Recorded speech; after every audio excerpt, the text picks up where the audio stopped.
Welcome back, everybody, to day 2 of The Great Push. The dust hasn't even had a chance to settle from yesterday's action, and we are already jumping in for more. 4 new teams are stepping up to the plate today, all hoping to secure themselves a spot in our Group A finals on Sunday. I'm your host, Rook, starting the day with Nagura, Zyronic, and Dratnos. I mean, yesterday, we saw a lot of great stuff. We saw, of course, powerhouses like Mandatory performing incredibly well, but also maybe falling prey to a little greed, if we will. And we saw some underdogs rise up the ranks. So, Zyronic, how are you feeling with day 1's action? Day 1 was great. Level of competition was good. Obviously, we got to see our number 1 seed Mandatory kind of route the competition, but that was to be expected, right? The level of seeding in that first day was a little bit more of a gap than we'll see in our other days of competition, especially today. But yeah, Mandatory played really well. They got all the highest keys done in all of the dungeons, and we saw a bit of a knockout round from our other 3 teams with, you know, a little bit of right at the end dungeon running, just barely qualifying for Firmawan, so it was a good day. Firmawan's moment at the end, that was so fun. Chat, if you were with us yesterday cheering them on, that love was so real. It was such an exciting one, but we got a lot of really good moments like that. So, Zyronic, take us into the sort of details on it. This was the Pot of Greed pull. Tuttle's called this one happening. It was, that was actually the Miss 19, which Mandatory had no issues getting done right at the start of the day. Obviously, got their Stone Vault 18 done pretty quickly as well. It was really just a route for Mandatory yesterday, like we just alluded to, right? They got great dungeon runs done all across the board, but they weren't the only team getting those runs done either. I mean, our other 2 teams, BCS and Firmawan, who were competing for that second place slot, had some pretty good runs as well. It was neck and neck, tied to the last second. We'll see in a couple seconds here one of those runs that decided the end, but really, again, the cap of those runs, the 20s from Mandatory in both the Arakara and the Miss of Tyrna Scythe, incredibly impressive, getting that done in only a 5-hour period on the day. Stone Vault 18 looked pretty easy for them. If they had more time, I would expect them to be able to do a little bit of a higher key as well. But looking at some of the runs from yesterday, it was this 18 Stone Vault from Firmawan at the end of the day that sealed the deal for them. Going into the last run of the day, they were the only team running a dungeon after the timer. Everyone else quick wiped in their key, couldn't start another one. They weren't going to be able to time their key, and this was the tiebreaker for them. They were both on 55 points at the end of the day. They were able to time this key with, I believe, less than a minute left at the end of the day in order to secure that extra point and get themselves the second seed and qualify through to Sunday. So we'll be seeing them again tomorrow. That's exciting for them to get that done. But of course, again, the Mandatory runs, they weren't all perfect. Their first attempt at this 20 Miss of Tyrna Scythe, plenty of time left after dealing with Tredova here, but unfortunately a little bit of missed timings on the Staghorn pull, and an Acid Nova without the proper amount of externals and personals just pops the team. It was a quick wipe from them, but of course they recovered, went on to pretty much play perfect for the rest of the day. They had some exceptional plays. I mean, Mandatory, of course, always powerhouses, not something we weren't expecting from them. You know, as the footage continues to finish up here, Zyronic, anything else kind of stand out to you from those runs on day 1? I mean, really, we saw a few interesting ideas in terms of comp play. Obviously, the mainstay of the comp seems to be that Prop Paladin, Disc Priest, Aug Evoker, Enhanced Shaman, but that 5th slot we've seen a little bit of flex play in. Boomkin has been like the default pick for a lot of teams. It brings pretty solid damage, good utility, Poison Dispel in a couple of dungeons. Obviously, Mark of the Wild is useful, but we saw things like the Ellie Shaman flexed in for Miss of Tyrna Scythe, good overall damage. We also saw things like the Frosty K come in for the Stone Vault. So I think that 5th slot is probably going to be a little more flex depending on the dungeons. You know, thinking back to the MDI we saw earlier this season, we saw some Ret Paladin played in that dungeon, we saw some Rogue played in that dungeon, so I think there's a lot of flexing opportunity for that 3rd DPS slot. Yeah, getting to see the variation is interesting, and what these teams kind of pick, even depending on the keys and levels, is something that we have definitely been watching a little bit shake out over the weekend. But of course, at this point in the weekend, we would kind of previously in our old format be thinking, hey, what did the teams learn from day 1 going into day 2? But I guess with the format changes, a better question would be, maybe for you, Nagura, what do you think that teams have learned from seeing day 1 and now as our new teams come in for day 2? Yeah, it's going to be interesting because the teams that play today, they know that one of the dungeons that was played yesterday is also going to be played today, but they don't know which one. So they definitely had to watch yesterday, see what the other teams were doing, and see if the strategy that they had practiced is matching up with the strategies we've seen yesterday. And if it is only matching up, is that good enough? Because all the other teams, of course, we're watching yesterday as well. So maybe just matching it wouldn't be good enough, and they would actually have to maybe add another level on top of it, and that's something that they definitely have to consider. So we will see, and we'll see what they're doing, especially with the dungeon that was played yesterday already. Yeah, having that in the pool is going to be something that they have to take into consideration, and I think you highlighted really well why that is. But of course, shorter time span here, they have to prove it, so these top 2 will move on. Our 8 teams that we have this weekend will be focusing in on 4 right now, though. These 4 will be fighting it out, trying to see which top 2 will make it on to Sunday. And, Dratnos, can you give us a little bit of your insights into the 4 that we're going to be seeing today? Yeah, we're just a couple minutes from revealing the dungeons here, so I'll have to be quick. We've got No Speaky, who are our North American representatives. There's some names you may recognize from this team, from some previous MDI and TGP teams, and from some top Race to World First guilds. So a very exciting team from that region. Then we have our next team, which is Shiny Unicorns. This is, we've got Shelly, who's been playing MDI for ages, Now, who's been playing with Echo for ages, Roybin, extremely powerful healer as well. This is an exciting team to watch from over in EU. We have Los Golfos, which has a lot of members from previous Sloth teams, another team that has done extremely well in MDI's past. And finally, we have Randomize, who, this is a team that doesn't have an awful lot of MDI or TGP experience, but these are some high-end raiders, and there's a lot of transferable skills between high-end rating and Mythic Plus, so should be exciting to see them. I like seeing them as our kind of dark horse slot of the day. Always love having just that kind of unexpected, and I think Randomize was even saying that they were kind of out to usurp everybody's expectations, so hopefully we'll get to see them live up to that. But of course, we have some powerhouse teams, some big players, even if the names on the teams haven't stood out to you quite this time around. It'll be great to see how all 4 of them are able to bring the fight today as they face their challenges and push those keys ever higher. Now, of course, we're going to have our dungeons revealed here very soon. I mean, Nagura, dungeons today, what do you think the teams are maybe hoping to see in the mix? Well, from the dungeons yesterday, we know one of them is going to be today as well. I think what they don't want to see is a stone vault, probably. So they're probably hoping for something like Arakara to be repeated today. And outside of that, dungeons that the teams are a little bit scared of from the questions that we've asked them before is Grim Patrol and Dawnbreaker. Dawnbreaker apparently is also something they don't want to see. Oh. Well, it is Grim Patrol. Arakara. But the Arakara, all right. Okay. So, in one way, it's good for the teams, right? Like, the Arakar is like an easier key than the Stone Vault. On the other hand, the Stone Vault, you could 2-chest the 16, do the 18, and be done in an hour. Whereas Arakara, you've got to run that more times, presumably, over the course of the day. So if you've got to then spend a bunch of time in Grim Batol as well, this could be a little bit more taxing on the 5 hours that the teams have. Definitely could be. I mean, it's interesting, right? They only have these 5 hours today. The 4 teams have to push the keys because it's a little bit different than previous seasons, right, everyone? We had our Division 1 of Group A play yesterday, our first 4 teams Division 2 today, and then we'll have our group finals tomorrow. But they have to get everything in this time, and we've even seen Challengers Peril, with this being the first TGP of the season, sort of affect things in a way. I mean, Zyronic, how are you feeling about their strats or what they need to keep in mind today? I like the dungeon split we have between day 1 and day 2. We kind of have the same general idea of the 3 dungeons. Both of them get the Arakara, which is probably the easiest of the entire Season 1 dungeon pool. You know, relative softball compared to the other dungeons. Still difficult on the higher key levels, as we saw teams having issues on some of the pulls when they got to the higher keys yesterday. Then, of course, we give each of the groups one of the time trial keys. Group 1 got Mists of Tyrna Scythe. This flight today gets the City of Threads. Then we have one hard dungeon. Stonewall was the hard one yesterday. Grimbatol's the hard one today. Grimbatol probably a little bit harder, which is why we can see No Speaky actually have opted to go straight there, whereas you have Arakara for Shiny Unicorns and the Time Trial Dungeon City of Threads for Randomize and Los Golfos. So already off the board, we're seeing teams go to all 3 of the dungeons, Nagara.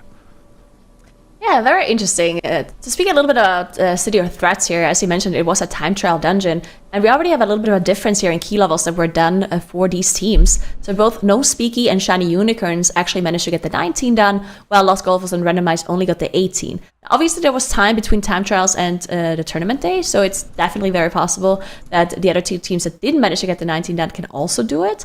But yeah, we'll see about that. One more thing to note is that Shiny Unicorns actually is playing that Rogue, interestingly enough, in the Arakara, which is something we have not seen at all yesterday in the Ara.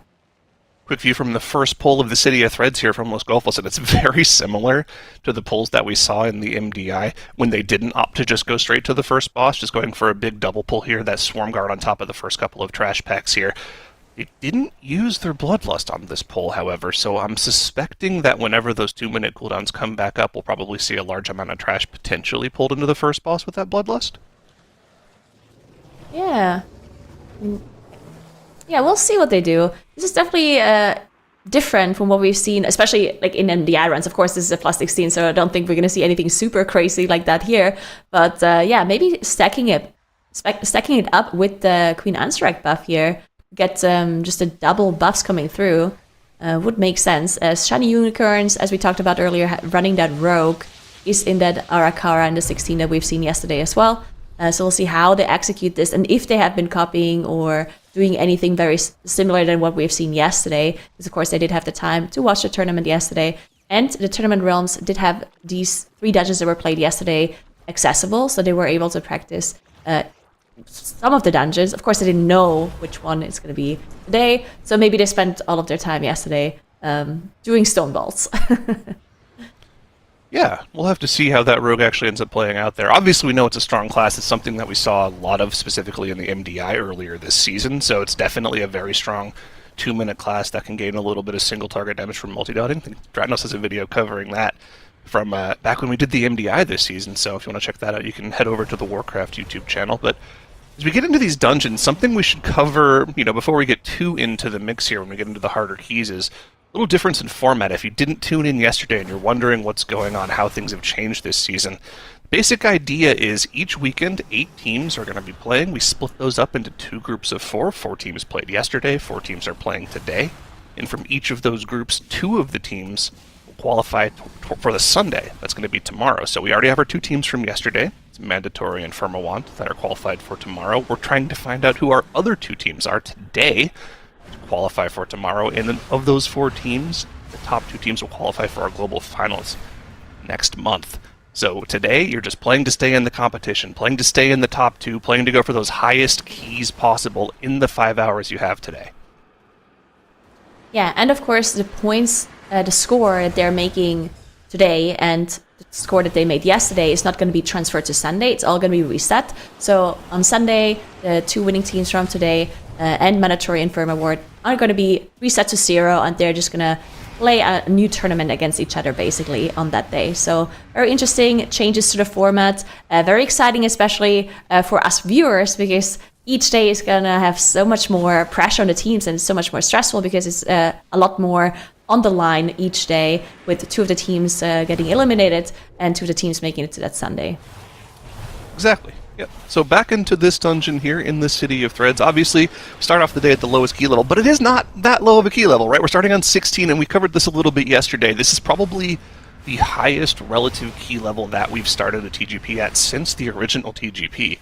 Starting at a 16 when most of the max key levels on live are at 19 or at 20, it's pretty difficult. There's not a lot of room between the starting key and the max key, so they're going to get to those high-level push keys very quickly, as long as they're consistent with their early keys, and start bashing their heads into those harder keys a lot sooner. We saw that a lot yesterday with Mandatory going for a 20 almost in the first hour of the day.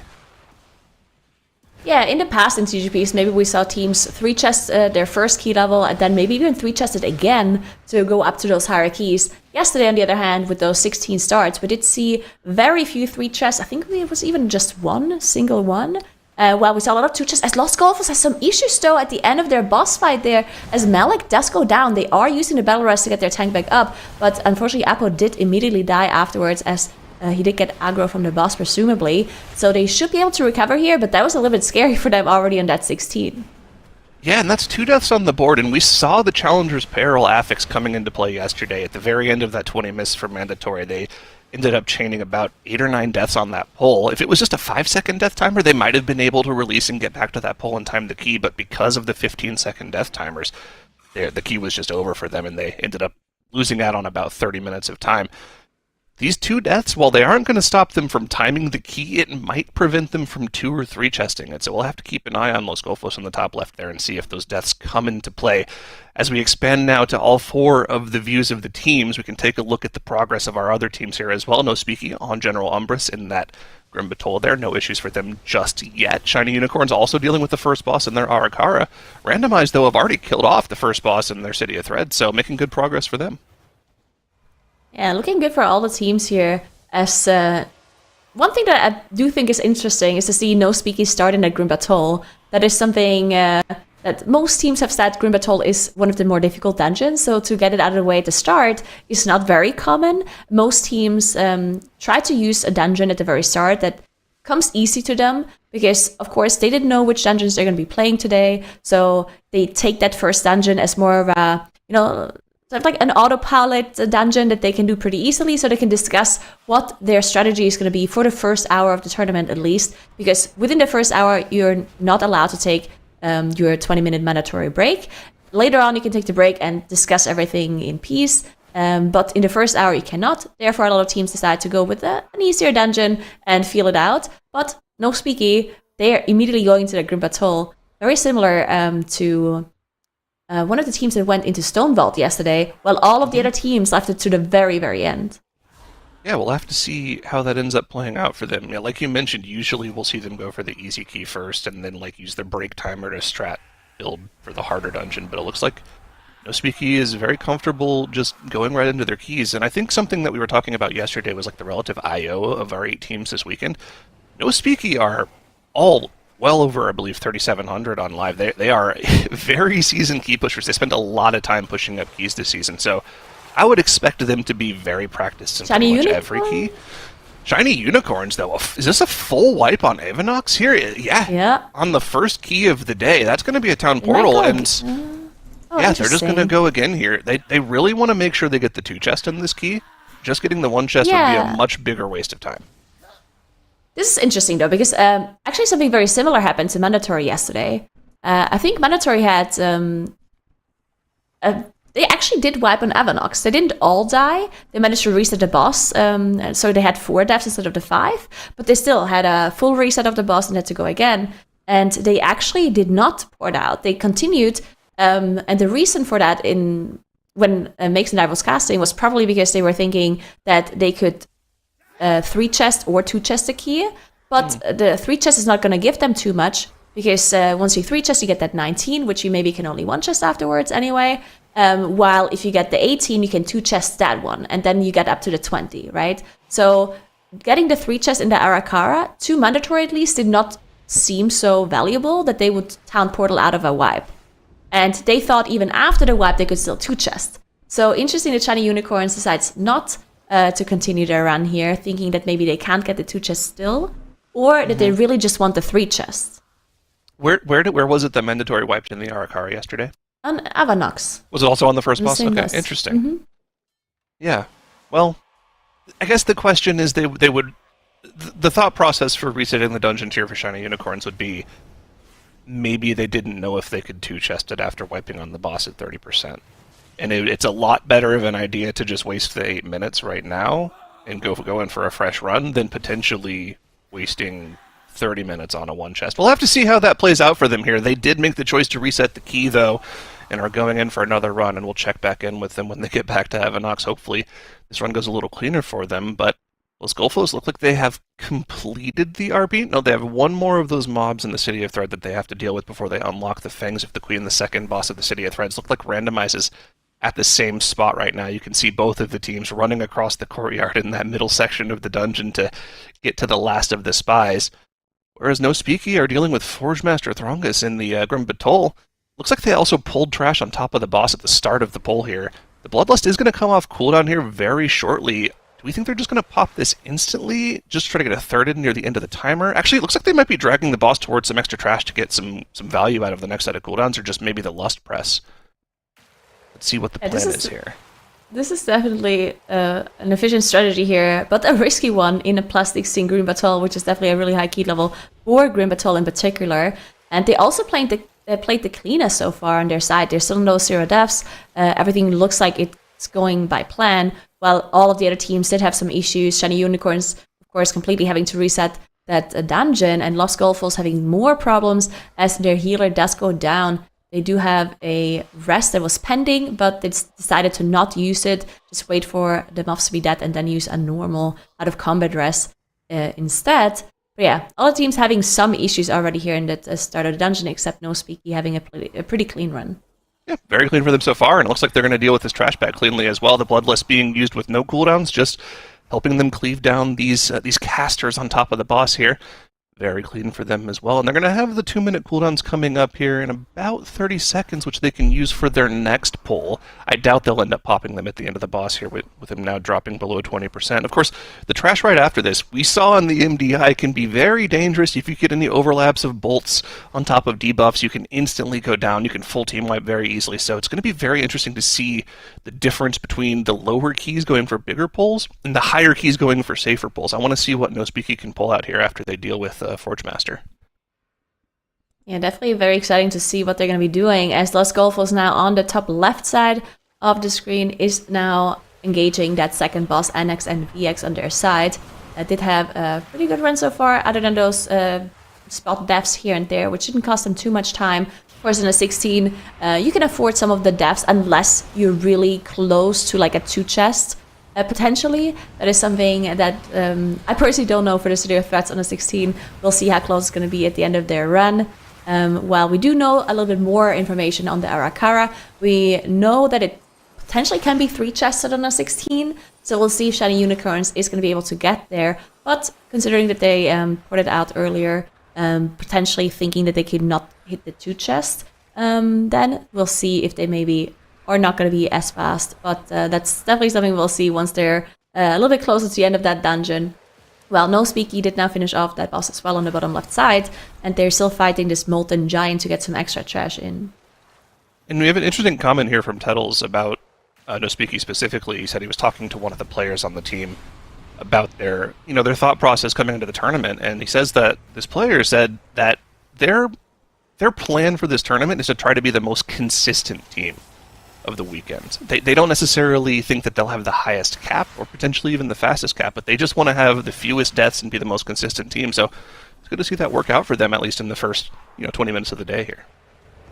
Yeah, I mean, they're definitely proving that that is correct so far with those 0 deaths and playing really clean on their side. This is one of those trash balls that can be pretty dangerous as well, especially this whole area between Forge Master Thrungus and the next boss. That can be very risky, especially in the MDI. We've seen lots of wipes there. Of course, they're not going to be going as big here in the TGP, but yeah, can cause lots of issues here in this area. So we'll see if No Speaky can stay clean and continue with those 0 deaths. As randomized on the bottom right, does have a death coming in on their boss fight here, as they have the boss down to 26% at this point. Did use the battle rest to get them back up, and they have a second one available as well, because they didn't use their first battle rest on that first death. So even if someone else dies here, they could get them back up, but definitely not something you want to see here. A death on a boss fight where there's no other trash coming in is definitely not necessarily something you want to see on the lowest key level of the day. Yeah, and there are some pretty nasty overlaps on this fight that can be difficult to deal with, so random spot deaths is not too out of the question. But as long as they're able to, finish the boss off, should be okay. They still have a battle res in the back pocket if they need to use it. Now, of course, the next 15% of the boss's HP is probably going to take quite a while for them, because they want to save these cooldowns for the next pull coming up, which is going to probably be a massive amount of trash all pulled together. So the last few percentages of this boss are going to slowly creep down. It's going to come to almost a halt, but should be able to get it done in the next 30 seconds to a minute or so. Los Golfos also in the same spot in the top left here, so we'll get to see these big pulls from our teams in the City of Threads here very shortly. But the top right, we're back on Avanox, the Shiny Unicorns, round 2 with the Spider on the 16. Looks like it's going a little bit more clean for them this time around. Yeah, the spider's not big and red this time around, so no spiderlings have been consumed, no crawlers have been consumed by Avanox, which means that they're going to be fine so far, because I do think that is what caused their wipe earlier, not being able to handle that enrage after the crawlers have been consumed. They also play a strategy where they tank the boss pretty close to crawlers, so something like that can happen, of course, if you're missing any kind of CC or you miss damage on those ads. definitely can cause issues. It's a little bit of a riskier strategy, but of course also faster because you can funnel more damage into the boss and you can just cleave them down while also DPSing the boss fight. But of course, if you miss SSC or you do anything wrong, then the boss can immediately consume them and it will cause a wipe. So very risky and did not quite work out for them last time, but this time it definitely looks a lot cleaner on their side. Los Golfos and Randomized both did now finish off thanks to the Queen and they're able to move on. This is also an area where the trash can be pretty dangerous, especially if you do bigger pulls here. You can see Los Golfos actually gathering up a lot of trash on their side on the top left of your screen. This is like 4 trash packs pulled together here. Now, of course, the important things to look out for, similar to what we saw in the MDI, need to make sure no heal casts channel for too long.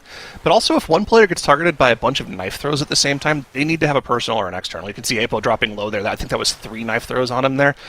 You got to be very careful with these mobs. AoE CC is very, very useful to make sure players don't go down. Meanwhile, just AoE blitzing this trash down. So far, so good. Even the disc bubble being used, the barrier down just to make sure people don't instantly get one shot. Looks like it was the Ogavoker that was sitting in that for the most part because they don't have too many personals they can throw at these. They really kind of use those personals for the external on the group. But looks like they've got most of those pursuers down, and most of the danger of the pull is gone for them. Mending Web channeling just a little bit, but being knocked up, I believe, by the Enhanced Shaman there. So yeah, great execution on this pull from Los Golfos, and even with the 4 deaths, it looks like if they're able to keep this clean, they should still be on pace for a 2 chest. Randomize, they did split up their big pull into a couple of smaller pulls compared to Los Golfos, but still making good progress in their end in the City of Threads as well.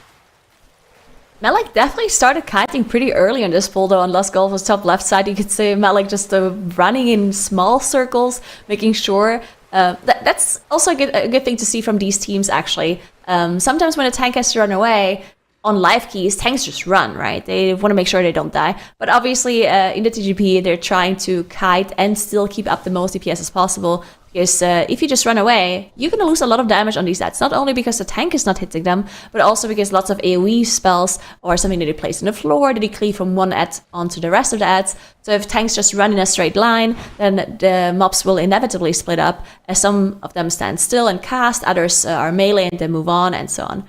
While Los Golfos, Malik there was displaying how it should be done perfectly to be able to keep up the most DPS on the group. He was kiting in a small circle while the ads were being slowed by the team, making sure that they all stick together still and basically don't move. So Malik is moving in a small circle, but the ads stay kind of still in a smaller area.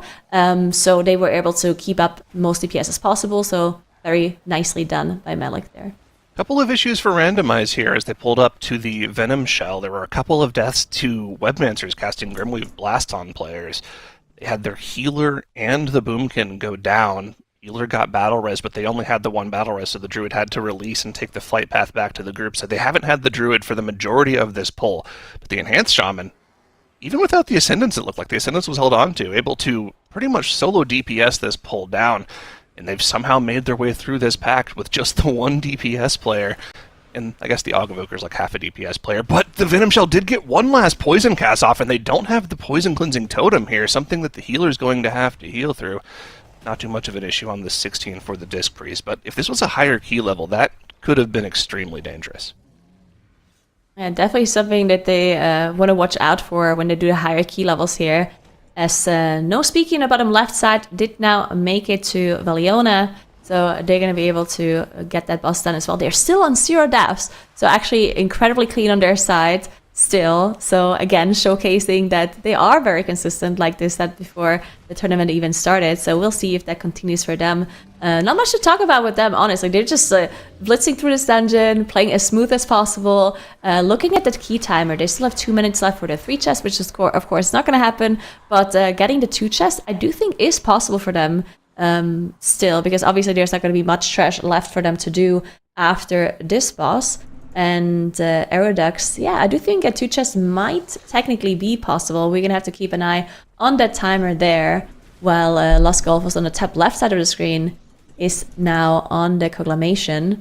So their 2 chest timer also looking pretty good. Yeah, clean from No Speaky, cleanish from Los Golfos, obviously the deaths, but for what they have, they've been playing pretty clean. And the important thing for Los Golfos is they have those 2 battle reses in the back pocket. Randomize is going to have their 1 coming back off cooldown right now, but obviously any further issues could be a problem for them. And of course, we know the trash before the final boss, and of course the final boss itself. Very, very difficult point of this dungeon. We only saw this dungeon go up to 19 in the time trials, and it wasn't that many teams that were getting that key level done. So we know this dungeon is one of the more difficult ones in the pool to deal with. Of course, they're coming into that having practiced it a ton from the time trials, so they should be pretty familiar with how this dungeon works. But you can see even on the 16, the Dark Pulse cast from the Coagulation still doing a ton of AoE damage that those Disc Priests are going to have to keep their team topped through. Yeah, definitely a lot of damage. And the last boss as well, Isso, of course, doing a huge amount of damage to the group. So we'll see how to deal with that one once they get there. In the meantime, Shiny Unicorns that are now on the bottom right side of the screen are fighting Anubsect. They actually did have to reset the key in case you guys missed it. They did have a full wipe on Avanox on their very first attempt of this key. So they had to go again. This time they look a lot cleaner. They're still on 0 deaths. And their timer also looking very, very strong. 7 minutes left here. Boss is on 50%. Not too much trash left for them to do until the last boss. So I don't quite think they're going to make the 3 chests, but the 2 chests is definitely very easy for them from here on out if they don't have any major wipes or anything like that. Yeah, I'm not too sure with this Arakara, because 7 minutes might not seem like a lot of time, but I mean, you can do these last couple of trash pulls very, very quickly. They're on 83% trash count. They did just use their second Bloodlust, right? So they're not going to have that available. But these bosses probably take about 2.5 to 3 minutes on this key level. Probably need another minute on this boss. They can go for 1 giant trash pull on the left side. That'll give them most, if not all, of their trash count. So the 3 chest is on the table. But again, we're getting into that territory, like Titles was talking about yesterday, the Pot of Greed pulls, where it's like, maybe we could 3 chest this dungeon, and then you end up actually just 1 chesting it because you wipe going for too big of a pull. We'll have to see what the play is for Shiny Unicorns here, especially for a team that's already wiped in this key and lost 8 minutes of their day. Well, not a lot. You know, every little bit counts. If you throw a few minutes here and there throughout the day, it adds up. So maybe they will opt to just play it safe here and get the 2 chests on the board. Yeah, I do think getting the 2 chests here is not actually like a bad thing, right? Because as I explained earlier, being able to 2 chest at 18 is still possible in Arakara. So they would get to that 20 key as well, in comparison to getting the 3 chest here, then 1 chesting the 19 and getting the 20. I do think that 2 chesting the 18 is probably a little bit easier than 1 chesting the 19, just because a lot of the difficulty in this dungeon is also the start of the key, where you do some bigger pulls. And I do think obviously that is easier than 18, and the timer in general in Arakara is the most lenient from all of the dungeons here. Now, looking back at the timers for the rest of the teams that are in Grim Battle and City of Threats, I do think I have to take it back with the 2 chesting. I'm not really sure if any of these teams can 2 chest. What do you think? Maybe 5 no minutes speaking Grim left Battle? for both of the teams in the City of Threads. They don't have a ton of trash left to do. It's just the 2 mini bosses and on top of the boss. They might have to pull some of the random trash mobs around the boss room as well. I think it's still on the table. They do both have that final Bloodlust available as well, so it's going to be close. They're going to have to pull this one out at the last second, and these death timers are not helping either of them. If both of these teams were on 0 deaths, I'd be a lot more confident about their ability to 2 chest this key. So we'll have to keep an eye on Los Golfos and randomize. You have to remember, coming into the competition today, the seeding for the teams that are playing today, No Speaking and Shiny Unicorns were the overall 4 and 5 seed for all of time trials. Los Golfos and randomized were the 13 and 14 seed. So they've definitely got some catching up to do, or they had some catching up to do after time trials, and they're going to need to play a lot better than they did in time trials in order to compete with our teams on the bottom side of the screen here, because they both showed in the time trials that, you know, they're here to play. They're top caliber teams. Yeah, definitely. And getting a 2 chest on either the Grim Battle or the City of Threats, I do think is actually a lot more beneficial than any of like 3 chesting versus 2 chesting in the Arakara like we talked about. So I do think getting a 2 chest in the City of Threats, if it's possible, if they can do it, that actually saves you quite a lot of time, right? That saves a whole dungeon run, because I don't think there's going to be any more 2 chesting on the higher key levels. So we'll see if they manage to get close here. As No Speaky on the bottom left side did now engage Aerodax, the last boss, in their Grim Battle run. Very clean again, still on 0 deaths. They engaged the boss with like 3 minutes and 45 seconds left or something. So definitely looking very strong on their side. They still have that Bloodlust, the third Bloodlust available in their run as well. So they're saving that for all of their cooldowns being ready. And we'll see how they're going to be doing. Yeah, we'll have to see how they deal with these hatchlings as well. Going to be a lot of damage coming out whenever those die, but I think it should be something they're more than capable of dealing with. Remember, these guys probably the highest IO team of the squad here. Checking in, though, here with Shiny Unicorns here. 2 minutes, 30 seconds on the 3-chest timer. Obviously, this isn't, mission crucial for them to get that 3 chests done, but it would definitely be a good start to the day for them, especially after having that wipe in their first run of the day, 8 minutes in. So, see if they're able to pull that off here. 2 minutes, 30 seconds, boss at 80% HP. They still have to cleave down these two mobs as well, these 2 overseers. Could be pretty difficult for them to do. Not sure if I think it's especially possible. With the overseers on this boss are also something that they really have to pay a lot of attention to. We did just see Casual Addict go down on their rogue. They'd have to expend that battle rest to get him back up. But this can be dangerous. There's a lot of stuff going on in this boss fight, on top of having to deal with those overseers, interrupting everything. So they're probably not going to be maximizing their DPS on the boss until those overseers are down, which definitely means they're going to be a little bit slower there. But they got the overseers down now. They're up to the full enemy forces. They have 1 minute 30 left for 57% of the boss. Do think it's going to be really close for them. Well, no speaking in the bottom left. They have now, they do now have that Bloodlust running, and they still have 1 minute 30 left to get 28% down for the boss, which I do think is very possible. So I do think they might actually get that 2 chest, which means that on such a clean run, and it's still going to be close for them, it's going to be hard for the other teams to get the 2 chests here in the Grim Battle, in my opinion. That might have been the first hiccup that we saw from a no-speaky player today. Anarchy accidentally gusting himself into one of those tentacles, getting stunned for a few seconds, but not causing a death here as Ariudax now drops below 20%. They only have a minute left on the 2 chest timer, and they're not going to get another set of cooldowns. The Bloodlust has already run out, so the damage is, again, going to slow to a crawl here, but I think they just have enough time. But in the bottom right here, problems for Shiny Unicorns, as now goes down, both of their melee players go down, and it's going to be a boss reset. So the 3 chests, not going to happen for them. The good news, though, they still have time if they're able to get the boss reset off here to get a 2 chest, but they need to reset this boss now.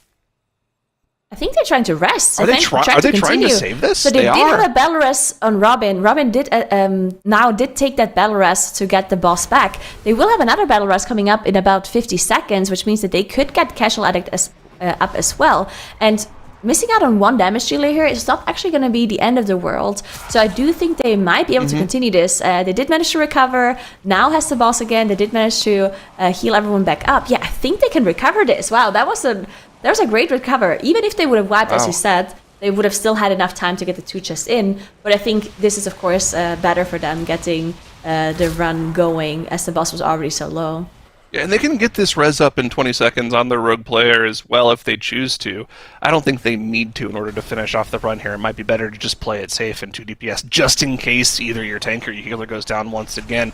They should be able to finish this off and get the 2 chests. And though plenty of mana on Roybin, Disc Priest not really a mana-hungry healer, so as long as they have the buttons to heal through these poison debuffs and hopefully another poison cleansing totem coming up soon, they should be okay. But they do opt to just go quickly for the res on the rogue. Does have the 2-minute cooldowns available.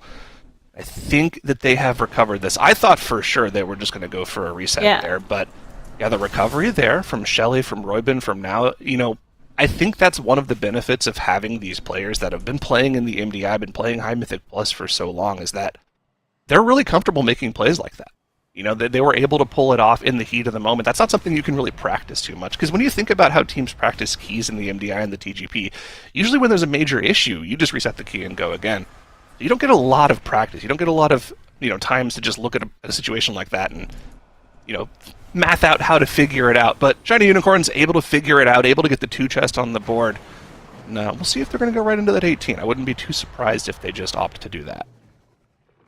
Yeah, very interesting. Now in hindsight, after we saw that they could have wiped here and went again and still got the 2 chests, I do think that maybe with the Avanox wipe they still were able to do this, but not if the Avanox wipe happened and the issue on the last boss as well. So maybe in hindsight was good that they reset, as No Speaky in the meantime has also finished their Grim Battle and they managed to get that 2 chests. That is huge for No Speaky in my opinion, because it looked like it was such a clean run from them.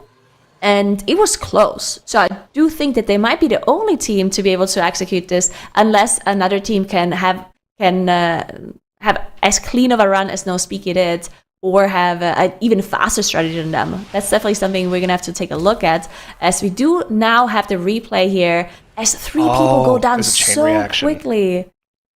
Yeah, and it was there we go. rogue- We do see the kite out. It was the rogue dying to the poisons. The rogue dying to the poison instantly sent his Nice wave out, grip. which took out their tank, and then of course the tank going down. Their shaman got just bonked on the head by the boss, but yeah, the kiting out of the boss in order to get the reses off. Just very impressive play from them as well, and we're seeing our second dungeon run here. It's No Speaky that are the first team back in, instantly going right back into the 18 Grim Batol. And, I mean, similar to the Stone Vault yesterday, I would not be surprised if 18 is the highest we see done of this key today, unless they literally run out of time to do their other keys. This is a very, very difficult key as you get up to the higher levels. Yeah, it for sure is. Even the 18 here, we're gonna see if they can also do it as cleanly as the 16. That's gonna be very difficult. I did also want to quickly take a look at the time that Randomize and Los Golfos had put up in that 16 City of Threats, because it looked like they were kind of close to 2 chests, but both of the teams did have issues in the dungeon, as they had approximately 4 deaths each, which means that if it was close to a 2 chest, it's possible that maybe No Speaker or Shiny Unicorns could also 2 chest that City of Threats as well. But we'll take a look at that in just a moment. But now, Los Golfos and Randomize, both of the teams back in the City of Threats, immediately continuing in that same dungeon, going up to the 17, which makes a lot of sense. It's fresh in our minds. Most teams choose to play a key up to a certain key level, and maybe only start switching to other dungeons as soon as they think they're in a territory where they're not as confident and in being able to time the key. You know, in hindsight, that might be the reason why No Speaky decided to go straight for this Grim Batol, because realistically, 18 is the highest they're going to get in this key today. It's still the highest this key has been done on live, and that's even with all of the, random extra buffs that people were getting, like the event buffs and the garrison buffs. So getting an 18 done here would be very impressive for them to get done right off the day, and they could probably just lock in that 18 for the rest of the day and only have to worry about 2 more dungeons. That'd be a great start to the day from them. So we'll have to see if this 18 poses any problems for them, if they're going to have any challenges in it, or if they're just going to continue their 0 death ways and stay clean. Now, at the start of the 17 City of Threads, though, for Los Golfos, more problems here, more random spot deaths on the trash, and this was kind of the theme that we saw in both of those 16 City of Threads from Los Golfos and Randomized. They had just player deaths to casts here and there throughout the key that ended up costing them time, and ultimately ended up costing both of them their 2 chests. Yeah, and definitely not something you like to see. Sometimes if something like this happens at the very start of the run, some of the teams just decide to go again, but it's a 17, and some deaths here and there is definitely not going to cost them the whole run. It's more about maybe motivation for the rest of the run, because, of course, if you have some issues at the start, and then in the back of your mind, okay, if something else happens, we're actually going to deplete this, it's not ideal on the lower runs, lower keys. On the higher keys, of course, if things go wrong in general, you're probably just going to be done. But on the lower keys, having that pressure for the rest of the dungeon because he had issues at the start is not great. But Los Golfos did get that Battle Rust on their Moonkin player, and now they have to run the dungeon for without a Battle Rust for the next 8 minutes or so, maybe 7. And they're now the boss. They did save Bloodlust for the boss, while Randomized on the bottom left side actually decides to use their Bloodlust at the starter dungeon for a trash pull. So a little bit of a difference here in strategies for those 2 teams. Yeah, and something that we also need to cover at some point, and at the start of the show here, is what are these 1 chests in the City of Threads going to mean for both Los Golfos and Randomize? Already we talked about this earlier. They're the lower of the seeds for the day here, playing for top 2. Of course, top 2 qualify through to tomorrow. So in order for them to stay in the competition, they have to knock off either our 4 or 5 overall seed, which is tough to do already. But starting off with the 1 chest here, City of Threads, we saw in time trials, it's capped at 19. So in an ideal scenario, right, what you'll do is you'll 2 chest the 16, then 1 chest the 18, and you'll give yourself a chance at running the 19, which we know both No Speaky and Shiny Unicorns are capable of doing. They did it in time trials.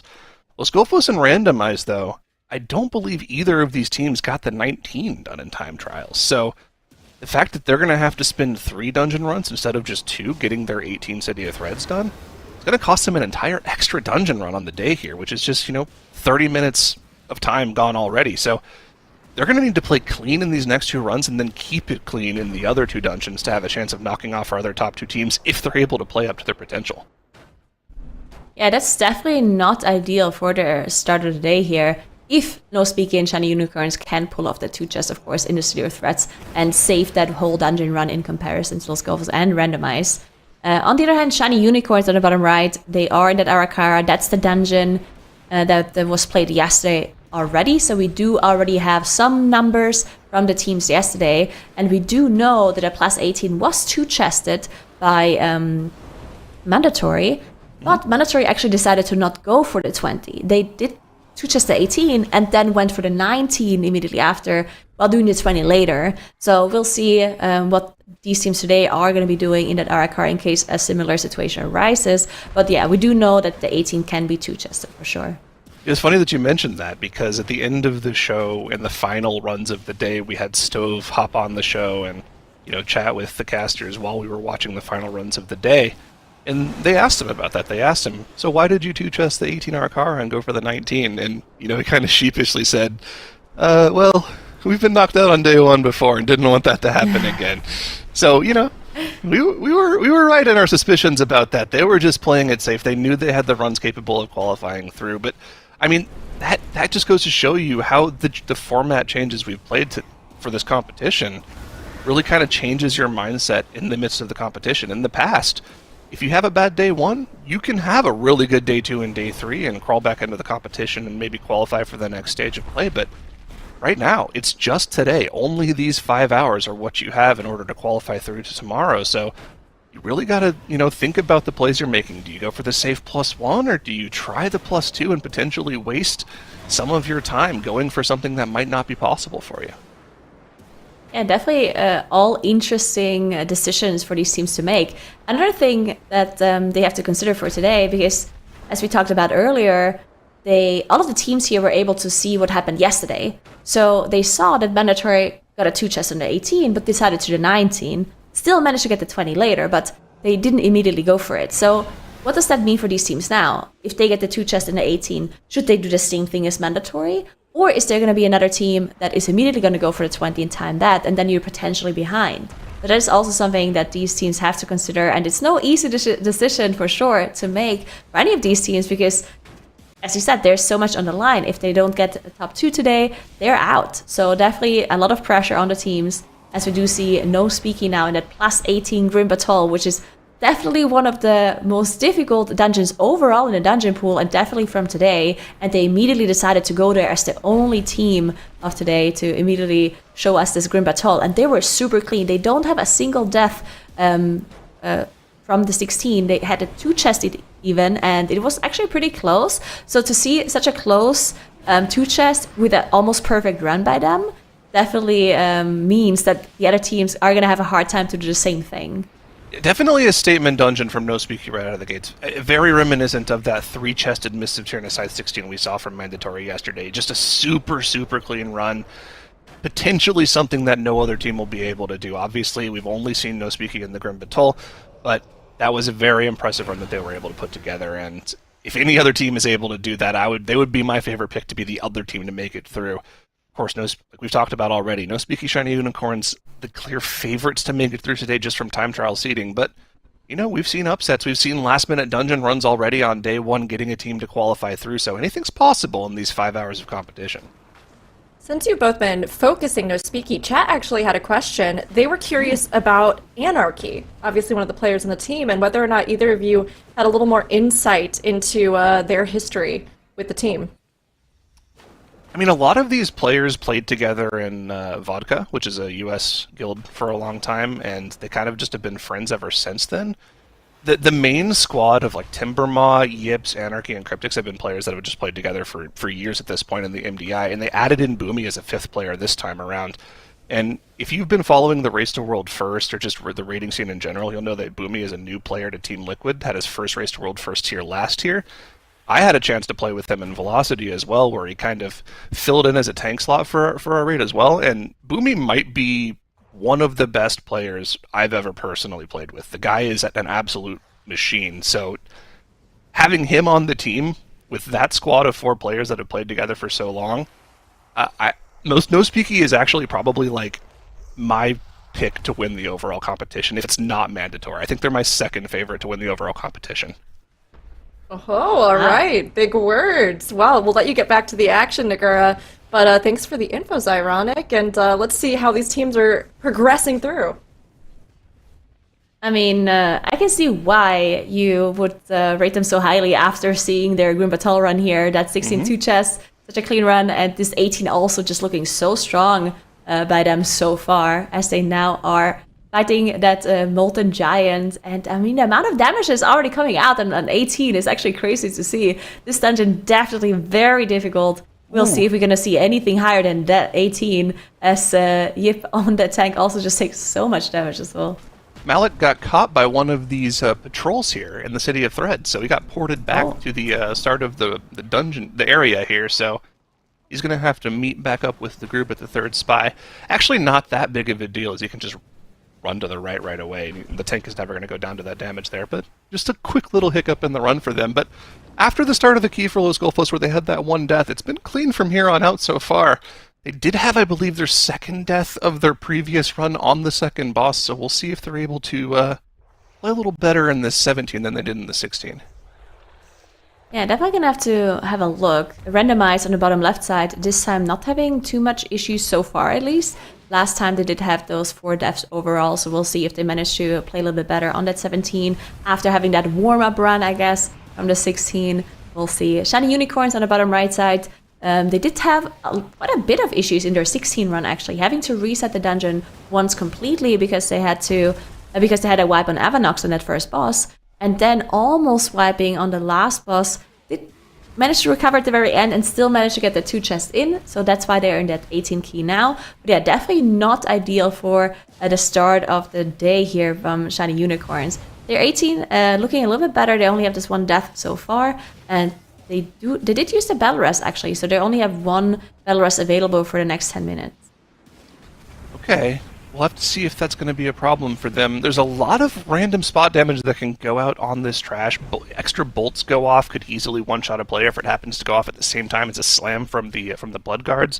Of course, a venom volley going off and not having a poison cleansing totem would be disastrous for them. But it looks like so far they're keeping it clean on this trash bolt. They've got a couple more left in this section before they're home free and onto a Noob's Act.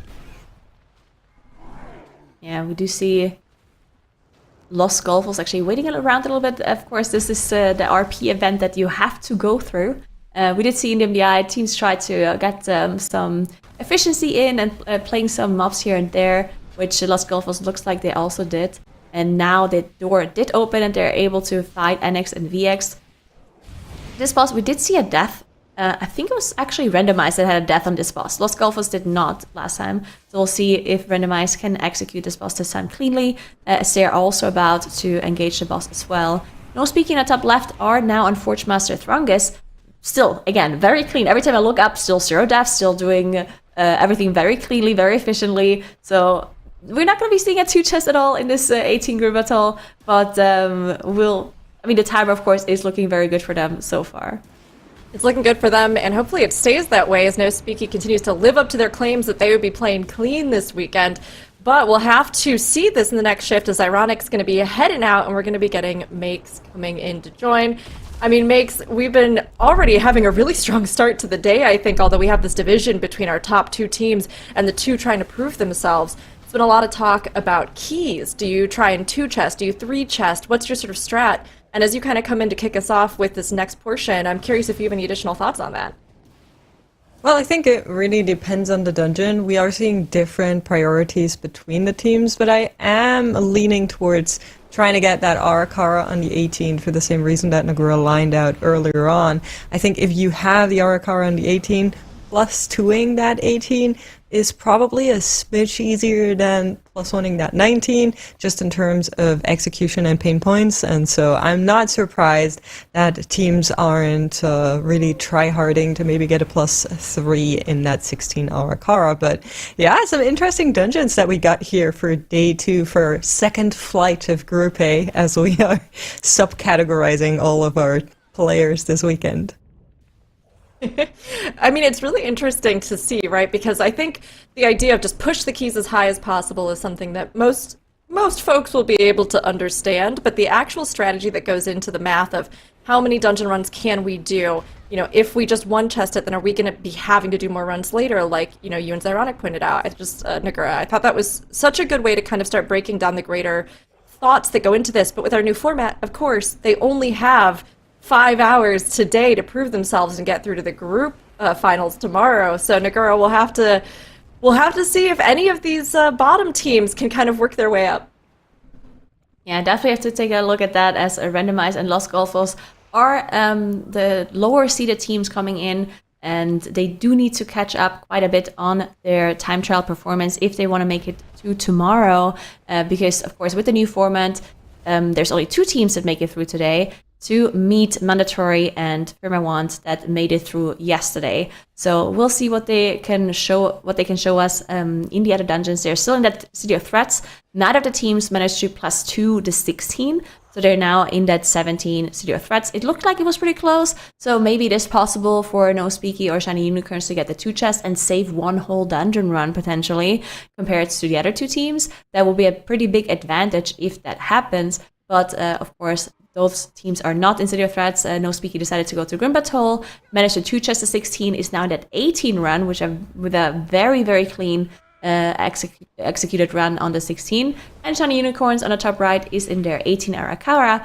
On their side, not as clean, as they did have to reset the dungeon, the 16, once because of a wipe on Avanox. And then they almost had a wipe on the last boss as well. Still got the 2 chests in, and that's why they're in the 18. But yeah, not as clean as No Speaky for sure. Something that's interesting to me is Shiny Unicorns actually opting to play the rogue here in that Arakar. How are you feeling about that choice? I was kind of expecting it to maybe come in the hierarchies, but on the other hand, Bark of the Wild is really good. Yeah, I'm not sure. I do think it's definitely a little bit of a comfort pick for Casual Addict.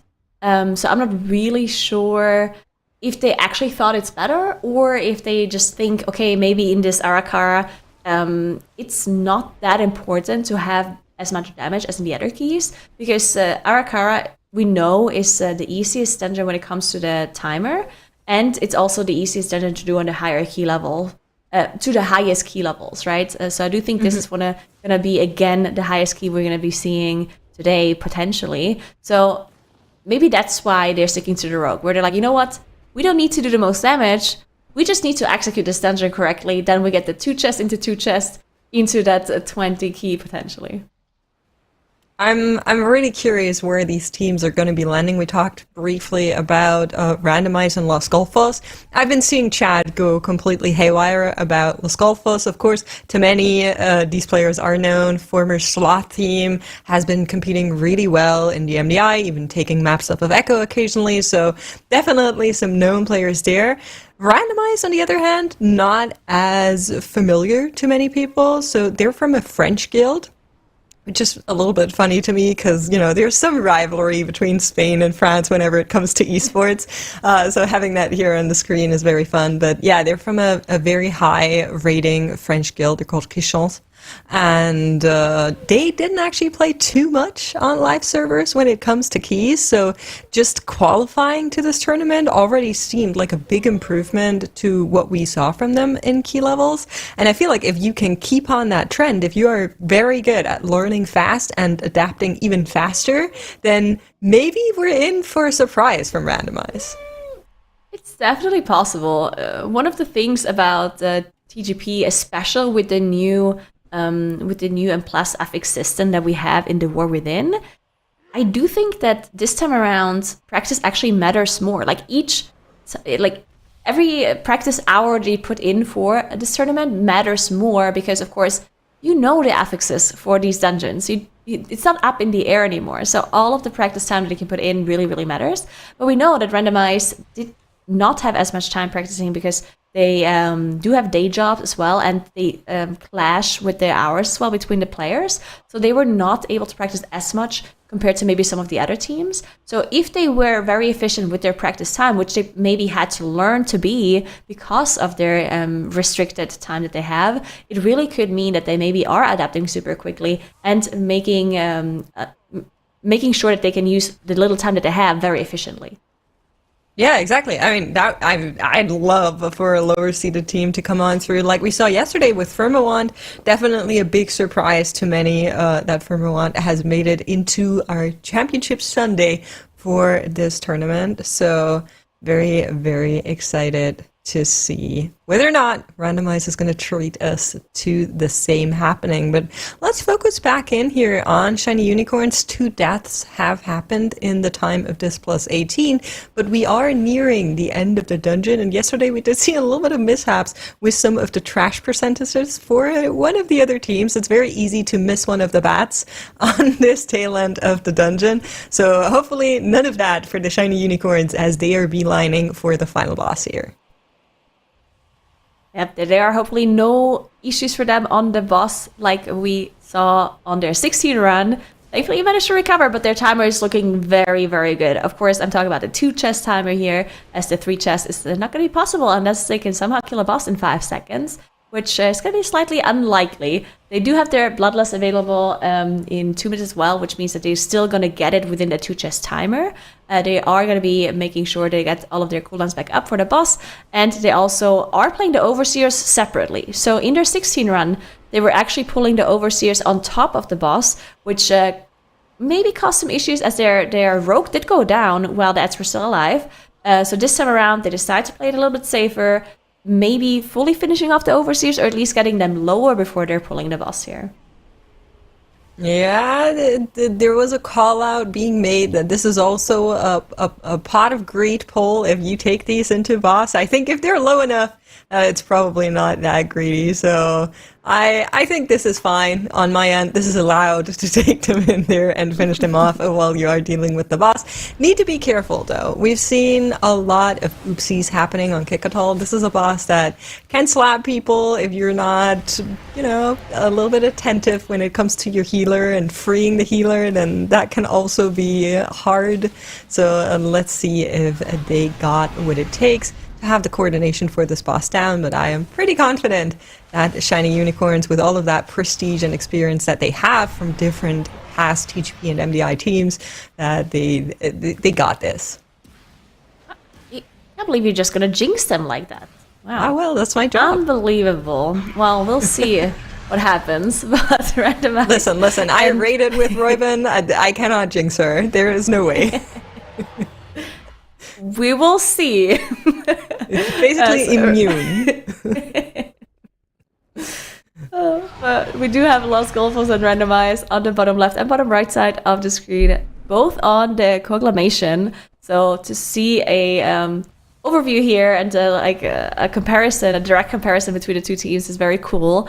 Looking at the timer, of course, Los Golfos is they do have the 2 deaths, so they have the 30 seconds penalty that they have to deal with, and they also started the key a little bit differently, so not that direct comparison, but close enough to see how fast. Oh, we do actually see a death here for Randomize as their healer does go down. They have a battle rest available, so they immediately get the priest back up. But yeah, that is definitely it definitely goes to show how difficult this boss can be. There's a lot of damage on your group, even on that 17 key. It's no joke at all. They are holding on to their bloodlust here, potentially maybe for the last boss, we'll see, or maybe just waiting for some cooldowns to get back up. But yeah, City of Threats definitely not an easy dungeon. Definitely not. We're getting the side-by-side there by Los Golfos as well on the bottom right corner. So both of these teams just showing off here. And I believe that is a real bloodlust on the Spanish team that is now being used to make this boss just a little bit easier. Look at the damage that these Dark Pulses can do despite having barrier up there. That's a lot of damage on the entire group. And Randomize is in for one more on their end as well. Let's see if they can live through this. Yeah, it does look good so far. We do also see No Speaking on top left side. Again, back to Draga here on that 3rd boss in the Green Battle, still on 0 deaths. At this point, it's getting a little bit... Oh, Anarchy actually dropping really low just to set this. But yeah, I didn't want to say, like, every time I look up to No Speaky, they just have this clean run and they have 0 deaths. It's boring. Come on, like, they need something to happen, right? Can't anything go wrong for them? Wow, unbelievable. Sorry, who's we need who's content. jinxing now? Excuse me? This is the opposite of jinxing, though. So that's okay. Not sure that's how that works, Nagora, but okay. I'll let it slide for now, as all of these teams are getting their respective bosses lower and lower. Grimbatol, Anarchy. Grimbatol, arguably the hardest key this weekend. I know you and Zyra were talking a little bit about it already, but where do you think our teams are going to land at the end of the day with only so many hours being available to them and the Arakara being a target key that you really want to spend more time in? You're asking me what I think the score is going to be at the end of the day? The Grimbatol, where do you think we just... the Grimbatol. What key level are we happy with to then spend more time? Because they only have 5 hours. I don't think they're going to go higher than 18. I think they do this 18 and then move on. Honestly, I think, like, even though it looks super easy for No Speaky, I think the other teams are going to have a hard time getting the 2 chests, first of all, in the 16. And I think the other teams might even struggle to even get the 18 done. So I think whatever No Speaky is doing in this Grim Battle is incredibly impressive. It maybe, like, doesn't look like it because they're so clean, so it looks so effortless for them. But I do think the other teams are going to be struggling a lot in this one. So I think they're going to do the 18 and then move on to another dungeon, at least initially. They can maybe revisit it later, but I'm not really sure. I think the 18 in Grim Battle is a good level, a good key level. Yeah, it's the highest it's been done on live as well. But you know, sometimes if a team like No Speaky is flying through that 18, maybe there's some tech that they haven't shown yet. The TGP notably is very good for bringing new world firsts into the key pushing level. So we're going to be seeing whether or not, if not today, you know, maybe in the upcoming weeks, any of the teams are able to get this. But we'll see how it works out for them, as randomized are having more deaths, unfortunately, here.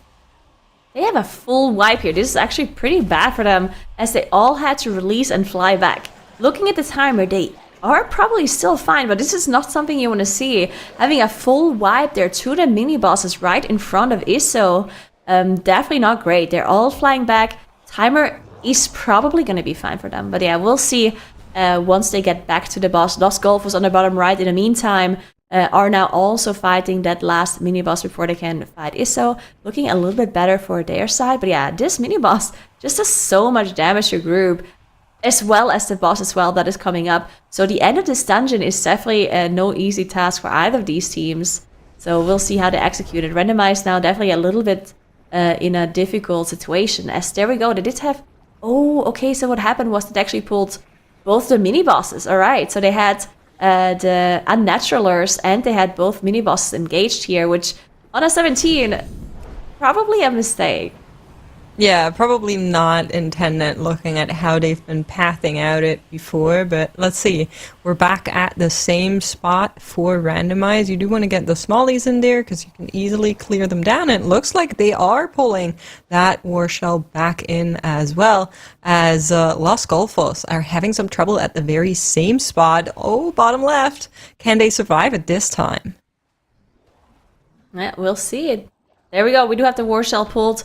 But this time they did not pull the Shadow Weaver, so there should be fine this time around. But yeah, definitely have to be very careful from here on out, as Los Golfos is about to finish off that War Shell on their side. That means they can engage. So now that last boss, they are done with their enemy forces, so they're good to go to do the last boss. And they also have a lot of time left, so they can play it clean. They can finish off this trash. They can make sure they take get everyone back to full HP, maybe even wait a little bit for some cooldowns, making sure that they get that boss done. While No Speaky in the top left, they are on their way to Aerodux in their plus 18 Grim Battle. That can be a pretty dangerous boss here at the end, so we'll see how that's going to go for them. Yeah, I mean, looking at the timer in the plus 18 Grim Battle top left, I feel like it's somewhat close. This boss fight arguably takes a little bit of time, and they're still dealing with the last trash mobs that are standing in front of it. You can go into the boss with one of them if they're low enough, maybe even two, but we're going to be waiting out this corrupt, too much damage, and then I think they will beeline for the boss as well. 5 minutes on the timer. Possible. Bloodlust will come back up in 4 minutes, so they're going to get one more use of that, but might be cutting it close. Yeah, we're gonna have to keep an eye on those. As shiny unicorns on the top right, they are now also in a dungeon. It looked like they were considering what they're doing because they did not immediately go back into their run. And we talked about this earlier, right? We said that we know it's possible to two-chest the 18 Arakara because we've seen it yesterday, but mandatory, they two-chested the 18 and then didn't go for the 20 immediately. They went for the 19. So we were wondering what the teams today are going to be doing, if they're going to do the same thing as mandatory, or if they think they maybe can't afford to do the same thing because they know that the 20 is possible and the other teams know that as well.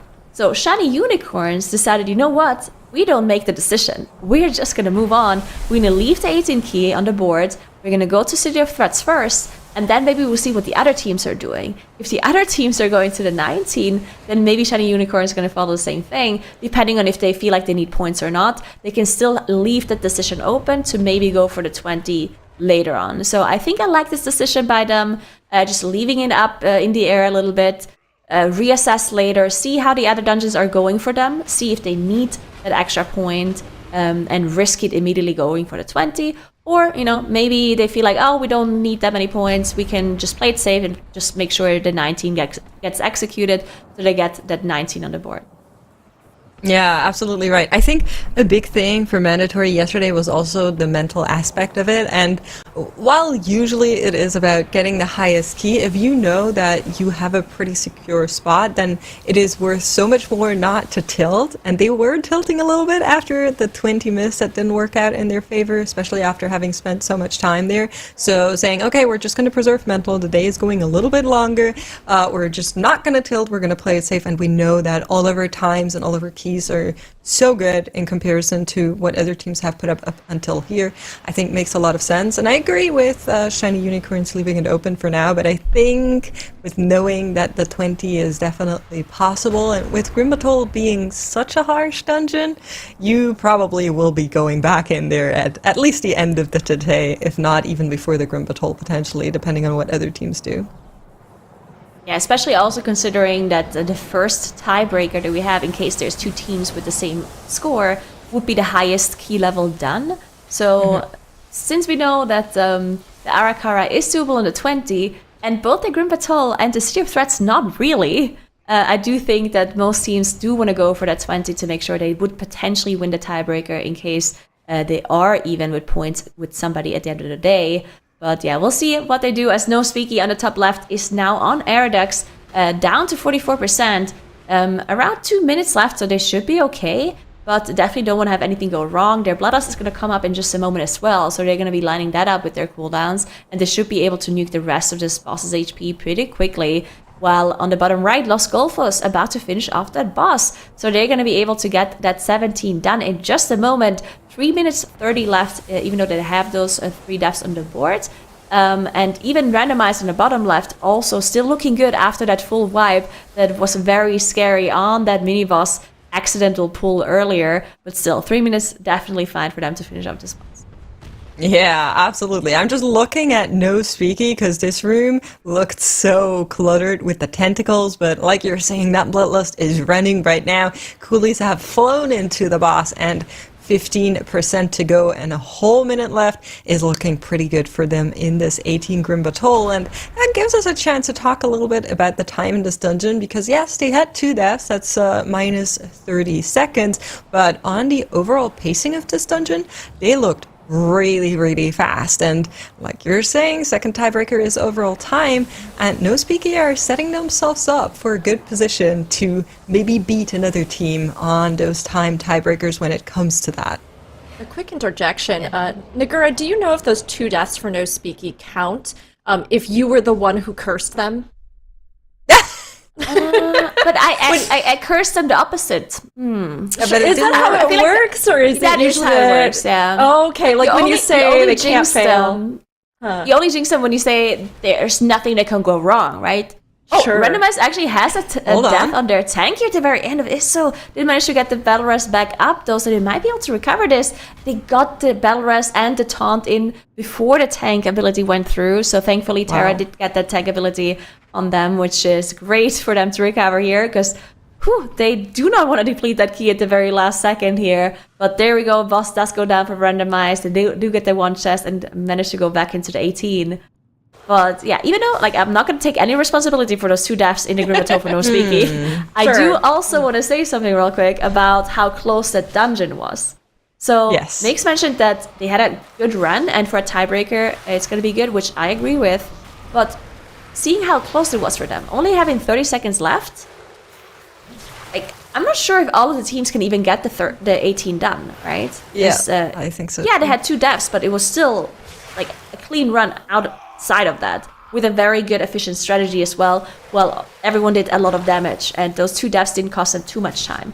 So yeah, again, I just want to emphasize how impressive this Grim Battle was from No Speaky. So it looks easy from them, and we haven't seen any other team there. But yeah, I don't think any other team can compete with that Grim Battle today. I would be very impressed if we see something like this from another team as well. It's also a little bit of a mind game. Going into the hardest dungeon this weekend, or this day, Yeah. actually arguably has to offer, and then clocking in a plus 18 with this kind of run. I mean, at this point, we should maybe look into intimidation in comparison to other teams. It's definitely a very, very strong move from No Speaky, and I'm curious on what dungeon is going to be next, whether or not they're going to be venturing in the COT or the Arakara, but we're getting another look at that rogue from Shiny Unicorns here. In this dungeon, I was thinking maybe there's something they want to do with the spies is why they're bringing the rogue in, but it looks like we're still going with the entire team. So, like you mentioned earlier, probably just more of a comfort pick for them here rather than using it for tech. Yeah, I think so as well. Casual are definitely very comfortable on this rogue, and I feel like they don't necessarily need to optimize their comp for some of these dungeons here, or just didn't feel confident enough to reroll to that full meta comp. Either way, No Speaky and Shiny Unicorns now also in the City of Threats, while Lost Golfos and Randomize have done their 2 runs there already. Randomize actually choosing to move on now to Arakara. So on the bottom left side, you can see they're not continuing their City of Threats run for now. They are moving on to a different dungeon, while Lost Golfos, they are taking their first break. So they are on a 10-minute break out of 20 minutes. In total, of course, we did change the format for the TGP, but we kept the mandatory breaks the same. So they have to take a 20-minute break overall during the day. They cannot take their breaks within the first hour or within the last hour of the day. And they can split up the break into 2 if they want to take a 10-minute break at some point and a 10-minute another time. Or they can take the 20 minutes all at once, which most of the teams have very different approaches for these breaks. So we'll see what the other teams are going to be doing. Yeah, I mean, Lost Golfos basically took the earliest break they could, right? That 1 hour was just over, and they said, okay, we're going to be doing a little bit of a strat talk, and I think that does make sense if there is none of the dungeons that you can just clock out like No Speaky did there. So maybe they're just talking about, okay, should we maybe try that plus 18 in the City of Threats, or how are we approaching this Grim Battle? What do we think about the Arakara? So they have a lot of experience between them, so I'm curious on what their decision is going to be once they come back from this 10-minute break. But across the rest of the teams, we're seeing a lot of City of Threats here, Shiny Unicorns in that one still, and No Speaky are going to be joining them as they're now pushing up that plus 16 to, let's see where they're ending up. But no rogue on their side either, so sticking with the true and tested that we've been seeing for most of the teams. Yeah, and the City of Threats here for Shiny Unicorns and No Speaky is actually going to be very important. So even though it is the lowest key level, and we are pretty confident that they can time the key, the thing that is important is to see if either of the teams, or even both of the teams, can potentially +2 the 16 City of Threats, which is something we have not seen from Randomize and Los Golfos, both of them only getting the one chest in, and then also Speaky. getting the one chest on the 17. But yeah, No Speaky having a death here already on the very first boss here on Orator Grix, as they have their priest go down. They did have to use a Battle Rest, making sure they get Timber back up, which they're not as clean in this dungeon here as we've seen in the Grim Battle. So already an issue here on the very first boss. Okay, but one death, and you're saying they're already not as clean? Come on, you cut him a little They had slack. 0 deaths in the 60 Grim Battle, so it's already not as clean. In Sorry. the 18. Come on, I'm more nice than you. This is a new thing to me, also. But yeah, Timber It's not going down new there. to me that you're more nice than unfortunately- me. Okay. But they did have that Battle Rest. They're able to get it back together. One death. I think in the plus 16, we'll see whether or not they're in a range where that one death would matter for the plus 2. If it does, I think it would be crazy. But possible that we will get a team that is around the range of the plus 2 or even able to get the plus 2 in the City of Threads between Shiny Unicorns and No Speaky. We're also getting a glimpse of how their boss splits look in comparison. So Shiny Unicorns had 4 minutes 47 on Crix this. I'm having a hard time saying this. First boss. Yeah, I tried to say it earlier and it did not work out either. No Speaky is looking to be around the same time with the death, a little bit slower, I think, but 6% to go on the boss here as they are over the timer that Shiny Unicorns put. I would say overall pretty similar. Let's see how they move through the spy area, because that is a big time sink. Yeah, it definitely is. Especially the Rogue, I think, as you mentioned, could potentially have sped up that spy game quite a lot for Shiny Unicorn. So we'll see if No Speaky can be as quick there as well in comparison. As we do see randomized on the bottom left are about to finish off these mini bosses as they get to Avanox. Avanox definitely a boss that we have seen cause issues for teams today for Shiny Unicorns as they had the full wipe there, but also yesterday a team like Mandatory having a wipe there and other teams having issues as well. As we talked about earlier, Avanox not necessarily that hard of a boss fight, but if you want to play it as efficient as possible and you want to tank maybe other trash mobs on top of the boss, or maybe even getting the crawlers very close to the boss to be able to still cleave while also getting the AoE onto these crawlers, it can all cause issues. And there we go, we do see Randomize actually picking up a bunch of trash and pulling it on top of the boss here initially. They did hold on to their bloodlust for this moment. Yeah, a lot of the trouble with Avanox is that we have the smallies go into boss, the end rage really proving to be a little bit difficult for teams on the plus 16, and it's mostly we can just nuke boss here, it's a 16, we want to go fast, and then maybe you should have tap targeted over to the smallies, come on now. So I think it is more of a sloppy mistake rather than an executional mistake for these teams here in the lower key levels of this Arakara. Hopefully Randomize is going to be playing this clean, but we are seeing second boss split timer from Shiny Unicorns in the 16 here, and No Speaky will have to try and keep up with that if they want any chances of getting the plus 2 here. Nice little rogue tag. We have the Shroud coming out to probably round up this pull for now here, as this is a rather big pull that teams usually do, so making sure that no one pulls aggro early, very, very neat. Yeah, and this is very nice to see that they're utilizing their Rogue's utility to the maximum, considering that they are not running that full meta comp, still making sure they get the most out of it.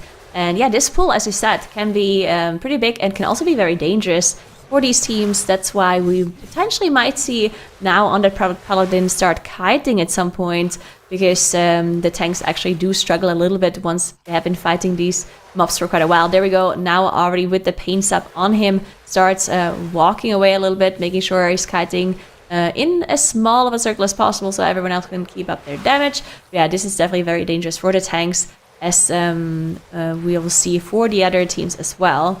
No Speaking now on the top right side, they are now also on that spy event. As we mentioned, they don't have the rogue, so potentially not going to be as fast as the Shiny Unicorns, but they should still be able to find all of the spies. I would be very surprised if they can't find them. I would be very surprised too, but something that I'm not surprised of is Los Golfos coming back from their break. Hopefully they are well rested and have their strat talk figured out, and the dungeon they venture into is going to be the Arakara as well. Previous to their break, they put in the 17 in the City of Threats, so now going to the dungeon that is arguably a bit easier out of the 3 that we have today.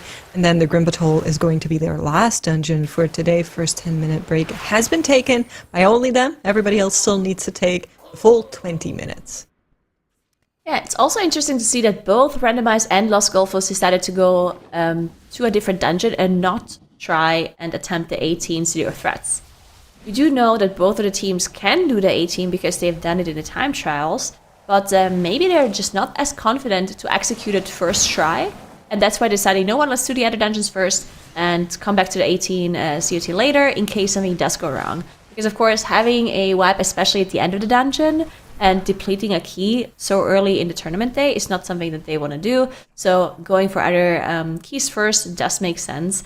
Especially Arakara, that's a dungeon that maybe they have to spend the most time in if they want to go for the highest key level done, if they want to go for the 20. So they're going to be seeing a lot of Arakara for sure.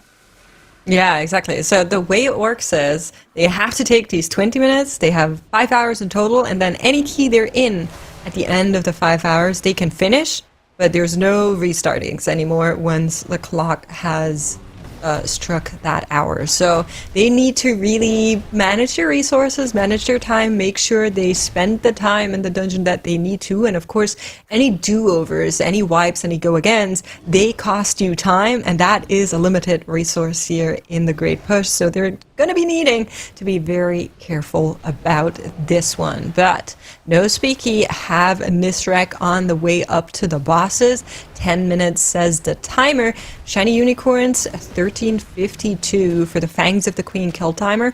I think they might have been even a little bit faster on the spy side of things. Arguably, this RP takes a little bit, but looking pretty close between the two of them.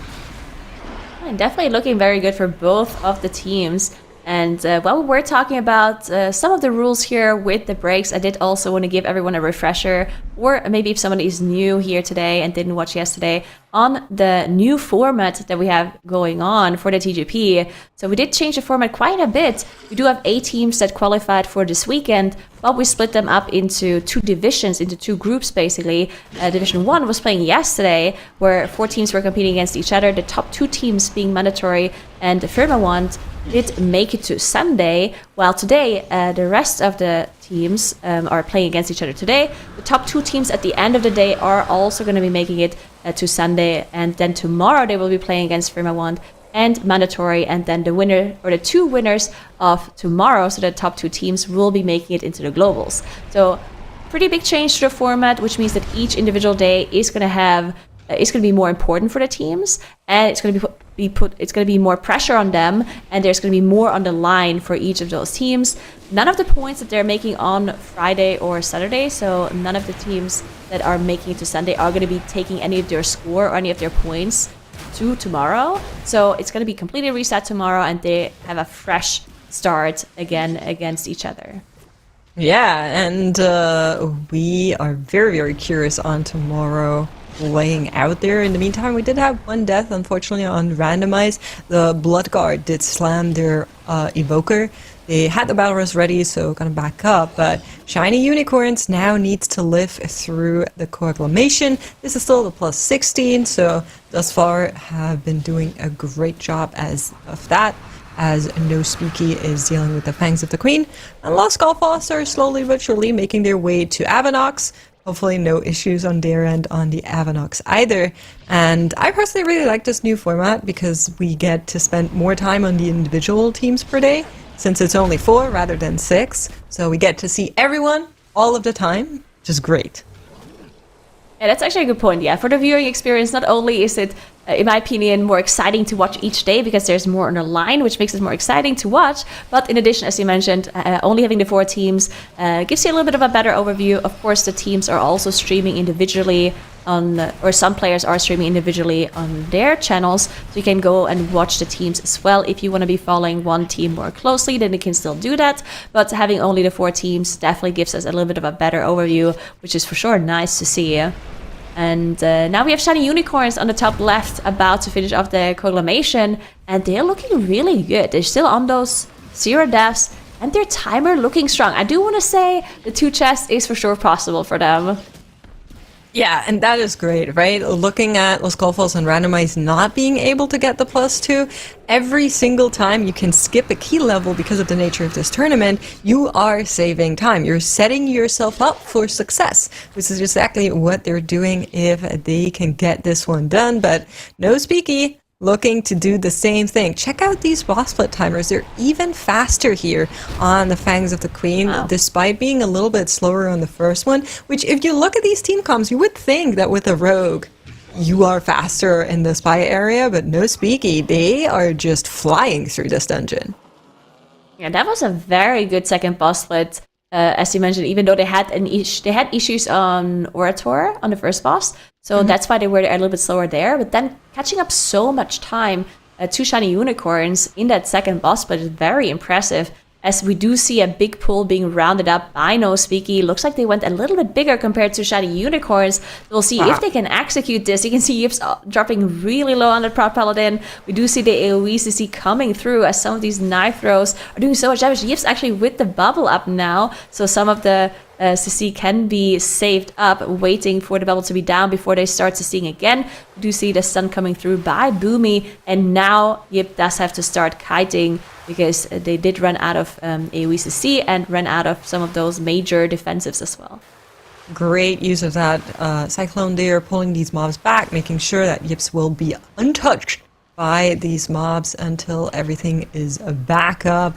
And this team has dealt with this pull wonderfully. Really, that is incredibly impressive as they are finishing out this pull, making their way towards the second part of this area, getting more trash pulled together. But man, this team, I mean, they might actually be a threat in the overall competition, looking at how they've been doing thus far. I agree. They look really strong. No Speaky definitely performing really well. And also how fast they finished off this trash pack. Like, that was something that we've seen the other teams do before, and it took them quite a bit longer. So being able to get so much damage through while also having a perfect rotation of defensives and AoE CC as well. Really, really coordinated stuff that was very cleanly executed by No Speaky. So really well done. Shiny Unicorns on the top left, though, they are closer to the end of this dungeon on their +16 run, as they did start the dungeon a little bit earlier in comparison. And their run also just looking really clean. They're still on 0 deaths. They are about to finish off that last mini-boss before they can engage the last boss. And they have 6 minutes left. So in 6 minutes, they can definitely do this as long as they don't have any major mistakes. They have 3 battle rushes available in case something goes wrong, which is great. And their bloodlust is going to come up in less than a minute too. Now, I'm not sure if they can afford the 3 deaths, just because of the challenge's peril, and then still get the 2 chests, but we'll see. Yeah, maybe let's not get 3 deaths. Yeah. Maybe let's try and avoid that. But we did That see would on be a good Randomize idea. earlier that they did a really phenomenal job at recovering a tank death on this boss, which can be very hard because of the tank buster that ISO has. So I am just praying and hoping that all of your teams are going to be as blessed as Randomize was with their death and their combat rest, as Shiny Unicorns are now into that final boss fight. Trash count is full, so they don't need any more trash. 5 minutes to go as they are dealing with this boss. A little bit of a restart on the bottom left there, as Los Golfos had some trouble in their Arakar 16. Yeah, definitely not something you want to see. The 16, it's interesting, right? Because we've seen teams in the 16 have mistakes and still continue. Because the 2 chest timer in the 16 is actually not that close compared to some of the other dungeons, like the Grim Patrol or the City of Threats. So we've seen teams have issues and still continue and still get the 2 chests. So I do wonder what happens to Los Golfos here, as they did end up having to reset that dungeon and go again. Not something you like to see for sure. as randomized on the bottom left side of the screen. Oh, there we go. Here's a We just have replay. to reset. Looks like it was Oh an no, analog don't tell me swipe. it was another end rage. Not again. Man. Oh, the Oh. tank just going down to a melee there. Try get the Belarus up. Bubble is running. Oh, there's the end rage. All right. Yeah. So with the chaos of the tank going down, getting the tank back up, unfortunately they did not manage to get the boss far enough away or to get the CC through on those crawlers. And then of course once the boss end rages, they're not gonna be able to recover from there. So yeah, just a tank death and things spiraling out of control from there. I know why that happened. I think chat is just not spamming enough for Los Golfos. I've been seeing some cheers, but definitely not enough. If you guys have been spamming more, then clearly this wouldn't have happened. So we are agree. going to be hopefully fixing that, chat, looking at you. But shiny unicorns, look at how fast they are. 33% on the boss. Bloodlust has run out. They still have 3.5 minutes to get this +2. In the City of Threat 16, that is a great start. Yeah, definitely a great start from them. Shiny Unicorns about to finish off Istadil on the top left side. They are done with their enemy forces, and they're not utilizing those 3 battle arrests like we advised them to do. So good job on that side as well. As the boss is dropping lower and lower, they have 3 minutes left. The timer is more than enough to get that 2 chests, which means that they're going to be saving 1 whole dungeon run in comparison to Randomize and Los Golfos. So definitely very, very good for Shiny Unicorns here. That means Randomize and Los Golfos will have to make up some time eventually if everything else goes smoothly for Shiny Unicorns. But yeah, we'll see. Randomize on the bottom left side did manage to make it all the way to the last boss in their 16 Arakara, and they're definitely looking very good for their 2 chest timer in this dungeon. So they're going to be able to get the +2, and they're going to be able to move on to the 18 in this dungeon if they manage to execute this boss here, which we've seen other teams struggle. So hopefully they can execute it cleanly. That's right. That is exactly what we're looking for here. No Speaky are now in a little bit of a pressure situation because with Shiny Unicorns being able to get the +2 in that City of Threats on the 16, you now need to get that too if you want to keep up, if you want to stay the top dog. We are getting word that the Unicorns are taking their first break for the night. 10 minutes are being started right now as No Speaky. I mean, they're obviously focusing on themselves, but I'm pretty sure they know they need to get a +2 here. Yeah, I think so as well. We do see some nice plays coming in here by Anarchy as well, as they are at the end of the boss fight here in the Coglamation. This boss just does so much damage to your group. It is a 16, so they definitely are going to be fine if nothing majorly goes wrong. But yeah, we still have the end of the dungeon, which also can cause lots of issues. So we'll see how they're going to be doing if they get that +2 in as well. The one death they have on the board was at the very start of the dungeon. It was actually Timber that went down on that priest on the first boss. Did immediately use that battle arrest and managed to recover everything. So didn't really lose out on too much other than the 15 seconds from Challenger's Peril, of course. So they should be able to recover. But now with Shiny Unicorns on their 10-minute break, the first 10-minute break of the day, they're going to be able to discuss what they're going to be doing moving forward on their side. Of course, they have that 18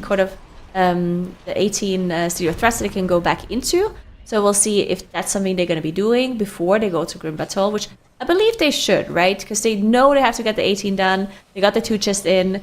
But then on the other hand, Los Golfos and Randomized decided to not go for the 18, right? They deemed it to be too difficult to do early on in the tournament. So we'll see if Shiny Unicorns decides otherwise.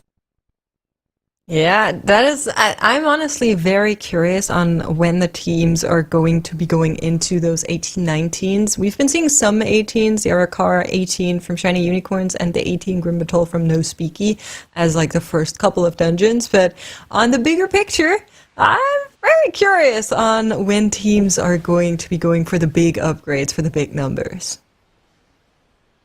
Yeah, we will see as Randomize is about to finish off that last boss on the bottom right side. They actually still miss some trash, but they should still be fine on the timer. They can finish off the boss and get the enemy forces in as well. But let's take a look as they are at the very end here. 13% left on the boss. They do have no cooldowns up at this point. Actually, as I say that, the breath is coming through from Fasi there. So they actually do indeed have cooldowns up. So the boss should be going down in a moment for them. The 3 minutes left means that they for sure have enough time to get the trash. I wonder if that's something that they planned.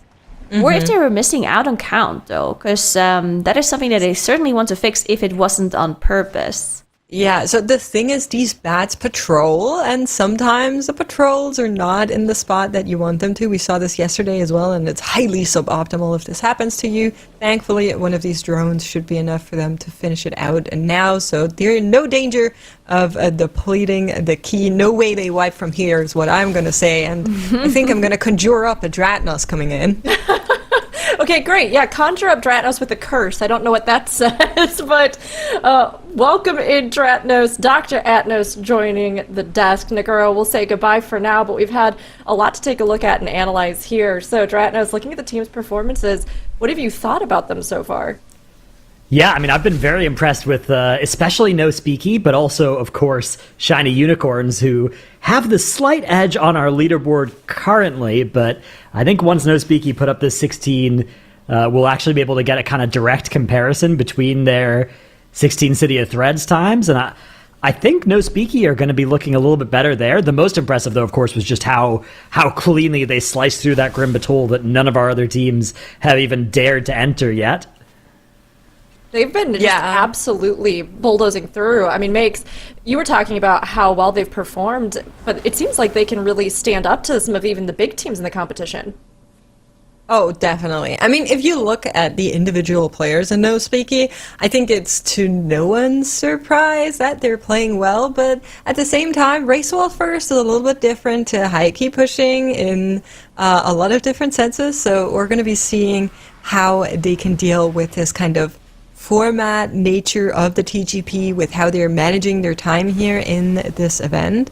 But if they continue to have these really clean, fast runs, then they're definitely a big contender. And I'm still incredibly impressed with their Grim Batol 18 that we saw earlier. Yeah, the question as well for me is going to be, will Shiny Unicorns follow in Mandatory's footsteps from yesterday and just do the 19 Arakara before the 20? Or will they jump straight to that plus 20? Maybe they'll decide after they finish upgrading their City of Threads and their Grim Batols. We do have a couple of teams currently on break as well, which does make sense. So that's going to be also something where, as we compare these teams throughout the day, it's worth noting some of them may have taken their breaks, some of them may not have, and that those extra 20 minutes of break timer, it'll all even out by the end of the day. But in the middle of the day, it might give a team a temporary advantage. Yeah, absolutely. So I think Shiny Unicorns, Nagura and I were talking about this a little bit. I think they're just going to wait it out. They'll see what the rest of the competition puts on their plates, and then they'll be like, oh, you know, we spent some time in our City of Threats, we spent some time in our Grim Batol, and then depending on where the threat comes in from other teams, they might tackle that 20-hour Kara. I will say, though, with the tiebreaker being highest key, to me, it makes a lot of sense to prioritize getting that 20-hour Kara, as we don't have a mist. And today, Grim Batol and City of Threats are both pretty harsh dungeon when it comes to getting a high key in there. So the Arakara 20 is probably the highest key you can get. I'm kind of expecting City of Threads and Grim Batol to cap out at that 18 key level. Yeah, I wouldn't be shocked if a team can put up a 19 in one of those dungeons, but I think it definitely makes the most sense to expect Arakara to be the highest key level, which, with our tiebreaker system, for anybody who's not familiar, our first tiebreaker, of course, is obviously just your points, right? If you have the same points as another team, though, then we will move on and see who has the highest level key. So if you can get a 20 Arakara, and that's about as hard as, say, upgrading a Grim Batol or a City of Threads to a 19, the Arakara is much more valuable because it gives you that tiebreaker. So definitely I think teams will be looking at that before, you know, if it's an equivalent difficulty, they will prioritize the Arakara because that number is higher. You're saying you wouldn't be shocked if any of the teams gets that 19? I would be shocked, but I would be very impressed, let me say that. I think I think the 20 Arakara makes more sense to go to first, is is definitely, and even the 19 Arakara, which we saw yesterday, is quite a tricky dungeon. Let me actually check to see what the highest Grimbatools are on live, because I know that key. So that key has been done. Actually, So the never highest at was plus 19 on live. 18. Yeah, exactly. Yeah. City of Threads has some 19s, but not an awful lot that have been done. Only 12 19 City of Threads have been timed. Yeah, so I mean, that's definitely the kind of thing where, given that you only have 5 hours today, I think the Arakara makes a lot more sense. Like, you get the City of Threads to 18, you get the Grimbatool. I mean, even getting it to 18 was incredibly impressive. Yeah. Getting it to 17 for some of these teams might be where they decide to instead head over to the Arakara. So for the City of Threats, that was one of our time trial dungeons, and not even all of the teams that qualified to the TGP were able to put that one up. Mickey dying. Plenty of them only had plus 18 as they qualified to this tournament, and only our top 10 teams were able to get the plus 19 in that City of Threats. So it is definitely a very brutal dungeon, and I think probably takes more time than maybe getting that plus 20 Arakara that we know is definitely possible within today's time limits. But yeah, one quick mishap happening there for Los Golfos as they recover. Yeah, at this plus 16 key level, the main thing they're playing for is the 2 chest. In fact, we kind of know that a 3 chest is on the table in this dungeon if you have it perfect. Now, do you want it? I think is the question. I think for the most part, teams are going to be pretty happy just taking a 2 chest and getting out of here. But it did seem like yesterday Mandatory were going for the 3 chest in this plus 16 key. So they didn't accomplish it, but it is possible with the timer. Not with this timer. I don't think the Los Golfers are looking at here 6 minutes and 30 for the end of the dungeon. I think they're instead playing for that 2 chest for sure. So, I need to jump in really quickly. You can get back to this important discussion about chess and everything else, but there's a really important one coming in from chat, which is, if all the teams go on break at the same time, will you do stand-up comedy for all of us? Yeah. I don't think there's too much danger of that. Currently, I guess there's a little bit of danger. We've got only 1 team left in a dungeon, and we have, is it 3 teams on break right now? 3 teams on break right now. Okay, I'm getting told in Discord, production stepping in here. No, he won't. Absolutely not. Yeah, this is serious competition. We would never sully it with stupid memes and jokes. So sorry, everybody. I wish we could, but Dr. Atnos is just going to have to stay in his wheelhouse, providing us technical insights into the game. But please, Makes in that thread, continue with your insights here with Los Golfos. Yeah, such a shame. I personally was looking forward to the stand-up comedy from Dratnos, but we'll have to be happy about this 16. And we were just talking a little bit about the perspectives. I think if you get the 16 plus 2, you have the 18. You can get the 18 plus 2, you have the 20, which is exactly what we saw from Shiny Unicorns. And I think I prefer that path over getting the 16 plus 3, putting the 19 plus 1. Now, the outcome is the same. You do 2 runs, and then you have a 20 available to you. But in my mind, plus 2ing the 18 just seems easier than plus 1ing the 19 in terms of just pain points. In theory, you could go to the 18 even if you 3-chested the 16 as well. You'd be allowed to, but it's an interesting discussion. It's something that we see pretty often as teams actually down leveling their key when they have, when they've had a 2 chest, they'll often only go up at 1 key level. So we'll see whether these teams decide to make that decision, especially after yesterday when Mandatory made that exact decision. They 2 chested an 18 Arakara, and then they just went into the 19. They did end up going into the 20 later, but they first put the 19 on the board. So I do think that the Shiny Unicorn strat of let's go figure out the other dungeons first, and then we'll know whether we need the 20, whether we can, qualify with the 19, how much time we have left at the end of our day to attempt it, right? All of those are very important variables. So there's a sacrifice that gets made, though, when you do that, where you if you leave a dungeon and you come back to it later, you might be a little bit less warmed up on it, right? Swapping between dungeons versus just running the same one over and over again. It's usually a little bit worse for just how well you play. Yeah, absolutely right. I think at the same time, it's also like the mental aspect. I was saying this earlier. I think if you know you don't need the plus 20 to secure yourself, which was the position that Mandatory was in, then just doing the 19 because it feels safer and it gets you that extra point and it gets you that dungeon one-upped is probably a good choice just for your mental if you're coming out of a team wipe like Mandatory did. So I think for them there were a lot of small, tiny notches that played into making this decision. Well, we're going to be seeing how it works out for them in the long run, as the rest of the teams should slowly be coming back from their breaks, really. Yeah, so once all of these breaks are over, all 4 of our teams will have taken 10 minutes of their required 20-minute breaks. That's our rule. And again, for anybody who's not familiar with it, we require all of our teams across these 5 hours to take at least 20 minutes of break time. You can split it up if you want. You can do 10 and 10. You can do 20. You can set it up however you like. But all of our teams have decided to take 10 of those 20 up to this point, which I think makes sense. I think taking 2 breaks is good. You know, getting one of those breaks a little bit earlier, and then getting one towards the end of the day where you can also use it to sort of do some math on, you know, what dungeon levels you might need to go to. You can't actually take the break at the very end of the day. It has to be before the last hour of the day starts. So you can't use it to like turbo min-max at the end of the day, but you can at least use it to kind of get an idea of what your last hour should look like.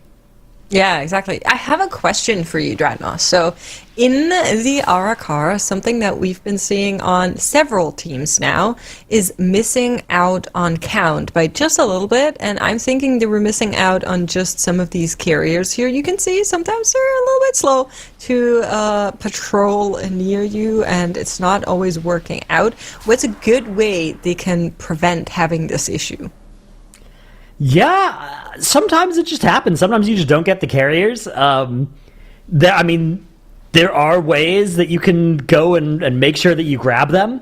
One of the problems I've found is that usually it's the tank who's responsible for doing that, but the tank on these pulls is in a lot of danger. So maybe one thing you could do is you could just have, say, your Moonkin with their long range be looking to tag extra whatever ones are part of your plan in on the pull, but I'm not sure. Yeah, it is something that has happened to a couple of our teams. So maybe they've just decided, yeah, you know what? If we miscount, we miscount. We'll just grab it at the end of the dungeon, because there's a couple of different places you could miscount in this dungeon. So one of the easiest ways to check is just see if you have 100% when you're killing the last boss, and then grab an extra pack afterwards. If not, yeah, I mean, look, it's not efficient, but it's the lowest brain power strat, which sometimes conserving brain power is a valid strategy.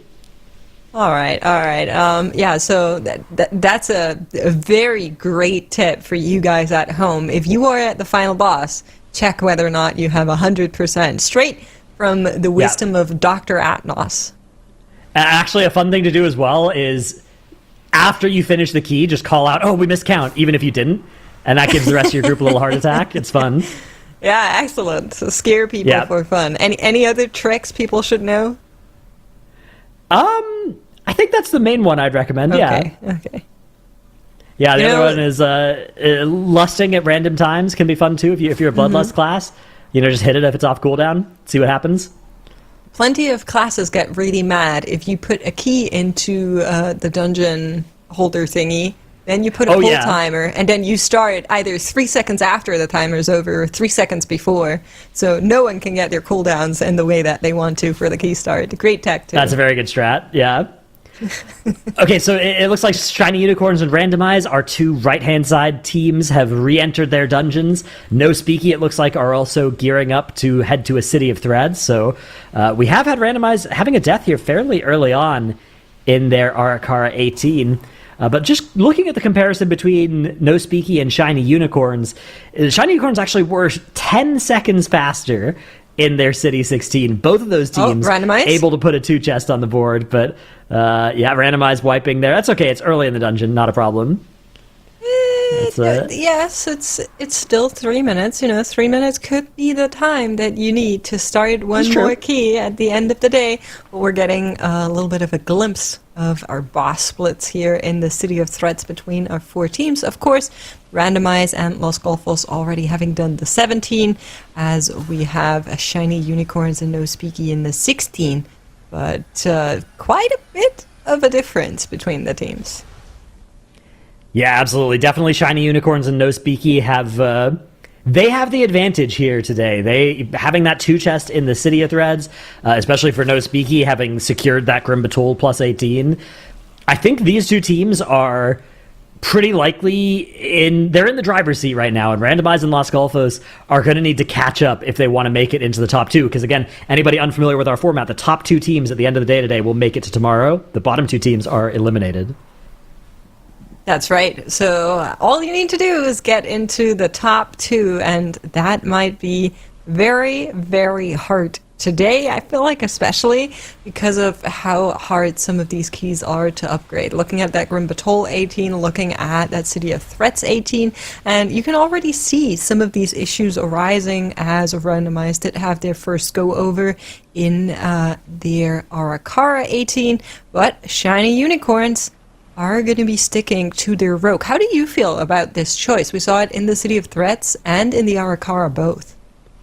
Yeah, the Rogue is cool. So, it makes a lot of sense to replace the Moonkin rather than the Aug Evoker or the Enhancement Shaman. I think that, Assassination looked really good in the MDI.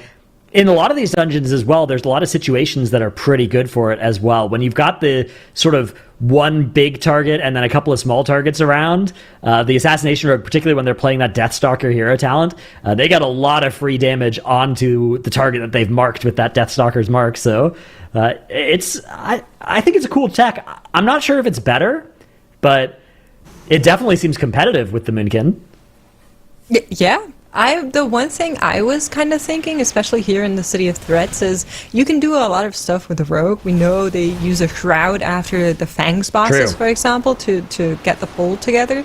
But especially in the Spy area is where, at least in the MDI, we saw a lot of Rogue tech to maybe group the spies up a little bit faster, being able to do 2 at a time, for example.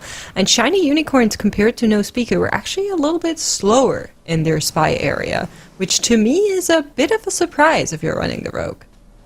Yeah, so the thing about those sorts of time saves, right? When you think about something like Shroud of Concealment or moving from point A to point B somewhere faster in the dungeon, that saves you a flat amount of time, right? Royben. And Royben down, are they going to be able to get a res here? They are going to be able to land the res. They're going to wait to accept the res until after this indoctrination. That makes sense. And that is very good scary, recovery. though, because that's a big AoE. Your team is ticking down, and with no healer, you don't have anyone to heal you, but everybody having great awareness there, making sure they're surviving through that. Yeah, nicely done by Shiny Unicorns. That's just going to cost them a B-res, but the recovery does land, and they are going to be able to get through the end of this boss as well. So yeah, nicely handled. Finishing out this boss here, they're a little bit over a minute slower compared to their plus 16, which is to be expected.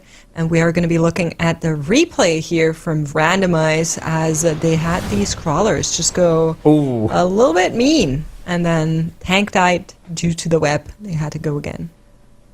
Yeah, just on pull, dying on pull, a pretty common tank issue. A lot of tanks are especially squishy on pull. But yeah, getting those pulls started off like that can be a very dangerous time for any of our teams. So yeah, okay, looks like we've got Los Golfos here making their way through this plus 18 as well in the Arakara. Their first pull going well so far. So going back to the question about the Rogue, when you think about stuff like a Shroud of Concealment skip or any sort of moving through the dungeon more efficiently, that'll save you the same amount of time in like a plus 10 as it does in a plus 18 usually, right? Like getting to Shroud past something. Maybe you're skipping combat with some annoying mobs, but in general, just say being able to move faster through a dungeon. That saves you time that doesn't scale up with the key level as much. So, saving 30 seconds in a 10-minute MDI key is a lot more valuable than saving 30 seconds in a 30-minute Great Push key, which I think is part of the reason why the Rogue is a little bit less commonly seen.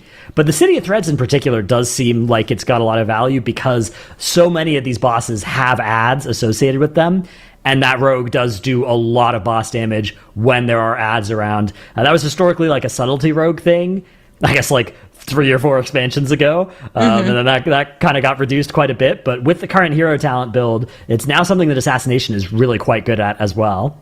What was the name of the boss again? Was it Zool?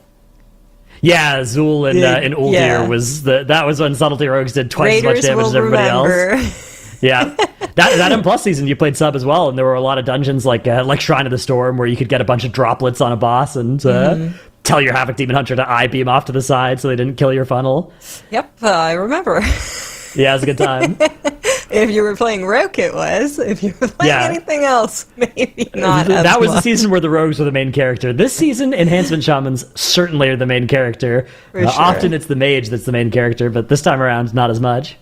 Well, I feel like shamans, for what it's worth, are rarely enough the main character, so giving them a little bit of love recently, I'm okay with, as long as they don't become the new mages. I think that's all right. We can have a little bit of a shaman moment for now. Yeah, it's nice to see Shaman getting some time in the sun here. Enhance, of course, has been pretty good off and on for the past few years in M+, but extremely good right now. We've actually even seen some double Shaman in some of the time trials as well. Yeah. We saw some Ellie yesterday. enhancement. Yeah, that's an awesome comp as well, so we may get to see that as well today, tomorrow, depending on which dungeons we see. Well, taking a look back at our teams, you were saying for Los Golfos, everything is going great, but they did have 2 deaths very early on. It looked like one of them at least was Mickey, having some extra damage there from a crawler. I'm not sure what the other death was, as we missed that, I believe, but randomized Tara dropping really low as they're dealing with the mini bosses. More and more of the same side by side, and the plus 18s are Arakara in the top part. And then in the bottom part, we are getting the plus 18s City of Threats. And to me, it's just very interesting that none of the other teams, even after their breaks, have decided, okay, let's just get into that Grim Batol. It's a hard key, but we need to go in there eventually. They're all just pushing it back a little bit, doing the other 2 keys first. Yeah, I mean, if it's the hardest key, it kind of makes sense to save it to the end of the day, because Does it? you want to just figure out, like, are we going to wipe in the Arakara or not? And if we, as soon as we finish these other keys, then we have all the rest of the day just to focus on Grim Batol, right? Also, because it does go to a little bit lower of a key level than Arakara, it is less important than the Arakara, right? There's less points and less tiebreaker value associated with those keys that cap a little bit lower, as Los Golfos are going to have a death there to that Poisonous Cloud on their shaman. 3 deaths already at the start of this key for Los Golfos. Doesn't look like they're going to reset just yet, but it is not a great start to that dungeon for the team up in the top left. All of our teams really near the start of their run. It's Shiny Unicorns in the bottom left, who are the farthest in their key, but definitely still a ways away from being done with this one. So the big important thing with the deaths and the plus 18 Arakara is we know you can plus 2 the 18. And if you Right. have these random oopsies, you are first of all getting Challenger's Peril punishment, right? You're getting the minus 15 seconds. But then also you're losing the time where it takes the player to run back to the team. You can see they didn't use their combat rest, so they're just waiting for the player to get back. Same happened with Mickey earlier. And I think that's a lot of time that we're already putting in there, kind of setting ourselves up for the plus 2. Probably not feasible for the Golfos here. Right, which, whether or not that's a big deal depends on whether you need the plus 20 Arakara to get in the top 2 at the end of the day.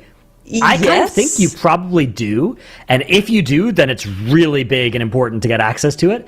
If you don't, then just being able to get access to the 19 is good enough, right? And that might not end up mattering, but I don't know. I'm really worried because I think that both No Speaky and Shiny Unicorns are playing today so well.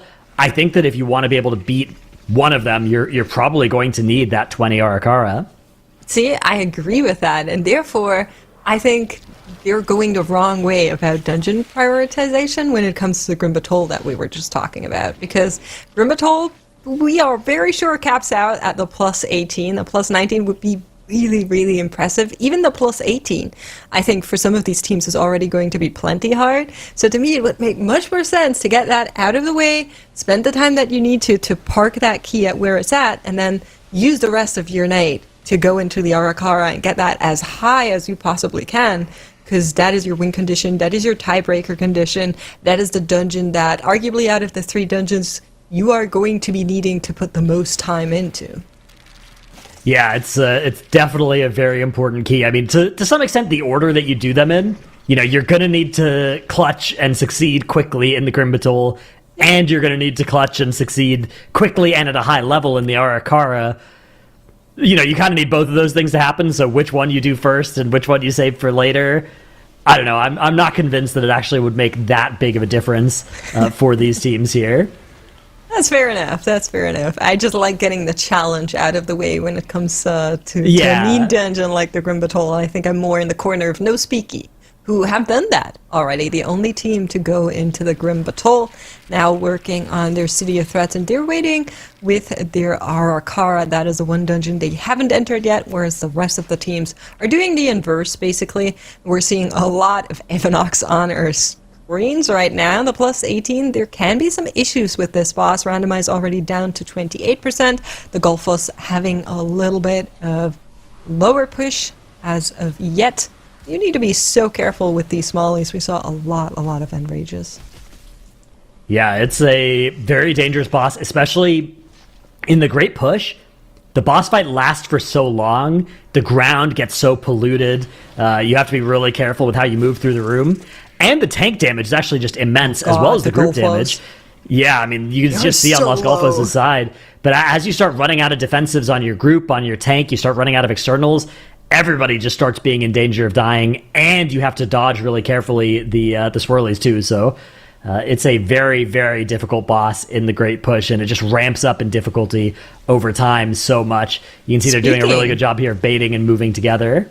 Speaking of difficulty, some are rising for the unicorns as Hawk has gone down. They don't have a combat rest available, and they still have half of the boss to chew through here. This is a hard boss that's going as well. to be put them much slower, and like you're pointing out, it's incredibly hard. Actually, to play this is boss. so bad because the frost phase of this boss, the Rhyme Dagger here, this goes away much faster the more people are soaking it. So if you have one less person, that's going to last for longer. Now, the good news is you're playing with a Prop Paladin. Your Prop Paladin can bubble every other Rhyme Dagger, which dramatically reduces the danger of this fight compared to other tanks on this one. But it is still extremely scary with a person down. It's going to last for a long time. Shiny Unicorns, I think, will still be in position to time this key, but they probably can't afford much more of a time loss after this. It's, being a person down for a boss fight is very costly on the timer.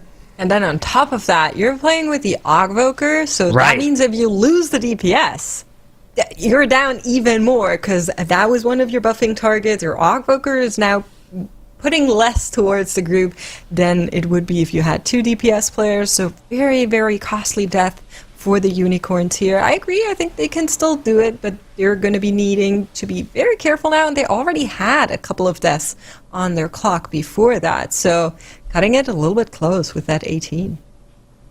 Yeah, danger here. The Cloak of Shadows committed. Shelly now down to the Icicles. Oh, God. Great ability name.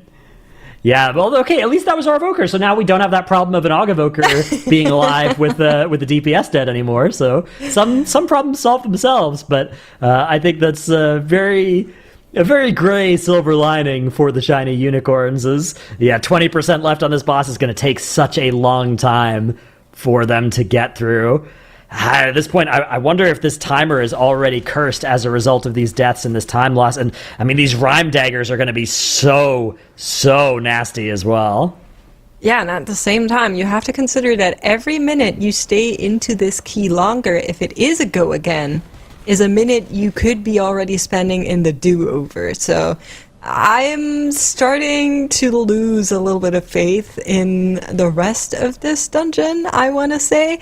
I think it might still be possible, but it is going to be cutting it very, very close with the Challenger's Peril. 5 deaths on the clock. They're going to be taking so much time to finish out the boss here. We're already nearly 5 minutes into the boss fight, and there's still 10% to go. Yeah, this is getting ugly for sure. Hopefully they're aware of their timer, though, and they know whether or not they should be hearthing out or not. I think it's definitely at a point where one more thing goes wrong, and we are out of there. So look at how Kettles long is saying, the last 10% are taking them. They're already at 1830. I have a direct quote from Tettles. This timer is chalked. You need sub 18. I've never seen somebody time this with an over 18-minute second boss. So Shiny Unicorns would be the first time Tettles would have ever seen that if they can do it here. Actually, it's going to be getting close to that 19-minute mark. Over by a little, yeah. Yeah. See, this is what I mean. You're now in the position where the longer you go in a run that is very unlikely to be within time, the more time you're losing, because that is a go again, and you won't, I'm feeling for the unicorns. Yeah, this is potentially throwing good time after bad here. Looks like they're going to continue this run, though, so we will be watching intently to see whether they can salvage this. If they can, they will be staying on pace with No Speaky as one of our top 2 teams. If not, that's going to be a huge opening for Randomize and or Los Golfos to catch up with them and potentially fight them for that second place spot. And No Speaky have been looking incredible today. You can look at our scoreboard. It's actually pretty comparable between all of our teams, right? 34s for No Speaky and Shiny Unicorns, 33 points for Los Golfos and Randomize, who have a tank death. As the landslide comes out, they try to stabilize here and recover this one. No bubble taunt available, which means an extraction strike is going to take out their Moonkin as well. But it looks like beyond that, they've been able to mostly get aggro solved. No, another Red Bull death coming out. The rumors of them stabilizing may have been overstated here. This is going to end up being a reset for Randomize. That's 15 minutes they've lost here. Brutal for a team that definitely is in some danger already. Yeah, and I mean, if we are talking about the unicorns having a bad run opening up for teams like Randomize and Golfos, this is exactly what Randomize does not need, and at the same time there's trouble for the Golfos. We do have their Shaman going down as well as their Moonkin. Unfortunately, similar issues between the 2 teams in that 18 Arakara as the extraction strikes are claiming victims once again. Happened yesterday as well. It's definitely a little bit of a dicey mechanic there, but oh man, this is not what you want. Yeah, not at all. This is tough. They are going to keep the run going, but I think we are now playing for the 1 chest timer in this plus 18. As Los Golfos, the extraction strike claims another victim up in the top left now. As this is the exact same story that we're seeing here. Are they going to be able to stabilize this one? A good interrupt there is going to stop the next set of extraction strikes, but it's not going to stop that auto attack from taking down their Shaman. Does look like they've done a little bit of a better job recovering this pull. Oh, as I say that, more of those web bullet casts starting to go out, though. Los Golfos in some danger. Looks like Randomize are doing a do-over. They did walk back all the way after having that same situation happening to them after wiping there with 7 deaths in the plus 18. They came back, and then unfortunately there was another thing that went wrong for them, and they decided to just, we're going to be going again. This is not worth it. We don't want to finish this run here. And town portaling out. Yeah, it does make sense. I think good decision. Maybe the decision that Shiny Unicorns in the bottom left was supposed to make as well. Mm-hmm. They have a 1910 Fangs of the Queen on the board. No Speaky by comparison. Yes. 1625, almost 3 minutes faster on that boss split. Will Shiny Unicorn still be able to time this keystone at the plus 18 level? This is a hard key. The highest key in the world that's been done of this dungeon is only a plus 19. They are very close to that level here. Shiny Unicorns now making their way towards that third boss. There's still quite a bit of time on the board for them, but they do need a bit of count as well. This is going to be close. I'm so curious on whether or not they can pull this off. First of all, just to prove Tails wrong, it would be very funny if they did. I mean, I think it's possible. It would be the amount of time they have. Incredibly impressive. There's 2 more bosses that they need to deal with in the meantime, and their combat rest just came back up, so they have 1 more. 5 deaths against them thus far, but the Coaglamation was already very, very tough on teams in the plus 17 when it comes to the damage that's outgoing onto the team, especially when these pulses come through. It's AoE. Everything that anyone takes additionally to that is going to make your healer very angry at you. So I'm curious for what is yet to happen for the unicorns. Yeah, this is going to be a photo finish for sure. Meanwhile, yeah, Randomize have restarted their plus 18 up in the top right, going again. Always a little demoralizing to have to restart in the middle of a key, but I think it was a good disciplined decision to do that, especially in this plus 18 level that we know is too chestable. If they can accomplish that, it will be very much worth it here. Tuttle's also pointing out that they did not lose a lust, so they still have that, which they are going to be sending on the coagulation. And after all, you know, unicorns are magical creatures. If anyone can do it, it's probably them. I feel like they're fine, yeah. I mean, you've got a lot of time here for the last two bosses and only a trash pull or two as well, so I think it's okay. I think Shiny Unicorns are still in this, but it is definitely going to be close. They are not going to have much room for error for sure. Now, you say not much? I don't think they have any room for error. I think from here on out, they need to be perfect. It's going to be very, very tight for them in this plus 18. And we just saw the initial damage from the coagulation go out onto the team, already doing so much damage to everyone, as the polls will be happening in a couple of seconds as well. Just a quick mention of the other teams. We do have the Golfos on the second boss after pushing onwards. After some trouble, Randomize going again in the 18. And no speaky, same dungeon as the Unicorns, will be reaching the coagulation in a little bit, but having a very, very fast dungeon run in comparison on the overall due to not having all of those deaths that unfortunately happened for the Unicorns. Yeah, exactly. It's a big difference. Of course, this season, those death timers are so costly because of that Challenger's Peril affix. 15 seconds per death is extremely brutal. So it's something these teams really are trying to be aware of and play around, but it makes those sorts of wipes so punishing. It does, and now their bloodlust is gone.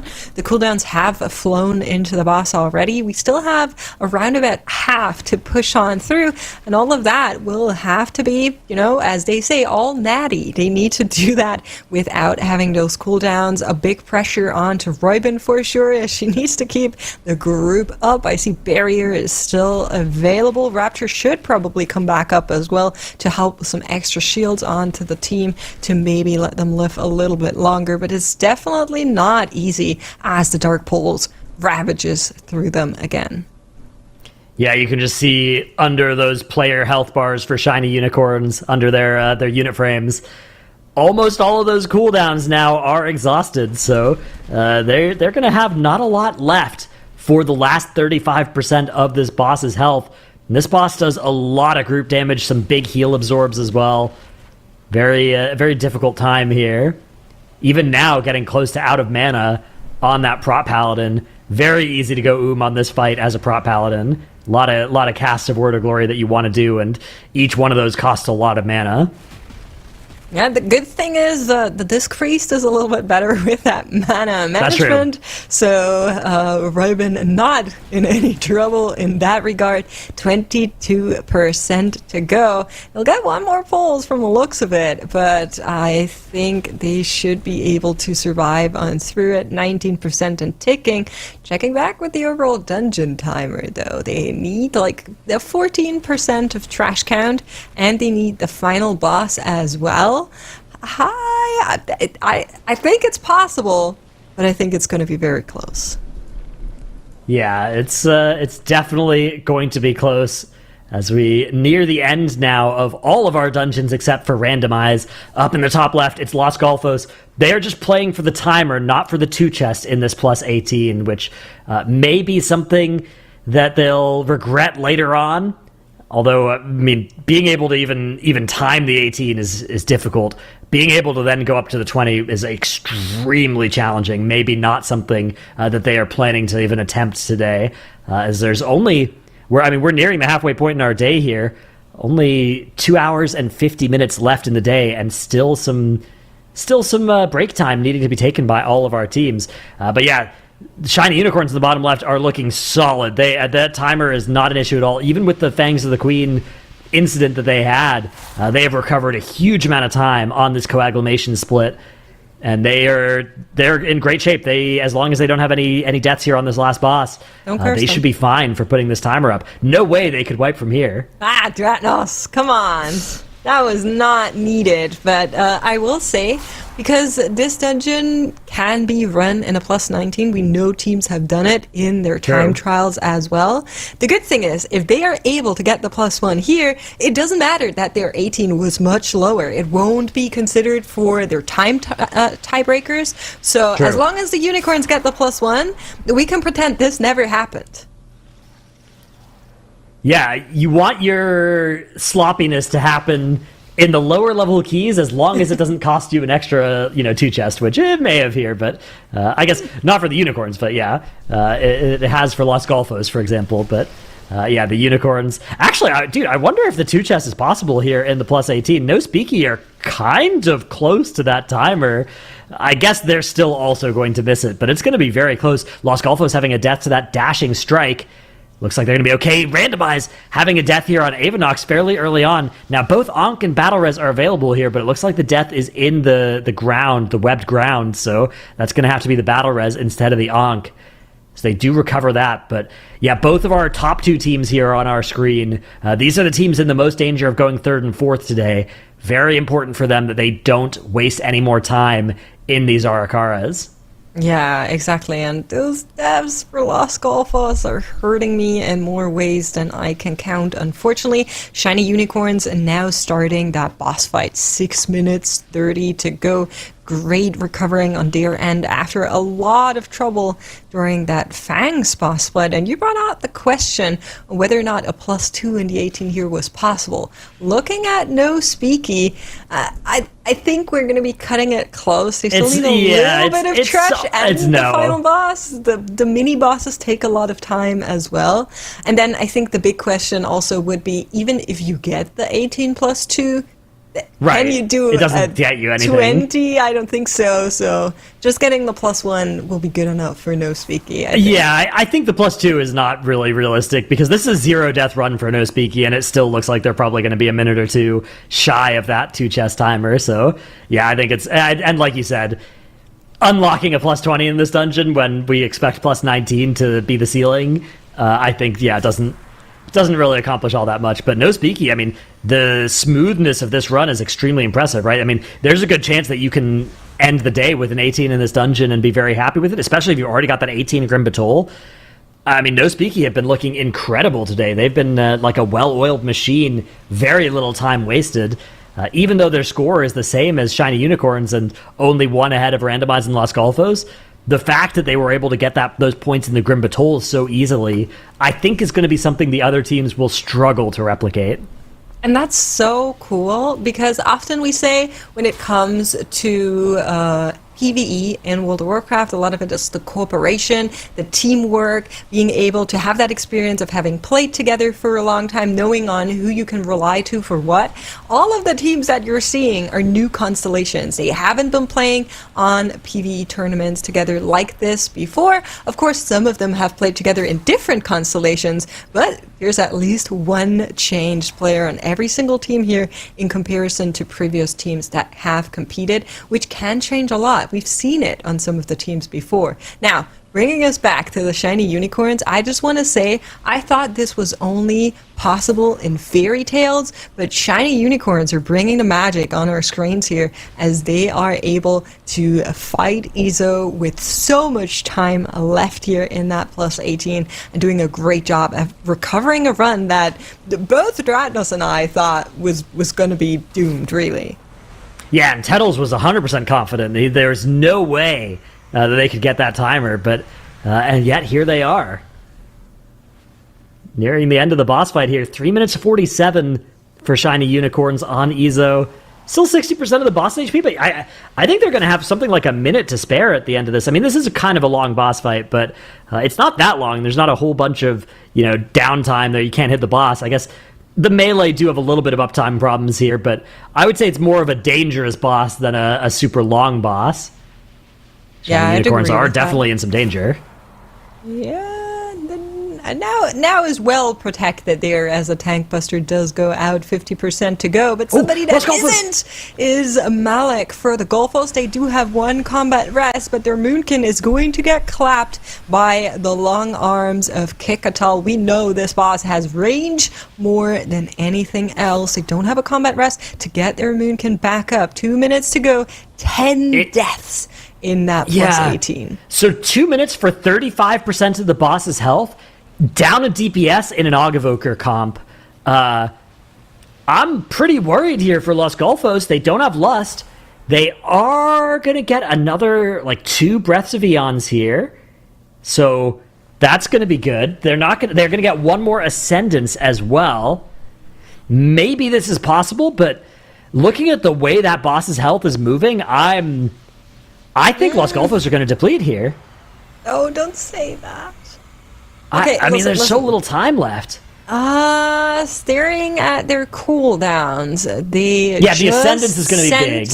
Yeah, they just sent Shaman, so that is some damage that will be going out. We have the same issue that we were talking about for the Unicorns, with having a death on your actual DPS player being even worse. Now your Augvoker is losing some of that value that they're putting towards the group. 1 minute to go, 21%. Here comes Ascendance and Power Infusion. That is a big combo. It looks like it's going to line up with this next Breath of Eons kind of nicely as well. This is it. They've got to do a lot of damage with this set of cooldowns here as it comes out. There you can see, the Ascendance coming out. Ooh, it lines up with the Singularity. That is not... actually, it's not the end of the world, because Ascendance does give you range on those wind strikes. And then we should be able to get a Breath of Eons here in a moment. 13%. But 13% still on the boss's HP. 24 seconds here for the Golfos. There is that breath. It is going to pop within the timer, but not by a lot. 17 seconds now. 10% on the boss's health as it's slowly crawling down agonizingly. But Los Golfos just don't have the damage with a player dead. 4 seconds on the clock, and this is going to be a heartbreaker. It is a depleted keystone. That is 31 minutes of their dungeon time that they will not be getting back. 5-hour day, that is super costly. That is so unfortunate. The Unicorn's able to finish their key. In the meantime, No Speaky also having a fantastic run in the 18 here, but for Los Golfos, that one hurt. Oh, it was brutal to watch. I mean, we had a huge high with the Unicorns pulling off that dungeon right next to a huge low, watching Golfos have that just heartbreaking depletion. They fought so hard to the very end, but, we're going to be swapping around here on the desk a little bit and reflecting on some of the action we just saw unfold and that we still have live here as we watch No Speaky. So, Makes, we'll say goodbye for now. But we're going to get Tettles in here, and Tettles, of course, keep an eye on the action here. But as we go, I was thinking, as you start things off, maybe you could give us even a recap of some of the highs and lows, or what's happened so far, since we're a little past halfway through our day. Yeah, I think now is probably a pretty good time to be looking to do something like that. So for Shiny Unicorns and No Speaky, these are probably the two top teams that are performing thus far. You see No Speaky in the top left-hand corner of the screen. Both of these teams are going to be at 36 score after No Speaky finishes the City of Threads. Then No Speaky kind of has a decision point to make, kind of similar to Shiny Unicorns. Are they going to be going for that 19 City of Threads? 19 City of Threads out of this pool was only put up in time trials by No Speaky and Shiny Unicorns, so it's kind of an interesting diversion point. I think if the teams are able to actually put up that 19 City of Threads, they're basically making it to Championship Sunday. So it's kind of an interesting decision as to whether or not they attempt that or whether or not they go to the dungeons that they haven't started in. So both those teams are actually in a great spot. Los Golfos and Randomized, they've had their fair shares of mistakes, whether it be missing 2 chests in dungeons, trying to figure out what an Enye is, wiping to the last boss of Arakara. There's been some mistakes. I think that there's still opportunity to catch up for both of these teams. But I'm going to be honest, it's a pretty big uphill battle here, especially whenever you're considering... I kind of think that 18 Grimbatol is harder than 19 City of Threads as well, and No Speaky already having finished that 18 Grimbatol, that puts them in an absolutely dominant position. Yeah, if No Speaky can clutch out an Arakara run or two, they are going to be in such a great spot here as Randomized working on this plus 18 Arakara. Unfortunately for both Randomized and Los Golfos, the plus 18 Arakaras have cost them a lot of time and still have yet to yield any results. So Randomize really hoping to succeed on this run. If they can get that 2 chest, it's also potentially valuable if they can then do the plus 20, but I'm worried about being able to accomplish the plus 20 Arakara. That is an extremely difficult key that not a lot of teams will be able to reliably do in the short amount of time that you have today. I was kind of thinking about it, and maybe you have a better read on this than me, but I feel like Los Golfos and Randomize are probably going to put up like 17 Grim Batol, 18 City, 19 Aura. That's kind of my read for those dungeons.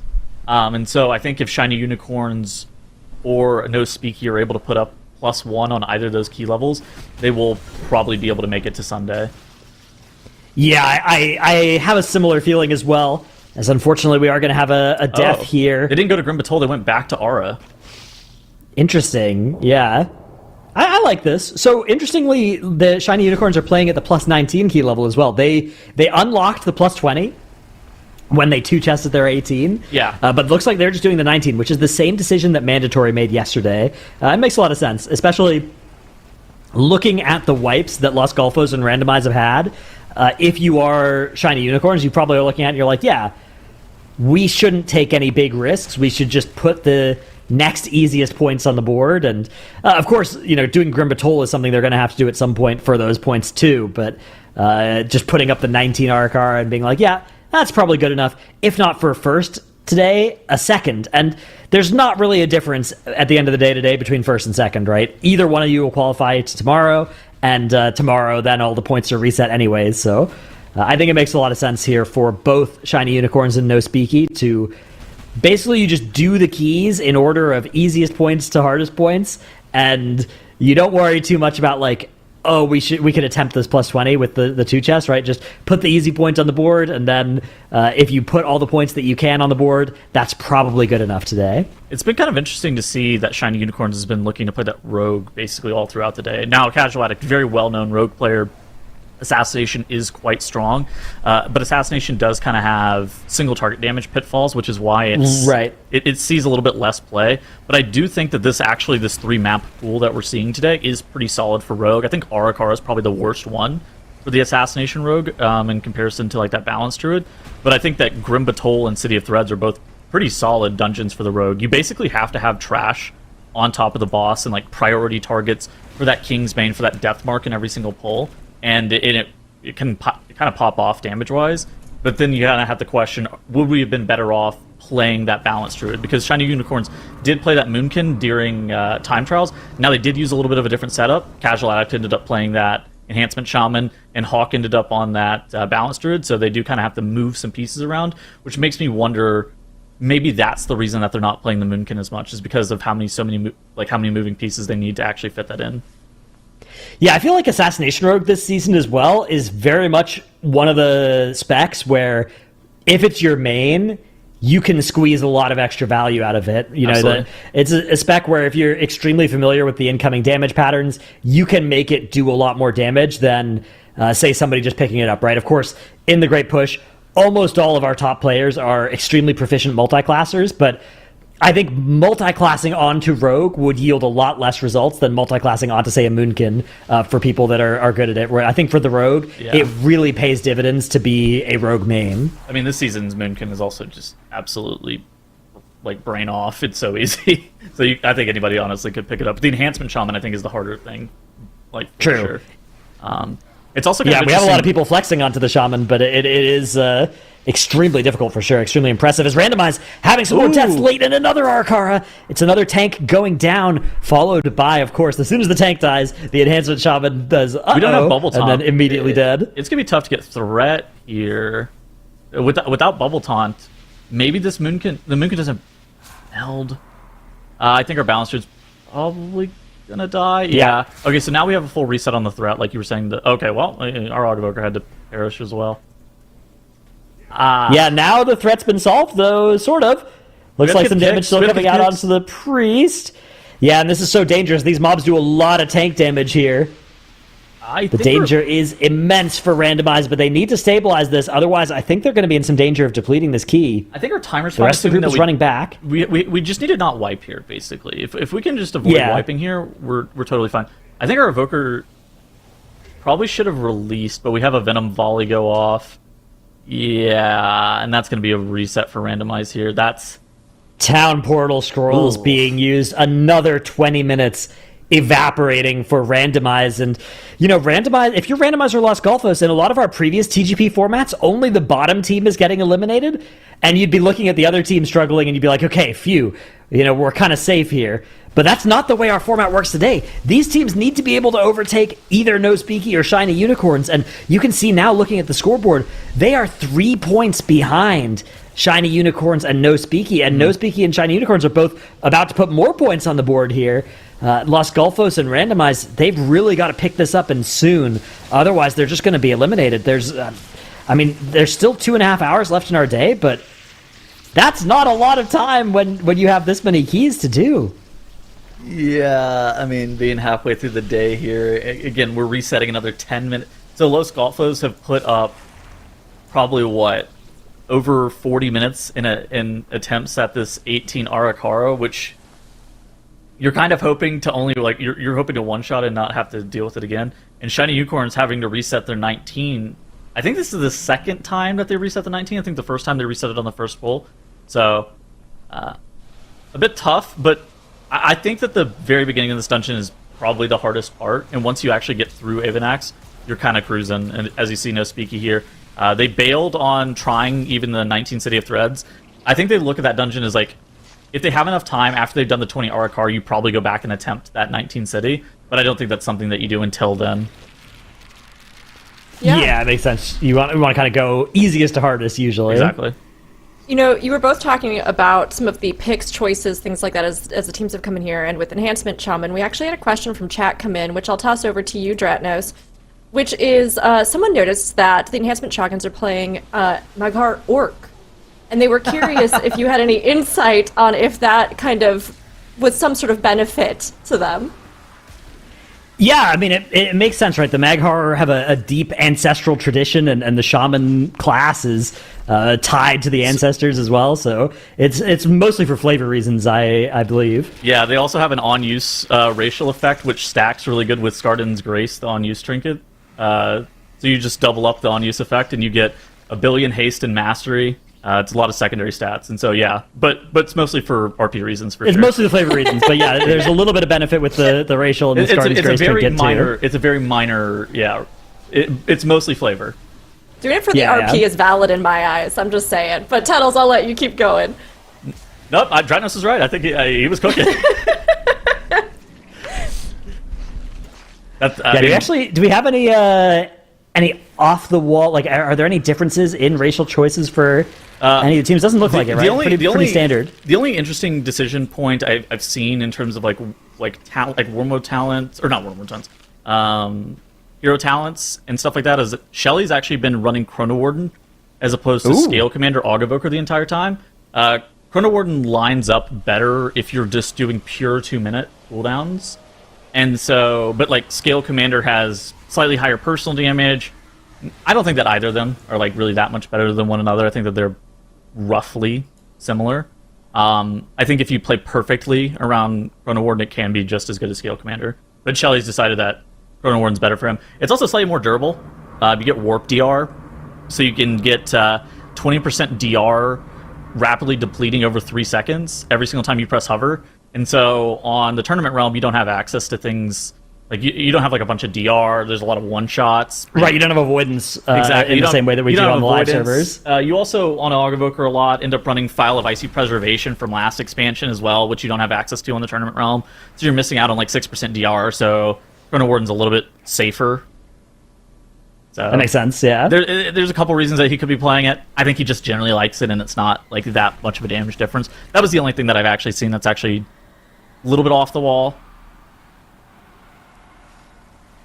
Yeah, I've always been playing Scale Commander when I've played Augevoker. It's the steerable deep breath is very hard to get away from. I'm a Scale Commander one trick too. I love Scale Commander. I think that's so sick. Yeah, you hit the breath of a yunge, you go, exactly. Drift around. It's a vibe. You also have to make sure not taking that away from me. You have to make sure that you steer into every single mob and you're running deep breath stun. That way you stun mobs outside the pack, and then your enhancement shaman gets upset. Yeah, extremely valuable. Anytime you can annoy your enhancement shaman, that's always good. Yeah. All right, so somehow all of our teams are now kind of synced up again. All of the start of Arakara, although different key levels, of course, across the board. It's Shiny Unicorns working on that plus 19, No Speaky on the 16, Randomized and Los Golfos working on those 18s. And the way that things have worked out here, it would actually be big if No Speaky could 3-chest instead of 2-chest this plus 16. Just jump straight to that plus 19. Especially if the teams aren't going to bother with the plus 20. That would be a time save, although Timber going down to that Impale is going to be hurting their chances of that. We know that the 3-chest in the 16 is maybe possible, but it's very tight. Nobody's done it yet. I think this TGP is actually really interesting. I think actually a lot of the decision-making in play is actually revolving around like tank cooldowns and tank survivability. It's been kind of a common point of discussion amongst the community as to like how are you able to actually keep your tank alive. And while Prot Paladin is the most durable tank on this season, they still have a lot of difficulty like living a bunch of these pulls. And I think that like a lot of the decision points of like where you're pressing your offensive cooldowns and whatnot actually comes down to just like how easy or difficult it's going to be for the Prot Paladin to survive a bunch of these pulls. And so I think that like how all of the starts of all of these dungeons and like you were saying even the routes and setup of everything being related to that Prot Paladin is super interesting. Yeah, absolutely. The Prot Paladin challenge on a lot of these pulls is immense. Something that's very impressive for these tanks to be able to get through so often. And we do see so many of these abilities, even these TGP tanks, getting killed by things like those extraction strikes in this area. This pull that No Speaky are setting up, for instance, a very dangerous one for those tanks. Yeah, exactly. I mean, they also have like unlimited range on their extraction strike, and I've seen it time and time again where the mob is 30 yards away and they just extraction strike your tank, and they didn't have mid up, and they just like died to it because they didn't realize it was coming. I mean, Miss the Tyrannocyte is also, I think, a great example of that. We saw so many tank deaths in there yesterday. Yeah, absolutely. Even white swings, like once you get up to that 19 key level, even just white swings from pretty much any mob in all of the dungeons just do so much damage. I mean, Grim Batol, I think, is a perfect example as well of, especially those first 15 minutes of that dungeon are so dangerous for tanks. Mm-hmm. That's part of why it's so impressive that No Speaky have that 18 already on the board without, depleting that keystone. I think it's extremely likely that some of our other teams are likely to have some more challenge than that as they work on that dungeon later in the day. Ooh, Shiny Unicorns having a death here on Avanox, start of the fight. That's just going to be the Onk. All good. No battle res lost there. Although each of those deaths is 15 seconds. There's another 15 seconds, and that's going to be a jump-off angle for the Unicorns. Double attendant into the first boss? Like, was that in... I saw them get the mobs. I can't tell if it was intentional or if they accidentally body pulled and they were like, well, I guess we just have to pull them into the boss. That seems so scary because that's actually so many required kicks. Like, even one attendant, I think, takes all 4 of your interrupts more often than not. Not even just including the fact that you have the Prot Paladin to basically lock down a mob. It's actually an insane amount of interrupts just on that mob because it also has 2 spell schools. So it can, if you do lock it on the bolt, it can immediately start casting that Resonant Pulse that has to either be CC'd or interrupted again. Yeah, it's an extremely dangerous pull, so you do have to wonder if that was intended or not. I feel like there's no way they wanted that, but I guess we'll have to see the next time. Yeah, I mean, you do have a Prot Paladin. That's a lot of control in theory. It's probably doable. It's more just like, it's risky in a dungeon that... I would say, I think that Arakara, like, the recipe to success here is just like avoiding risk. Like, if you could just go deathless, you're going to time the key. The timer's so free in here. That's true, yeah. Like, you don't have to do something that's, like, completely off the walls crazy. Especially to qualify for Championship Sunday. Like, you don't really need to do anything that's... You don't need to reinvent the wheel here. Yeah. I think as well, it's the kind of thing where it might be a big time save, but it's probably not all that big of a time save. And if you have to reset a couple of times to attempt it, the timer in Arakara is not necessarily tight enough to warrant that trade-off, right? Yeah, it's kind of weird. Like, you do... I think you do bad pulls in basically every single section, and bad meaning like inefficient timer-wise. And sure, you could do some, like, maybe you could add in like a third attendant pull in the next area, but we're really not gonna like save that much time by adding those 2 attendants to the boss. And the added risk of that seems, I don't know. I think it's hard to know and speculate if we don't even know that was intentional, because it seems like it's so out of the ordinary for what teams are looking to do. Yeah, absolutely. Teams will, like, at most, teams will do, like, one of the crawlers with the boss and, like, dispel the tank is just responsible for dispelling the poison. And you'll do some jabbing flyers, and that's about it. Yeah. Extremely dangerous at the best of times, right? And you can add some mobs and make it way more dangerous if you want to. All right, looks like the Unicorns getting ready to attempt it again. Meanwhile, Randomize and Los Golfos are two teams in the most danger, both at the bottom of our screen here. Pretty much perfectly synced up in their plus 18s, which is pretty neat. Hopefully this will be the attempt for both of them where they can finally get out of this dungeon. How do you feel about their odds of being able to qualify to Championship Sunday? It's getting grim, Tunnels. I'm not gonna. It's kind of interesting. I'm not gonna sugarcoat it. Randomize and Los Golfos we're already approaching a point where their path to qualification is gonna involve them doing extremely well, and No Speaky or Shiny Unicorns having some set of disasters in their runs. I do think it's good that, for both of these teams, I think it's kind of interesting because it's Shiny Unicorns had a pretty bad City of Threads. Now, it's not impossible for them to go back and put up a 19 in that dungeon. They put up a 19 during time trials.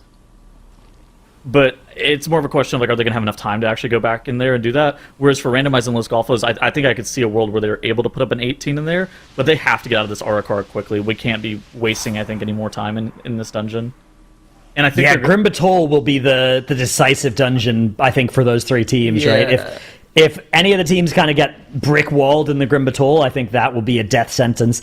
Except for Shiny Unicorns, they have a little bit more time to give, but that's their path to not qualifying is Grim Batol for sure. I think if any of the three of them can actually put up an 18 Grim Batol, I think that's going to secure them the spot to Sunday. Well, the problem is... it doesn't secure you anything. The problem with 18 Grim Batol is, like, okay, I put up an 18 Grim Batol, you put up a 17 Grim Batol, you can still do 1 key level higher than me and Arakara, and because it's a higher level key, it's better for tiebreakers. Sure. That's true. I guess I'm assuming that they're all going to have to do the 19 Aura as well.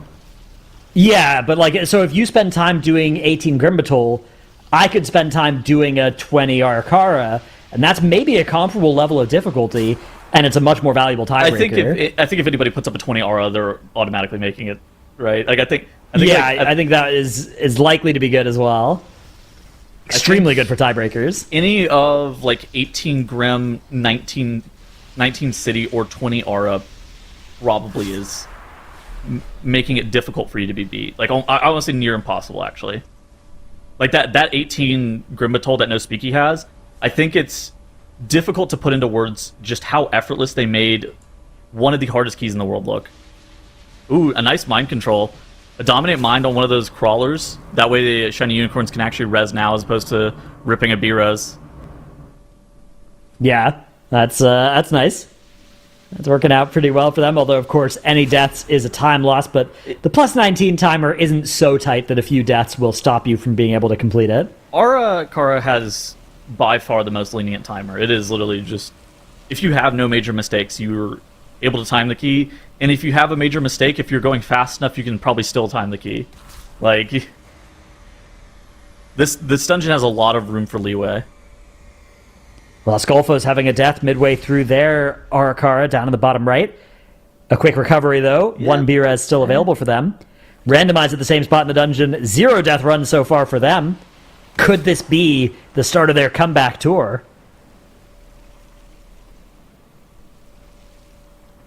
And No Speaky in the top left.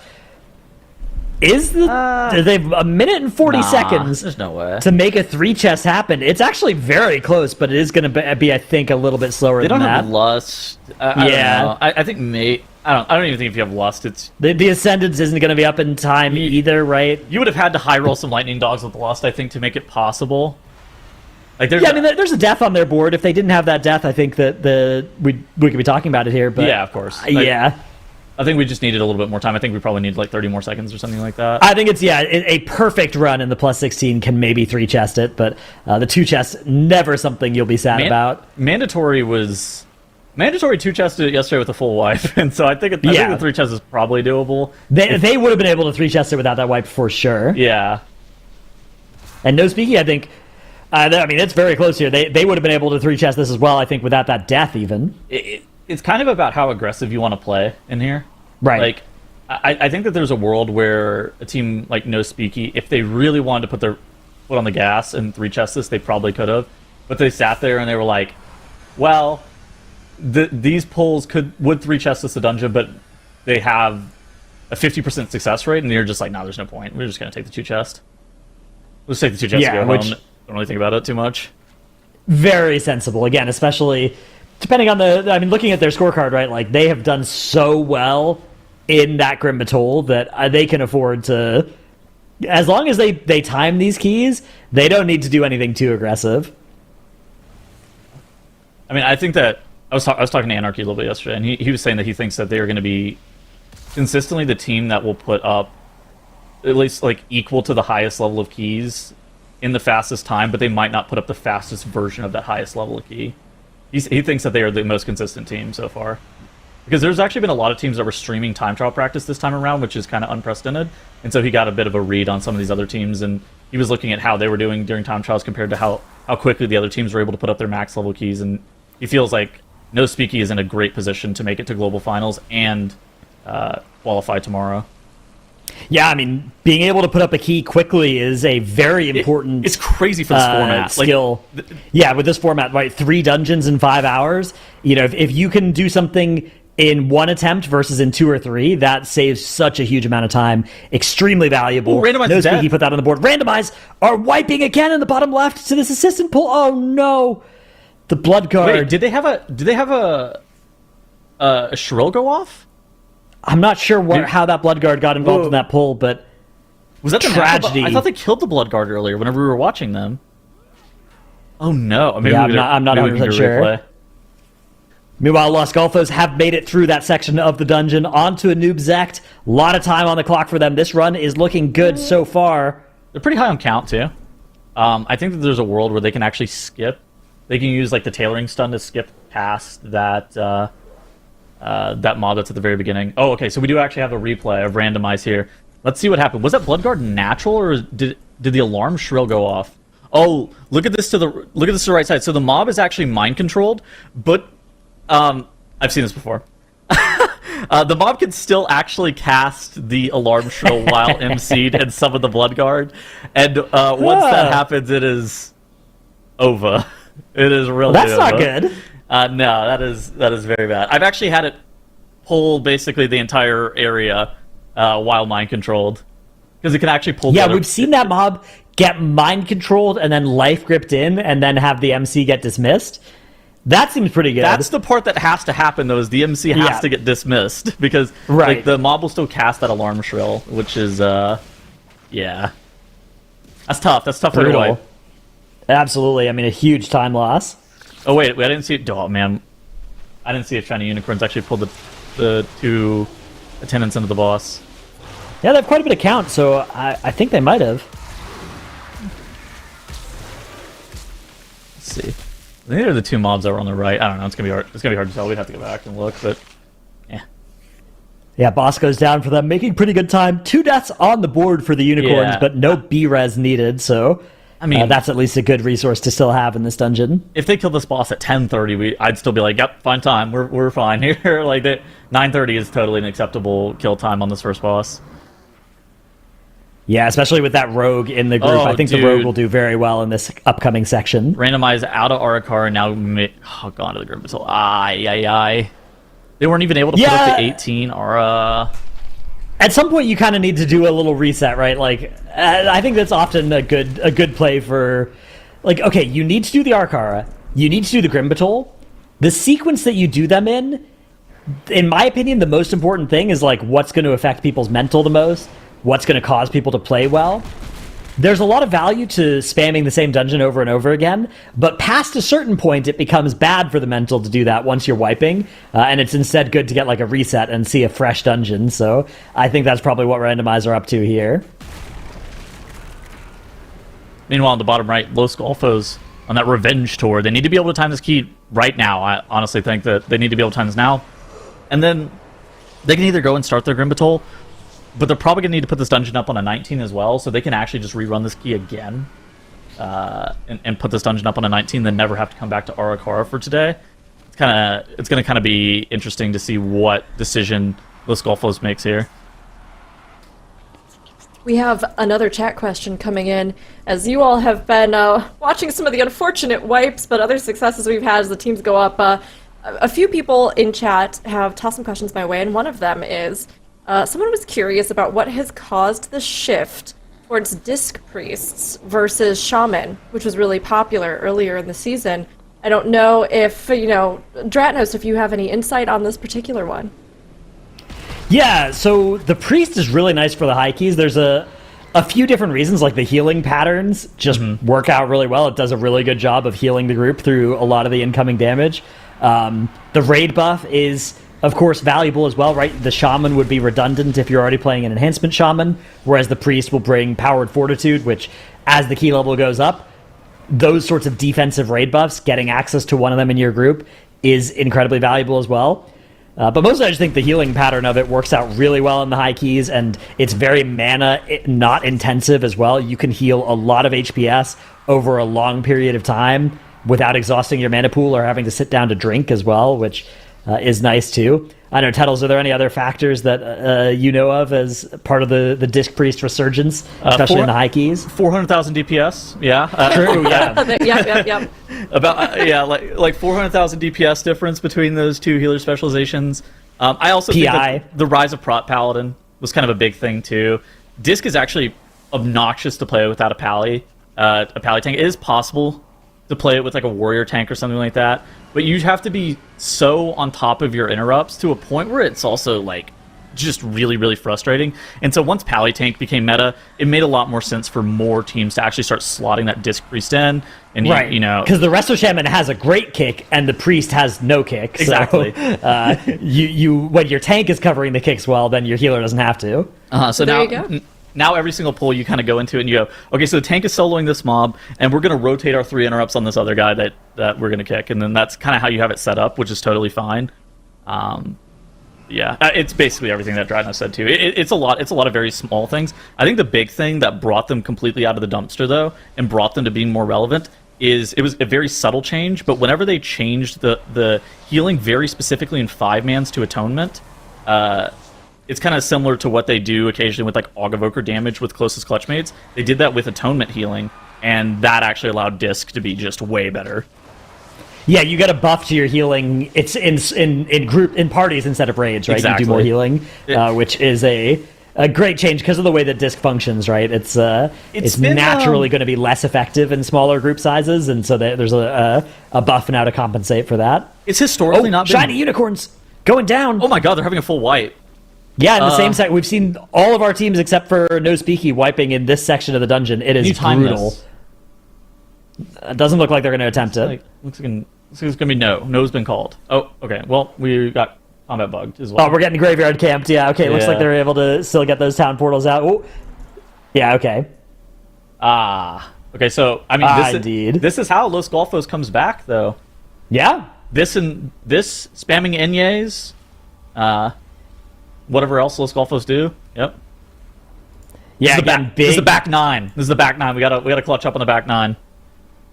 Big opportunity for Los Golfos indeed to try and yoink a second place from the misfortune of Shiny Unicorns. Of course, Shiny Unicorns already have the 18 on the board here. That was a 19 that they wiped in. Shiny Unicorns also have an 18 in City, and Los Golfos only on the 17. So there definitely is still a lot more work to be done, but this is step 1 of the comeback tour. Exactly, and I mean, then they could actually start the 19 Arakara and be in kind of a similar position to where Shiny Unicorns are.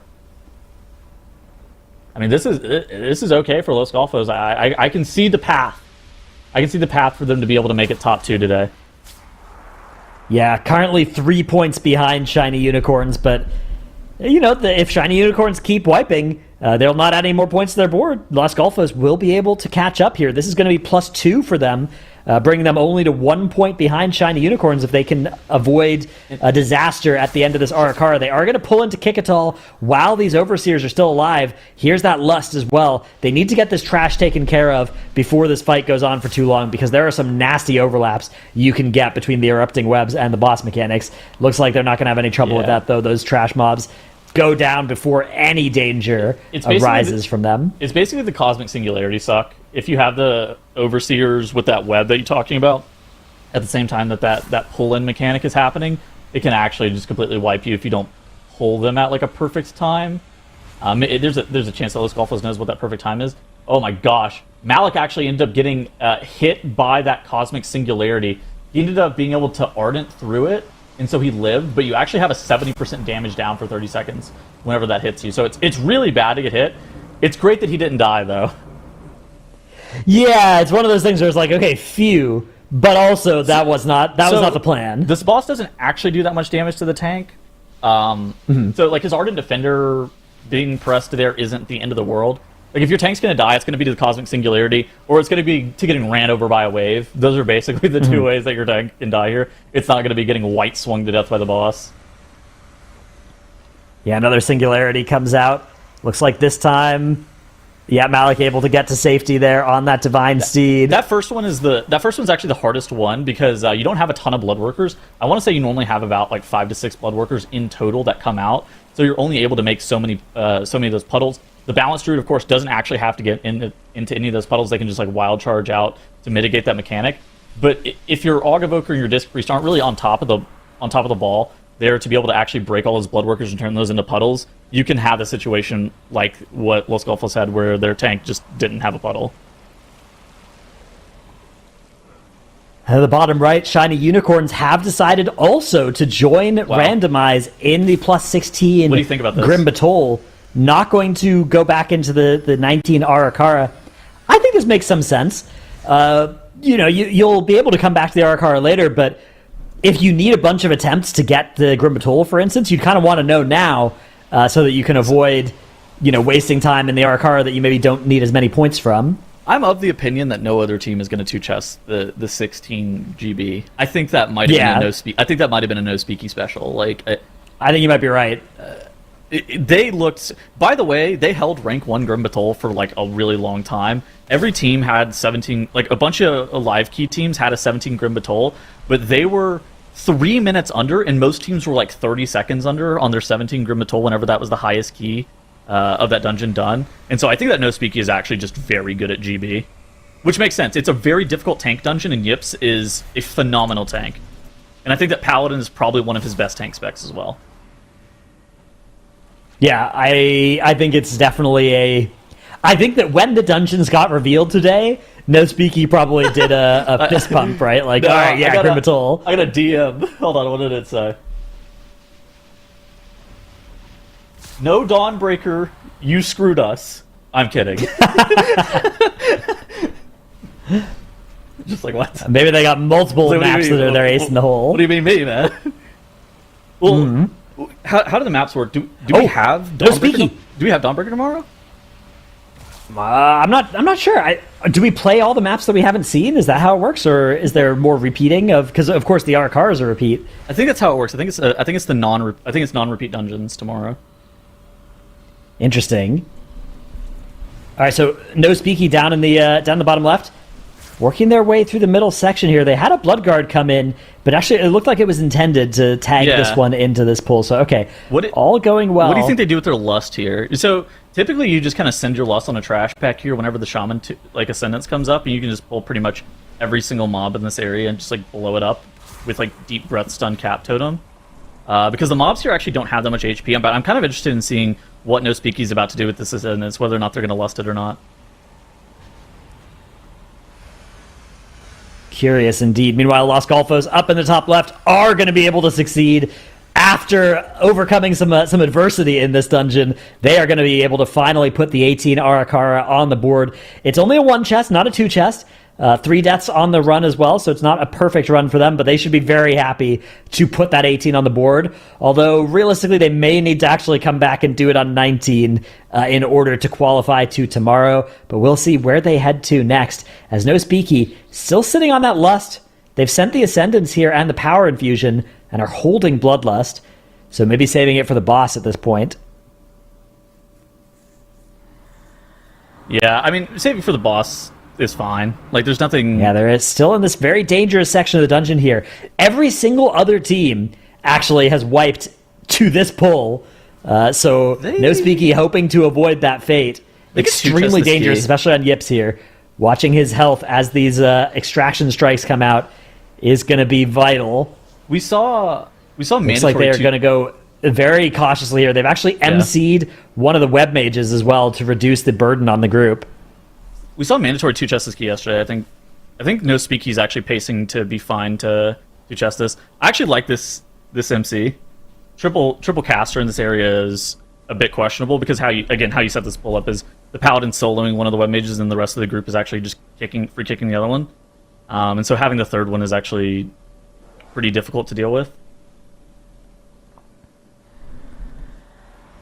Yeah, meanwhile, we have, looks like Los Golfos entering Grim Batol as well. So all of our teams, except for No Speaky, are in the Grim Batol now. No Speaky already having conquered that dungeon today. This is going to be make or break for our teams. If Shiny Unicorns succeed quickly in Grim Batol, it is going to be so difficult for Los Golfos and Randomized to catch up and fight them for that second or first place spot out of the group.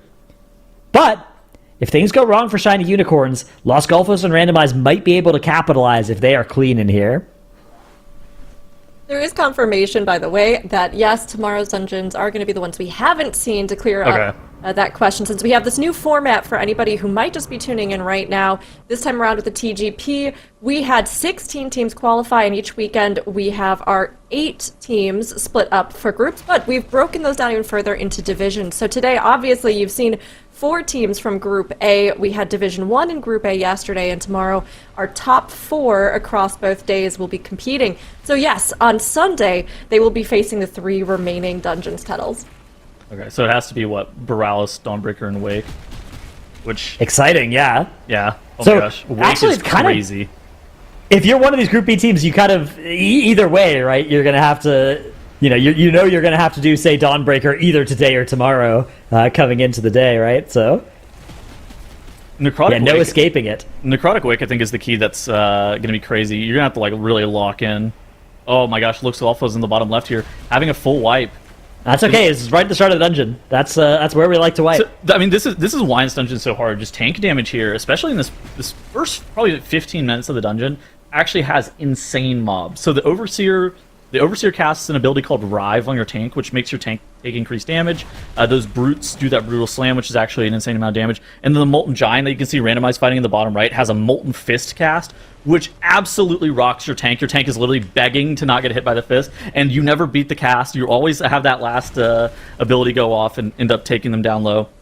Additionally, General Umbris, the first boss, also bleeds your tank every like 30 seconds or something like that, and it just completely crushes them. And you basically like rotate Cauterize and Dwarf, and then Cauterizing Flame, Dwarf Racial, Bubble, Bop. Exactly. Those are your tools against it. The ones where you don't have any of that are so scary. We're PSing. Yes, please PS me. Yeah.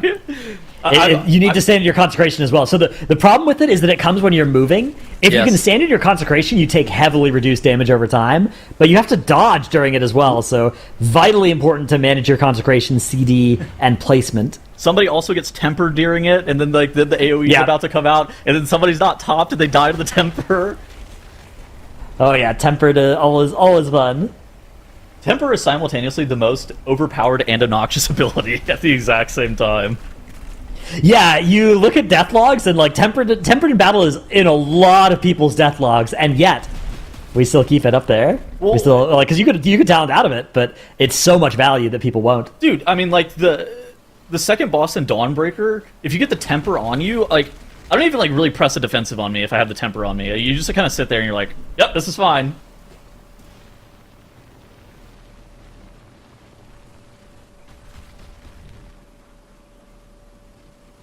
All right, as we're watching our teams progress through these Grim Battles, it is No Speaky in the top left who are the odd team out, working on an Arakara. They are on great pace in this plus 18, potentially in 2-chest range. In fact, very much in 2-chest range here are No Speaky. I think if they time this key on a 19, they're probably safe.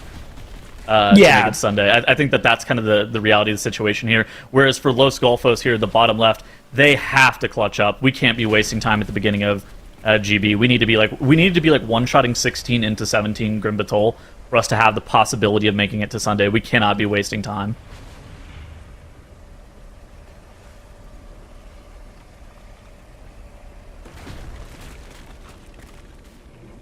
Looking around, looks like Randomized in the bottom right here doing something very interesting with the Overseer. They kept that Pack of Trash Mind Soothe, pulling this Overseer. I think this is into an Enforcer Beguiler double Warlock pull. So you kind of have to play whack-a-mole with your interrupts here. You have to be really, really diligent about getting all these kicks.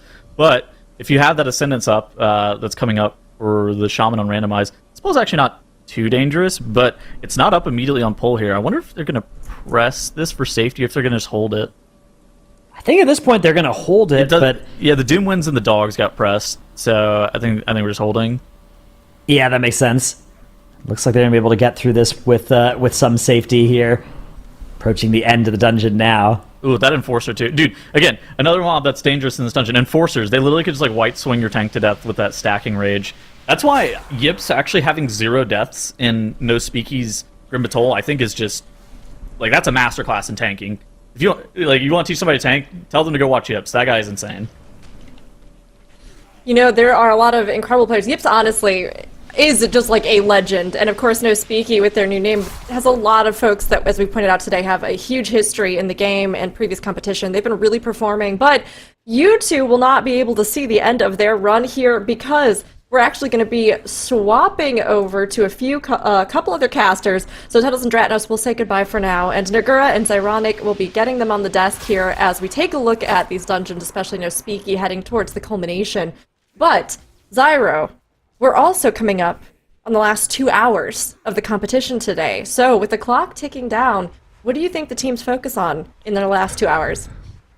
Yeah, just stepping back and taking a look at everything that's going on right now, looking at all the teams, I think No Speaky, Dratnos and Tuttles were talking about this right before we swapped around here. They're in a very good spot. They're kind of taking on the guise of yesterday's mandatory, and that they've just been super clean all day long. They've gotten their 2 chests when they need to. They've capitalized on the 2 chests when they need to. And they really only need to finish off this Arakara, and they're looking like they're pretty clean. But similar to yesterday, the bottom 3 teams, they're close enough to where if any mistakes happen for Shiny Unicorns and Randomized and Los Golfos just play clean for the rest of the day, any one of the 3 teams could make it in. So it's really going to come down to just clutch play in the last couple of hours here. Yeah, definitely looking very good for No Speaky, as they're already on that last boss as well. And I mean, they're just so clean. Honestly, I'm so impressed by No Speaky. Comparing them to Mandatory, right? Obviously, we did see them yesterday, and Mandatory was also incredible in their run as well. But yeah, I mean, No Speaky looking a little bit cleaner in comparison, right? It's like they didn't have any major mistakes whatsoever. So I actually think No Speaky is looking incredibly strong. And if Mandatory is watching right now, which I believe they are, then they should be a little bit scared for sure. So yeah, No Speaky definitely incredible. But yeah, looking at Los Golfos and Randomized, which of course are the teams that are coming in today on the lower seats, that are the ones in danger to get eliminated today. Randomized definitely a little bit of a bigger struggle for them, and they have a really hard time clawing it back today. Los Golfos, on the other hand, I do think there's still a chance for them to make it. Maybe not quite against No Speaky, but against Shiny Unicorns, they still do have a chance. They're just the 1 point behind right now on the scoreboard, which doesn't necessarily mean that much, considering that Shiny Unicorns has the +2 in the 18 Arakara, that they can still realize and get the 2 points there. But a 20 Arakara is very difficult to execute, and if Shiny Unicorns really is risking it and goes into the 20 straight away without getting the 19 first, I do think there is a potential for Los Golfos to claw it back and get those similar points or even more points than Shiny Unicorns. And that's a good point, and I think that's a good idea from Shiny Unicorns to not spend too much time in that Arakara right now specifically, because with more information later in the day, they can choose whether or not they need to go for the 19 or the 20 based off of how well Los Golfos and Randomize are playing. Shiny Unicorns does have a very slight advantage right now, not by much, but enough to where they do have the little extra padding to be able to make that decision. So it's a measured choice from a team full of MDI and TGP and just general Mythic Plus veterans. Very smart play from them. In this 16 Grim Atoll already going quite clean for them. 0 deaths on the board through 2 bosses. Getting into one of the more difficult parts of the dungeons. There's a lot of caster mobs in here. Obviously it's not the most difficult for now. Now is through probably the hardest part of the dungeon for himself already, but still, they need to make sure they're dealing with a ton of kicks here, a lot of curse dispels, and of course a lot of AoE damage once you push these lava benders sub 50%. Going to be a lot of trouble for Roybin to heal through. Yeah, definitely going to be difficult for Shiny Unicorns here. I would actually be very interested to know the boss splits from the 16 Grim Battle of No Speaky. If I'm not sure if you remember, but if one of the casters that is not currently casting could maybe look up those timers and get them to us in a Discord, that would be really nice, because then, yeah? Production? We have a visual for that, I'm pretty sure. Can we bring up the Grim Battle times in one of our corners? Yeah, because if we see that, we do know that No Speaky did 2 chests of 16, which, if Shiny Unicorns can pull off the same thing, that would put them quite a bit ahead in comparison to Los Golfos and Randomize if they cannot do it. Because we know it's close. We know that No Speaky did have a really clean run with 0 deaths and did only just quiet make it. So if Shiny Unicorns can pull this off on such a clean run like they have right now, then that would be really good for them.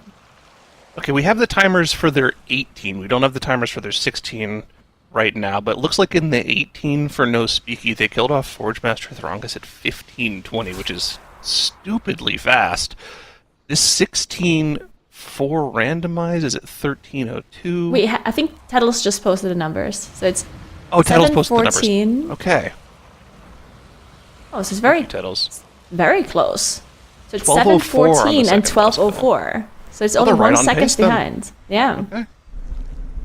So they need to keep this pace and also make sure they stay at 0 deaths in order to get the 2 chests. Remember, it was incredibly close on the 2 chest timer for No Speaky, so not a lot of wiggle room to work with here for Shiny Unicorns. They need to stay on pace here in order to get that 2 chest and give themselves another leg up on the 2 bottom teams of our screen here to get themselves qualified through for Sunday. Because at the end of the day, that's what these teams are trying to do. Obviously, winning the day would be a nice little, nice feeling to have, but really, you just need to make sure you qualify through to tomorrow, because there's no bonus to win on the day. Just top 2 qualify to tomorrow. Everything is reset. Fresh set of points, fresh set of dungeons. And you go again. Just play it safe. Make sure you get those dungeon completions in when you can. And definitely, that one death we just saw come through for Shiny Unicorns, not ideal considering how close it is. Now also dropping incredibly low on that pool there. They are trying to recover it. I think since there's no battle rest used, I assume it was Casual Addict that went down on the Shaman and did Ang. I'm not really sure. It happened so fast, I didn't quite catch it. So possibly also lost out on some cooldowns, and maybe that's why this pack is taking them so long and now actually struggling a little bit to survive. But did manage to recover and execute the pull, and they can move on now. The split for Draga, for the next boss, for No Speaky was 22:03. So we'll see if they manage to match that timer as well. But there we go, they are now on that boss. Okay. 2 minutes on this boss seems like it's a pretty quick boss kill, but maybe they can match that. It's going to be pretty tight. I do think they have a couple more percent of count than No Speaky did, if I'm not mistaken. I'm pretty sure No Speaky was at 83% and change. So maybe there's something they can skip here that No Speaky did not. I could be mistaken, of course, as well. It was a couple hours ago. And a lot of dungeons run since then, but we'll have to see what the boss split's going to look like for Shiny Unicorns on their end. But as we go around to our other 2 teams that are also working on the Grim Battle here, Los Golfos, about to head to Forge Master Throngus after finally getting through that first pull of the dungeon. Took them a few attempts to get through it, but I think the reasoning for them going for that large pull at the start is that at this point in the day, in order for them to actually catch up to Shiny Unicorns, they probably feel like they need to potentially go for a 2 chest here to even have a chance of catching up, so they can unlock that 18. Because they still do have to go back to that Arakara and push up that key as well. So there's a lot of work left for them to do. We'll have to see. I mean, so far this run is going pretty well for them compared to their previous attempts, though. Yeah, it definitely is. And look at No Speaky on the bottom left. They were waiting there before they started the key. And I was wondering, are they going to do the 20? Are they going for the 19? And it is the 20. So they're not playing it safe. They're not getting that 19 done. They're immediately going to the 20. Okay. Which definitely a confidence move, right? Because they are so good on points that playing the 19 first would be like the safest play, right? They have a little bit less than 2 hours left in the day, and they're pretty far ahead. So play the 19, making sure to get that 1 point would make sense. But then at the same time, they can attempt the 20. If it doesn't work out, they can still do the 19. Because getting the 19 done in the other 2 dungeons is going to be a lot harder. So I do think doing the 20 here is not really any risk, any high risk move for them at this point. So I think it's cool to see them do the 20 immediately. It's 100% not necessary. Like, just to put this into perspective how far ahead they are, if you look at their score total here, 18's timed in every single dungeon. The closest team to them right now is Shiny Unicorns. Shiny Unicorns has to finish this 16, get the 2 chest, go to the 18, and then also complete the 18, and then they would only be tied with No Speaky in terms of points. So that's probably a good 45 minutes of just clean play, assuming that Shiny Unicorns can one-shot the 2 chest and the 18. So No Speaky, they're chilling. They can kind of do whatever they want, and if they feel like the 20 is easy enough for them to do, why not do it? I like seeing the confidence play from them here. And they also saw Mandatory do it yesterday, and, you know, if that's the team you're trying to compete with, even though you're not doing it on the day, you know, why not try to match what they already did? Yeah, I like it a lot. We'll see if they can maybe even one-shot the 20. We're definitely going to keep an eye on them. But the more important competition for today is going to be the rest of the teams, because they're still, even if those Speaky are going to be super far ahead and very likely going to be making it to Sunday, the second slot is definitely still open. And randomized in the top right, they are at the end of their Grim Battle. They definitely are not going to be making the +2 here, as there's only 45 seconds left and the boss still on 61%.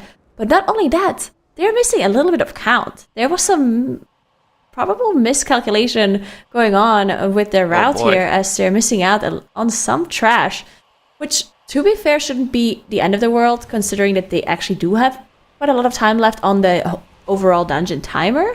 So they should be able to finish off this boss and find some trash somewhere. But yeah, they definitely have to fix that for the 17 afterwards. How far back are they going to have to go for their count? Yeah. Because you pretty much pull everything from Throngus to this boss here. They probably skipped the dragon, so they could pull that. It's not like they're going to be playing for time at this point. They've got 6.5 minutes left on the chest timer, so they just need to make sure they get their count.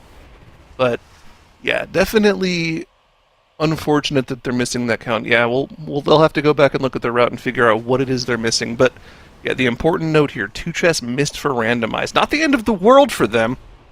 It actually really comes down to what Shiny Unicorns is going to be able to do in the top left there. If Shiny Unicorns also doesn't get the 2 chest, randomized isn't quite out of it just yet. But I think it's really up to Shiny Unicorns if they are able to play well enough to take that second slot today, because that's all they're up to play for right now. No Speaky looks like they have that 1 seed, that number 1 position just locked down. Yeah, I do think so as well. Shiny Unicorns, they are on their way to Aerodux as well. And they have 5 minutes and 25 seconds left, which I do think is enough to get the 2 chests here. They still have to do 2 packs of Corruptors here, which takes quite some time. So they do have to speed up a little bit. The last boss probably is going to take them around 3 minutes, maybe a little bit more than that. So they do have some time to finish off this trash here, I believe, if nothing goes wrong, of course, considering. So it's still going to be close for them, but I do think it is doable. The good news is that their Draga split is about 20 seconds faster than what we saw from No Speaky. So if everything stays clean here and they're able to stay 0 deaths on these Corruptors, we should be able to see Shiny Unicorns collect the 2 chest. But we have seen random spot deaths to the Corrupt channels on, several players in this section of the dungeon, even on the 16. So really need to make sure they're keeping it clean. They have the externals and the personals ready for those corrupt channels. Being able to finish off that mob before it gets that corrupt channel off is also pretty nice as well. Yeah, and it looks like Randomize is going to be killing off this extra Twilight Destroyer for their count. Not ideal, but again, the next trash mob is probably way off in the distance, so just got to deal with this quickly, and they're going to be able to collect their plus 16 at Grim Batol and add those 16 points to their score. And they managed to get another Bloodlust off, which is great, right? So they managed to get the last dragon down, and they got the enemy forces. Now they're gonna have to quickly think and talk about what happened and where they lost or where they missed the enemy forces to make sure that's not gonna happen again. And I assume they're gonna be going back into that 17 quickly. There's still some breaks that these teams have to take. I think, yeah, each individual team took 10-minute break. The first 10-minute break, but all of the teams have to take a second one. So we'll see when they're going to be doing those breaks, because they are not allowed to take in within the last hour of the tournament, so they do have another 45 minutes or so to take those 10 minutes. Mm-hmm. Looks like Randomize is on their break right now.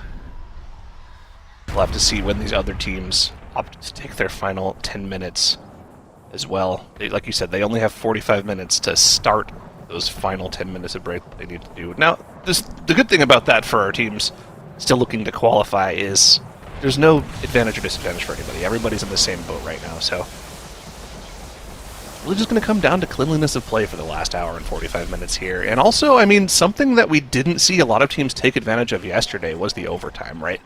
Obviously, we talk about how it's only a 5-hour competition. You're only allowed to run dungeons for those 5 hours, but just to kind of help out a little bit, and, you know, make it so you're not cut off on your run at the 5-hour mark. You're allowed to, in any run that you're in at the start of the day, you can finish that run. So if you're able to start a run in the last minute of competition, you can stay in that dungeon as long as you need to finish it off. And we actually saw yesterday, Firmalon was able to be the only team running a dungeon at the end of the day and use that to their advantage to actually get the final score they needed to be in the top 2 to qualify for tomorrow. So, you know, that's something else that's on the table for our teams here. They're able to make perfect use of their time in the final hour and a half of the day, play clean, get that extra point in at the end of the day. Could be the difference here. Yeah, that overtime might be really crucial for the teams to be able to qualify for it tomorrow. And whichever team can really like min-max their time at the end of the day is going to be really important. So we'll see once we get a little bit closer to the end of the day how these teams handle that. And they probably should also be using that break that they still have left to discuss how they're going to be approaching the last hour and 45 minutes of the tournament day. And of course the overtime as well, as we discussed.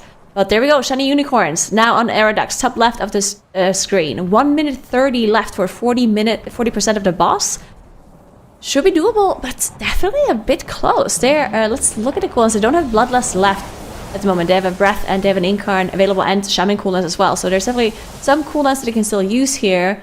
But yeah, the boss is dropping quite a lot as they are pressing their cooldowns just now. We are approaching that 1 minute mark. It's going to be close. Yeah, the big burst of damage coming off here is going to help a ton here. This is the big overlap with 2 minutes. Power Infusion Ascendants, have one of those CAs available as well. Well, those Incarn, sorry. It's Druid cooldowns, who cares? They should be able to get the burst off here pretty quickly here. One last Void Surge. That Roybin will top off the group through. 15% on the boss, 45 seconds left. I think they should be fine. It's going to be a little closer than it was for No Speaky. No Speaky actually finished their dungeon off right now.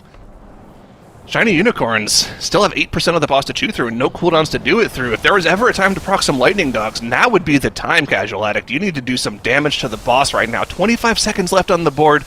It looks like they're going to have the damage, though, and the 2 chest is in the bag for Shiny Unicorns. They have unlocked the 18. They'll be able to go for that key, and if they're able to time that, that is a huge deal for them to qualify through to tomorrow. Yeah, this was a really big deal for Shiny Unicorns, and definitely not a good sign for any Lost Golfos fan, because Lost Golfos on their side, they're also in their 16 Grim Battle, and I think their 2 chest is going to be a lot more difficult to execute compared to what we just saw Shiny Unicorns do because of their splits, right? They have a 1306 Forge Master Throngus split, which is, I believe, around 40 seconds longer than what we've seen Shiny Unicorns and No Speaky do. So they have to either make up quite a lot of time here, or it's going to be really close for them. Yeah, it's definitely looking rough after the 2 chests, but the 2 chests doesn't give Shiny Unicorns the guaranteed 18. We saw that 18 was very difficult for No Speaky, even though they were extremely clean. It came down to less than 30 seconds on the timer, and we just saw Shiny Unicorns is a little bit slower in this key overall than No Speaky was, so the 18 is not a guaranteed prospect for them. And if they end up spending a lot of time in that 18, unable to time it, that could be something that lets Los Golfos or randomize back into the competition. So there's a lot of variables at play here, and I actually really wouldn't hate it if we saw Shiny Unicorns actually just go for the 17. I think that's probably the safe play here for them. That's actually a very good point. I wonder if they should do that. Okay, so I think they should definitely wait and see if Los Golfos 2 chests the 16 here as well, right? Because if Los Golfos still somehow manages to 2 chest this, because they have a clean run, they have 0 deaths, right? It just looks like their route might be a little bit slower, at least for the second boss split. It's possible that they dealt with some extra trash in between, like they had a different route, we'll see. But if Los Golfos manages to 2 chest this, and then we see Shiny Unicorns go for the 17 while Los Golfos is going for the 18, that could be a really big problem for them. So yeah, we'll see. It's a tough decision to make at this point of the tournament. Play it safe, or maybe risk the higher key but potentially depleting it a few times, losing quite a lot of time overall. We'll see what they decide on doing. They're definitely going to be talking about it just now, as they did take their second 10-minute break. So they will be discussing it. Yeah, it's a smart timing for them to take that break, because they can, like you said, they can see what Los Golfos chooses to do here. Now, if Los Golfos also takes their 10-minute break, then Shiny Unicorns doesn't have any easier of a decision to make if Golfos does get the +2 timer. So we'll have to see what they plan on doing after they come back from the 10-minute break. But in the meantime, No Speaky trucking through this 20, no major issues for them as of yet. Just clean, calm, steady. 0 deaths in this 20 Arakara, making it look easy. And I mean, this is a team that's been playing together on live servers for a long time now. At least the past 2 or 3 months, they've been just working away at those live keys. They're one of the highest IO teams in the world. Last I checked, they were like top 5 in the world in terms of IO. These guys are crazy good, and I mean, they've been playing like it today. They definitely have. This is an absolutely amazing run by them. A little something interesting that I've been wondering, and I know chat has been wondering too, and Nagura, maybe you have some thoughts. So if they nail this +20, we've been talking about what all the other teams will do to try and get the points they need to qualify, but if they get this, what is No Speaky going to do after this? I mean, they've pretty much secured their spot, right? Pretty much.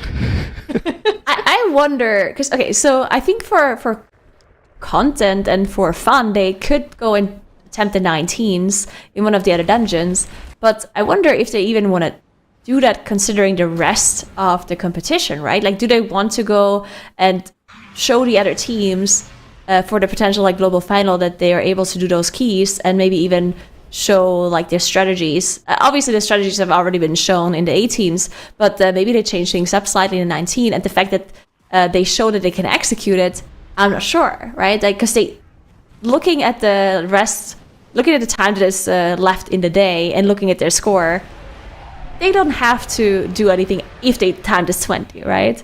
I think it's impossible for 2 other teams to overtake their score. So maybe just sitting back and not trying to the 19 would be the play. I don't know. What do you think? Just vibe. Yeah, just vibe for the rest of the day. Just Yes, vibe. What would they? Yeah, I'm trying to put myself in their shoes, and like, I don't know what I would do. I mean, obviously, any extra practice time towards tomorrow is nice, just playing together as a team, even though you know the dungeons we have today are not going to be in the pool tomorrow. I feel like you kind of want to take advantage of any time playing together on the tournament realm you can, just to kind of stay in the zone, keep the vibe going. But I don't know if these guys need it. So I don't know what I would do either if I was them, to be completely honest with you. Yeah, very We'll have to find interesting. We'll have to find out what they will be doing. as we talked about, they certainly don't have to try to get any higher keys if they get this 20 done, of course. But we'll see. But yeah, that's something that I didn't consider. Getting the practice time in and definitely would be beneficial. Maybe even rerunning some of the keys instead of doing the 19.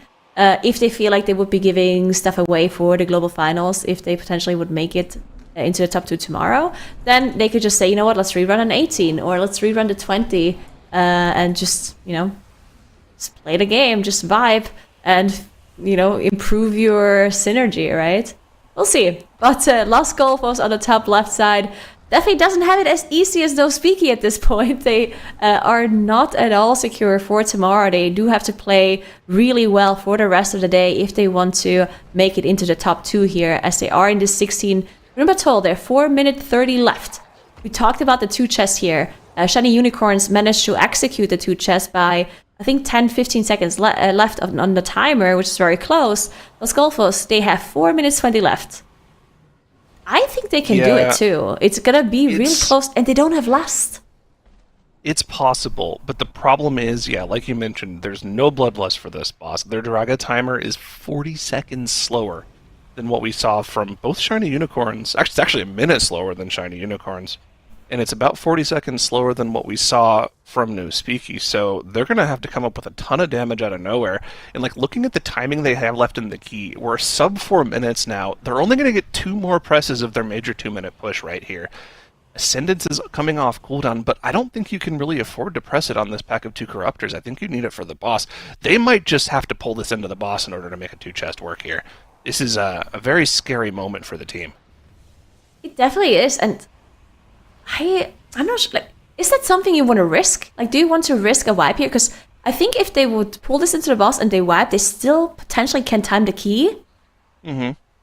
So maybe risking it here might be the play, but it doesn't look like they want to. They are definitely finishing off at least one of the Corruptors here. You can see they're focusing one down to make sure the Corrupt cast is not overlapping on the players, which is, of course, the most risky thing about the double Corruptor pulls here. They are approaching that 3-minute timer left on the +2, which would mean that it's going to be incredibly close at that moment. If you have less than 3 minutes, I don't think they're going to be able to quite kill this boss, especially without Bloodlust. So I think they're just going to be giving up that +2 timer and just going for the +1 here for the safe play. They also ended up pressing their 2s on the trash here just to get through the pull. At some point, the amount of corrupt channels you're going to get on your player is going to be too much damage. Look at the damage onto Silkseer, just getting destroyed by that channel. That's on the 16, right? We saw an 18 done already today. That damage just scales insanely high when you get to these high key levels. I feel like us just talking about, they're just doing a 16 is it's doing a disservice to how difficult these key levels actually are. Not a lot of people have done 16s on live, so these keys are pretty difficult to get done consistently in a small window, even on the tournament realm when you can set things up, set up your characters perfectly. So all of these teams have been playing very well considering, and I think that just kind of goes to show you how insane the level of play from No Speaking today and Mandatory yesterday has been. Definitely. They just played so incredibly clean and so consistent, which is admirable. We'll see. I mean, right now they're on the second boss here on that +20 Arakara and just absolutely smashing it. They have that 1 death on the board, which they did use 1 Battle Rest for, so they do have that 1 left for the next 1.5 minutes where they will be getting a second one, but definitely looking really good on their side. Really clean execution here as well. Randomize is now back from their second 10-minute break, so they're done with their breaks for today. They are on the bottom left side of the screen, and they're going back into that 17 Grim Battle that they managed to 1 chest earlier. So sticking to that dungeon, making sure they get it a little bit higher. We do know that, of course, the 18 is the highest key done in Grim Battle today, so if they want to make it... Actually, I think 17 is probably something that they want to leave the key and then go back to Arakara, right? Because, again, talking about tiebreakers, the most important tiebreaker would be the highest key level done. So leaving the 17 Grim Battle and then going back to Arakara, probably the best course of action for Randomize. Yeah, and we know that there's points left on the board in Arakara for all the teams. Even if No Speaky's able to get this 20 done, a 20 is not the highest Arakara we've seen. You might be thinking, Zyra, what are you talking about? The highest key on live is a 20. over in the China region, number one Chinese team in time trials did a 21 Arakara in their time trials. And they had about a minute left on the timer. So we know that that key is possible, but we're just not sure it can be done in competition. No speaky, they might actually just take some of the time here to practice that. It wouldn't surprise me if they went for that a little bit. Or, True. yeah, we'll have to see what they plan on doing. This 20's going great. Yeah, Randomize is back from their break. We saw them put a couple of attempts into the first pull of this 17 Grim Batol, but they're just not working out for them, unfortunately. Yeah, they just have to recover from the break, Like sometimes Exactly. taking breaks is a bad idea. Sometimes you just want to continue. Breaks just cause you to wipe when you come back. So hopefully they can get back into it soon and manage to get that first pull done. Shiny Unicorns on the bottom right. They're also back from their break as well and are now back into that plus 18. They did manage to 2-chest the 16 and are able to go into the 18 straight away. But as we talked about earlier, that 18 Grim Battle, that is very difficult. So Shiny Unicorns, if they're able to one-shot this, that would be super good for them and they would really increase their chances to make it to tomorrow because, they're already looking good. They're already looking very strong. But if they one-shot this key, then it's really going to move them forward quite a lot. Speaking is just breezing through this 20. They're already through a noob sect, but let's take a look at Los Golfos here. Unfortunately, the 2-chest timer has passed them by. They will be getting the 1 chest off, so all things said, good that they got the 1 chest. We'll see where they go from here. They do need to get the 17 down for sure. No speaky! A moment of vulnerability for the team as Cryptix goes down. It's not that big of a deal. He just gets battle rest. The deaths for them have been so sparse. Just seeing a dead player frame on their screen, hard to catch. I think that was just maybe a failed combat skip on the mob, because I did notice that they used the tailoring buff to stun that mob so they could skip by it and Shadow Meld skip it, but I wonder if he just... I think Shadow Meld was on cooldown. Yeah, it was on cooldown, so he just died. Okay. He used it earlier on something, and then since Cryptix is the only Night Elf, there was no one else that was able to do that skip, so they just decided to do the same thing that they usually do, but instead of Cryptix Shadow Melting, he just dies, and they use the Battle Rest to get him back up. So it was a planned death. Actually, so interesting, boring. right? Because one death is 15 seconds penalty, and I think their Shadow Meld was on like a 20-second cooldown. So they decided, you know what, waiting 20 seconds is worse than just getting the 15 seconds penalty, so let's just do that instead. Oh, it was actually 40 seconds cooldown. Thank you for the replay. Thank you. Perfect. Yeah. Look at that Moonkin, yeah. Kind of like, guys, I don't have Shadow Meld. It's like, oh, okay, go get meleeed. Good luck. Don't get us in combat, man. Other than that, though, this 20 has gone swimmingly for them. Actually, they've had a second death in the meantime while we were watching the replay. It did end up using either a Battle Res or an Ankh for it. Looks like it's... I think it happened Battle before. Res. That death was already before the first boss. Oh, was it? Or before the second boss, okay. yeah. Okay. Alright, never mind then. We're fine. Everything is good. They still do have count that they need to get after to deal with this Overseer, but I think it's just going to be the typical 2 Overseers plus Patrol of Bats that we've seen most teams go for their count here. No Bloodlust either, so probably going to deal with the trash before they end up dealing with the boss. But, I mean, they have tons of time to get this 20 on the board. Just play safe, big IO, get the key done, get the 20 on the board, and they're pretty much home free for tomorrow. Yeah, they definitely are if they manage to execute this. And yeah, they also have enough time for sure, so they can play this safe, can finish off these Overseers before they pull the boss. Don't have to do any crazy pulls here. As Shiny Unicorns on the top right in their 18 Rumatol are actually looking really good. Did not have to reset the first pulls, which is something that we've seen quite a few times. Because it is very dangerous at the start. It just does so much damage to your group. Randomize on the bottom right did now also manage to get through that first pull that they had to reset quite a few times in their plus 17. So good on them as well that they're able to move on here. Yep, getting through that first pull is definitely one of the big pain points of the dungeon. There's a lot that can go wrong in terms of spell casting, spell queuing, making sure you get kicks on mobs to pull them together, and then of course the Destroyer debuffing players, knocking everyone back. You need to line of sight that, or just personal through it. Actually, I don't know if you can personal through it on this level and still live the other mechanics, so just line of sighting it. It's a difficult pull to get through, so I can understand why teams are taking multiple attempts to get through it. Now, No Speaky, on the other hand, just kind of one-shot all that. Now, to be fair, No Speaky is a team, and I know it sounds like I'm hyping them up a lot, but it's for good reason. This team is extremely good. Dettles pointed out to me earlier today that they did like the world first Grim Battle key 3 weeks in a row on live. So like they are very, very well practiced in that key, and it shows. I mean, they one-shot everything today in that key. Got the 18 on the board like in the first hour of the day. So, you know, when you get that kind of thing done that early in the day, it really sets you up just to sit pretty for the rest of the day, and they're capitalizing on that now. Trash is completely done. We are on to Kikatal the Harvester in the 20 with 6 left on the board. Only the 1 battle res, but they're able to play it clean. They won't need to use it, and this team's been playing clean all day.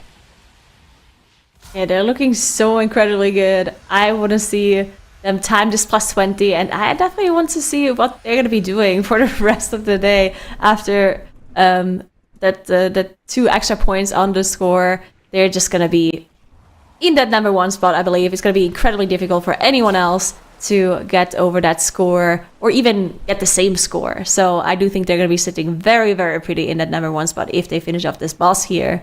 In the meantime, we do have Shiny Unicorns on the top right. Now on General Umbrus, definitely dropping really low whenever those AoEs come through.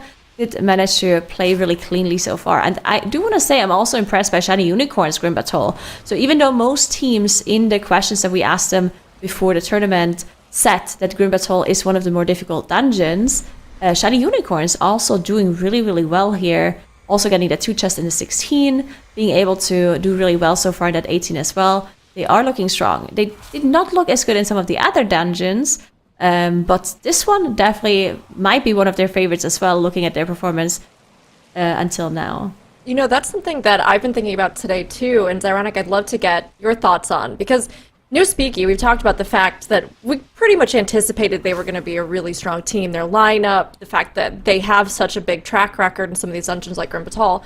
But Shiny Unicorns is another one that we had a lot of expectations on. I mean, now is incredible. Roybin, oh my gosh, I'm such a Roybin fan. I wish I had like Roybin merch. But honestly, they have a fantastic lineup too. And yet, Zyra, do you think that today their performance, has it lived up to that? Have they been kind of ramping up?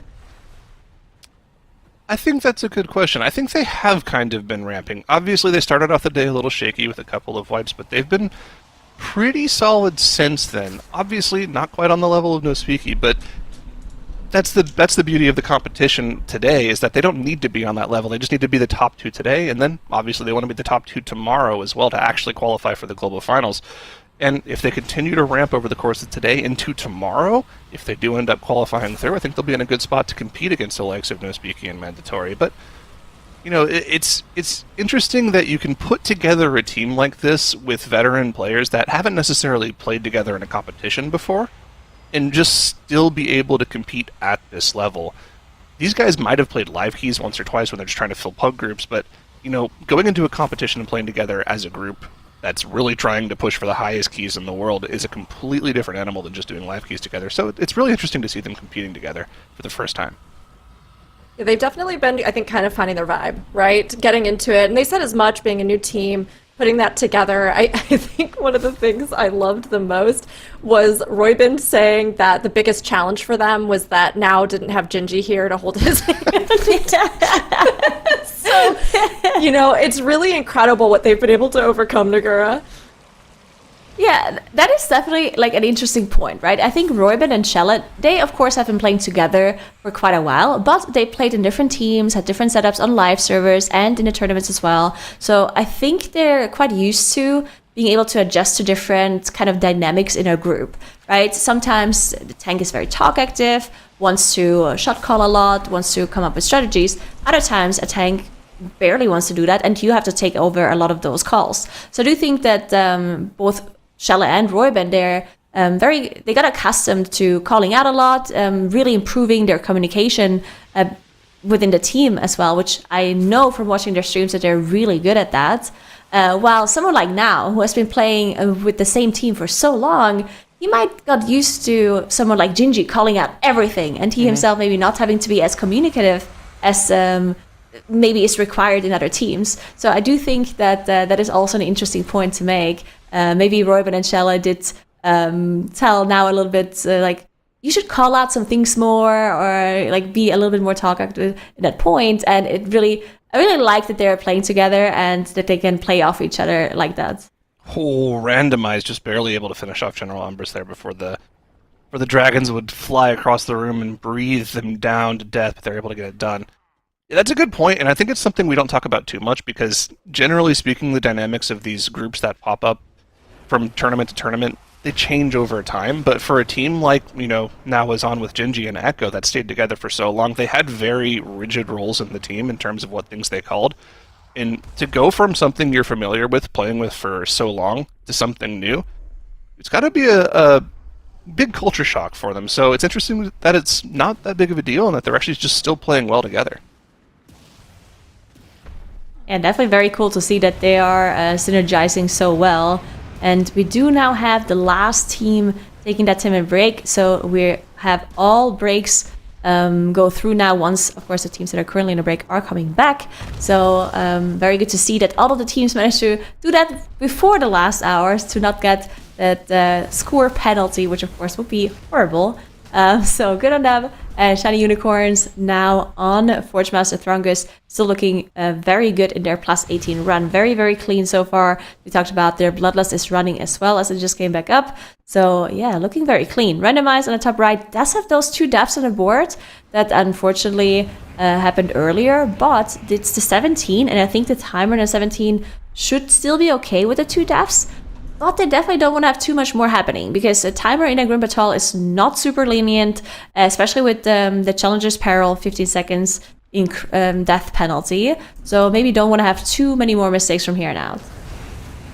Yeah, we'll have to see how both of these teams end up doing here. Looks like No Speaky is taking their final 10-minute break here, so once they're done with that, I believe all 4 of our teams will be completely finished with their break well before our 1-hour end-of-day timer is over. So good on them for getting that done early, so we don't have to worry about it and talk about it for the rest of the day. Looks like Shiny Unicorns are on a good pace in this 18 already. 30 seconds faster than No Speaky, if I'm not mistaken, in this dungeon so far. So if they're able to keep that pace moving forward, should be a good sign of them being able to time this key. But we do have some of the more difficult pulls in the dungeon coming up after Forge Master Thrungus, and still some trash in this very boss room to deal with. So a lot left for them to work their way through. But if they keep it at 0 deaths, I think they've got a very good shot here.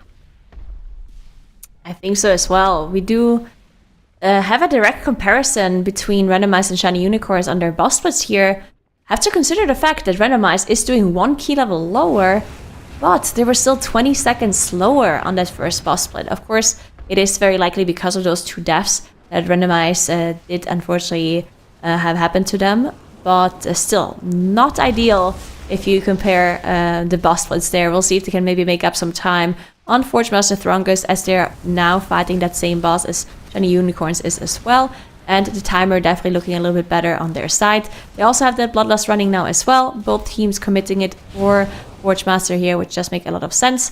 Looking at the dungeon timer overall, and obviously they're going to be getting another Bloodlust later too. It's important to mention, while we were answering that question from Rook there, No Speaky, business as usual, 1 bang to the 20-hour Akara, no problems whatsoever for them.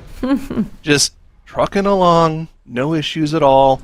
And I mean, the choices of dungeon for them to go to now, they don't have very many choices. 18 Grim Battle, like we were talking about all day, probably the cap. You're probably not going to see a 19 Grim Battle. It hasn't been done on live yet. If they could do it on Tournament Realm, I see no reason for them to try to show that off here. So probably never going to go there. Yeah. City of Threads 19, they did it in time trials, so that seems pretty reasonable to do.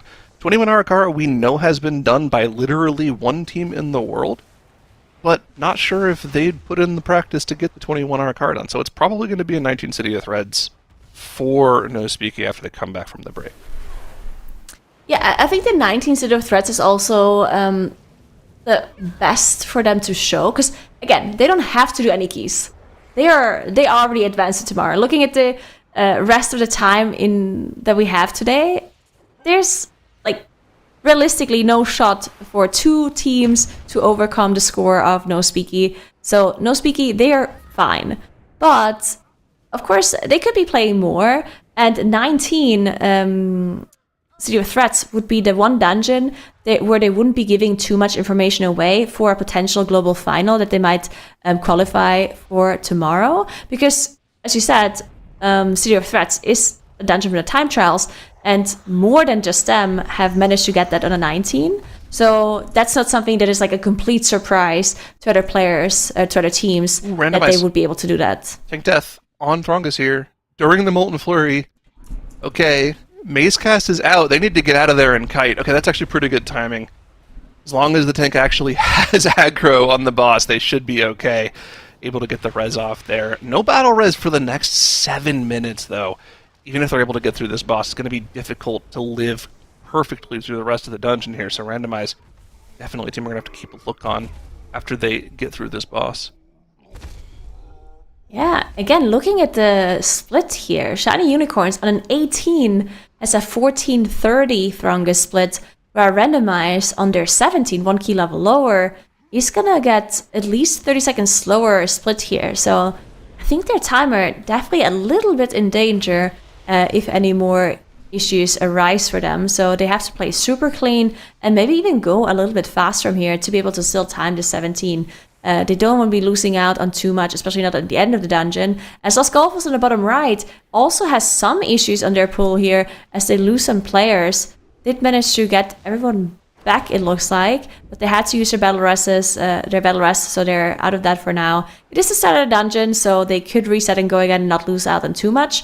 But looking at the score, they definitely have to go quite quick here if they want to get the score or catch up to Shiny Unicorns, I guess. Another tank death for Randomize. Sorry, I mean that's another tank death. They don't have a battle res here.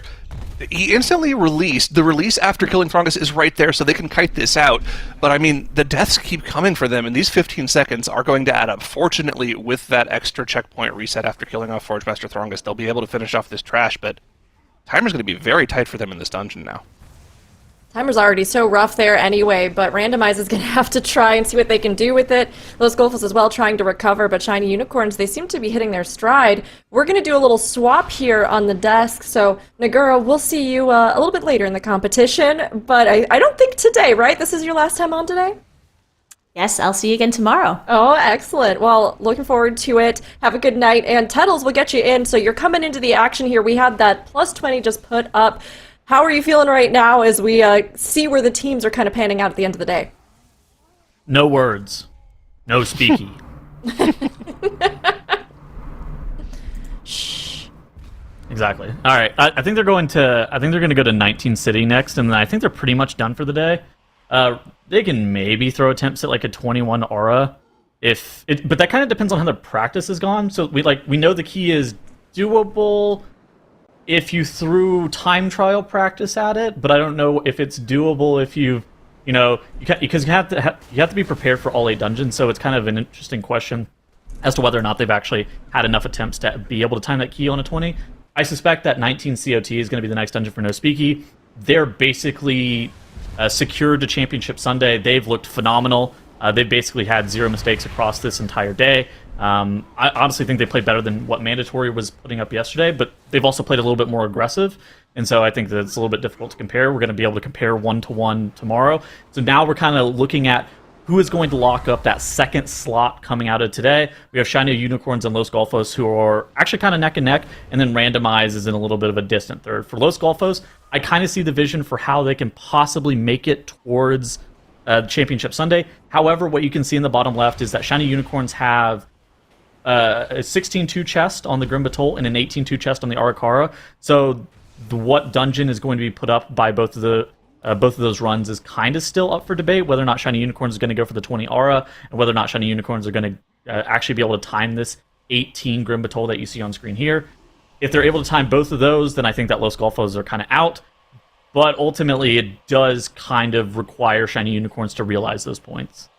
Yeah, exactly. And I mean, the fact that Shiny Unicorns has 2 of those 2 chests to capitalize on, I feel like at this point, if they're able to capitalize on just one of those, they're probably safe to have that spot. Those plus 2 points will help them out a lot here, because those plus 2 points in one run, Los Golfos have to get in 2 runs. And with only an hour and 15 minutes left in the day, if Shiny Unicorns is able to get this plus 2 in the Grim Batol, they can then just probably go into a 19 Arakara. And that is a lot more doable with, 45 minutes left in the day than going for the 20. Although, we did just see the 20 done by no speaking Exactly. with no problems. But they just don't have to, right? They They're in don't a good have spot to. with those +2s. I think one of 18 Grim Batol, 19 City of Threads, or 20 Arakara for Shiny Unicorns kind of boxes Los Golfos out of being able to have enough points to make it. Of course, that's not like... Whenever you're looking at the time, of course they have time to actually be able to beat Shiny Unicorns, but it's more just like a vibe of what we're getting whenever we're watching the gameplay. Like that 18, being able to actually time this dungeon for Shiny Unicorns in an 18, I think is going to allow them to be able to make it to that Sunday spot. Yeah, I agree completely. How have you felt about Shiny Unicorns play? I think in general... What's the eye test given you? What's the eye test given me? I think they're good. I think they're really good. I think it's just really hard to paint them as one of the best teams when they've been right next to No Speaky all day, and No Speaky has just been lights out good. I think Shiny Unicorns is definitely an extremely good team, and I think a good example of that was earlier today in one of their Arakara runs. They had their tank. They had 3 other players die. I think it was only Roybin and Shelly were alive on the final boss of Arakara. And they managed to kite it out, have their Shaman Onk. We were talking about how they were going to reset the boss, but they managed to actually salvage that situation with just their healer and their Augavoker alive, res their tank, get back together, get everyone back alive, and kill off the boss afterwards. And I think teams that are able to have communication to make that kind of play, obviously being veterans is really helpful for those type of situations, but they have pretty good teamwork for a team that really hasn't been together that long. I mean, this Grim Batol is actually quite fast. If we're looking at the time, No Speaky put up a 26:30 on this boss right here on Dragha, where Shiny Unicorns I think are probably going to be 25 something, because they've just lusted here. Yeah, this is going to be very fast. I think if they're able to keep it clean with 0 deaths, this should be no problem. And you have to remember also, No Speaky's run wasn't a 0 death run, right? They actually had 2 deaths near the end of the run, if I'm not mistaken, to the Corruptors. Now, of course, Shiny Unicorns are going to have to deal with that as well. There's only so many externals and personals you can use to live through those Corrupt casts, but I mean, if they're able to keep it clean, this should be no problem for them. They're through the hardest part of the dungeon, so probably the first 15 to 20 minutes is actually very difficult, but it's really challenging because of tank damage. It's not actually challenging because of anything else. And how Shiny Unicorns are tanking this boss is actually kind of interesting. More often than not, your tank's head is... He's actually tanking it inside that cubby, but the downside is that occasionally you get ran over by these tornadoes that you see on screen right there. So instead, now is actually tanking it outside the cubby, but the boss is in that area. That way, they're using the terrain to make sure these Shadow Flame spirits still spawn in a perfect spot. It's kind of an interesting adaptation to the strategy. Now, the only downside is that you do have that tank frontal, that devouring flame breath. But now instead of tanking it, you're actually able to get out of the way of that as the tank. But you do have to make sure that it's pushed off to the other side. You're also not able to use that rock that's off to the left to avoid getting pushed back. But I think that how Shiny Unicorns are doing this boss, it's about this. I'm going to say it's about the same difficulty for the DPS, but it's a lot lower variance for the tank, because if you get ran over by too many tornadoes as the tank, you can just die 100-0. Yeah, I think it's a smart play from them, and I mean, obviously having a Makes world-class tank like Now on your team helps out a lot with that sort of deal as well. You're telling me I'm going to play in a competition and Now is my tank for dungeons, I'll be like, oh yeah, alright, we're chill. We're back. Yeah. Yeah, their timer here is going to be insane. This is going to be almost a sub-25 kill on Valiona here. Again, No Speaky had a 26:30, so Shiny Unicorns are cooking.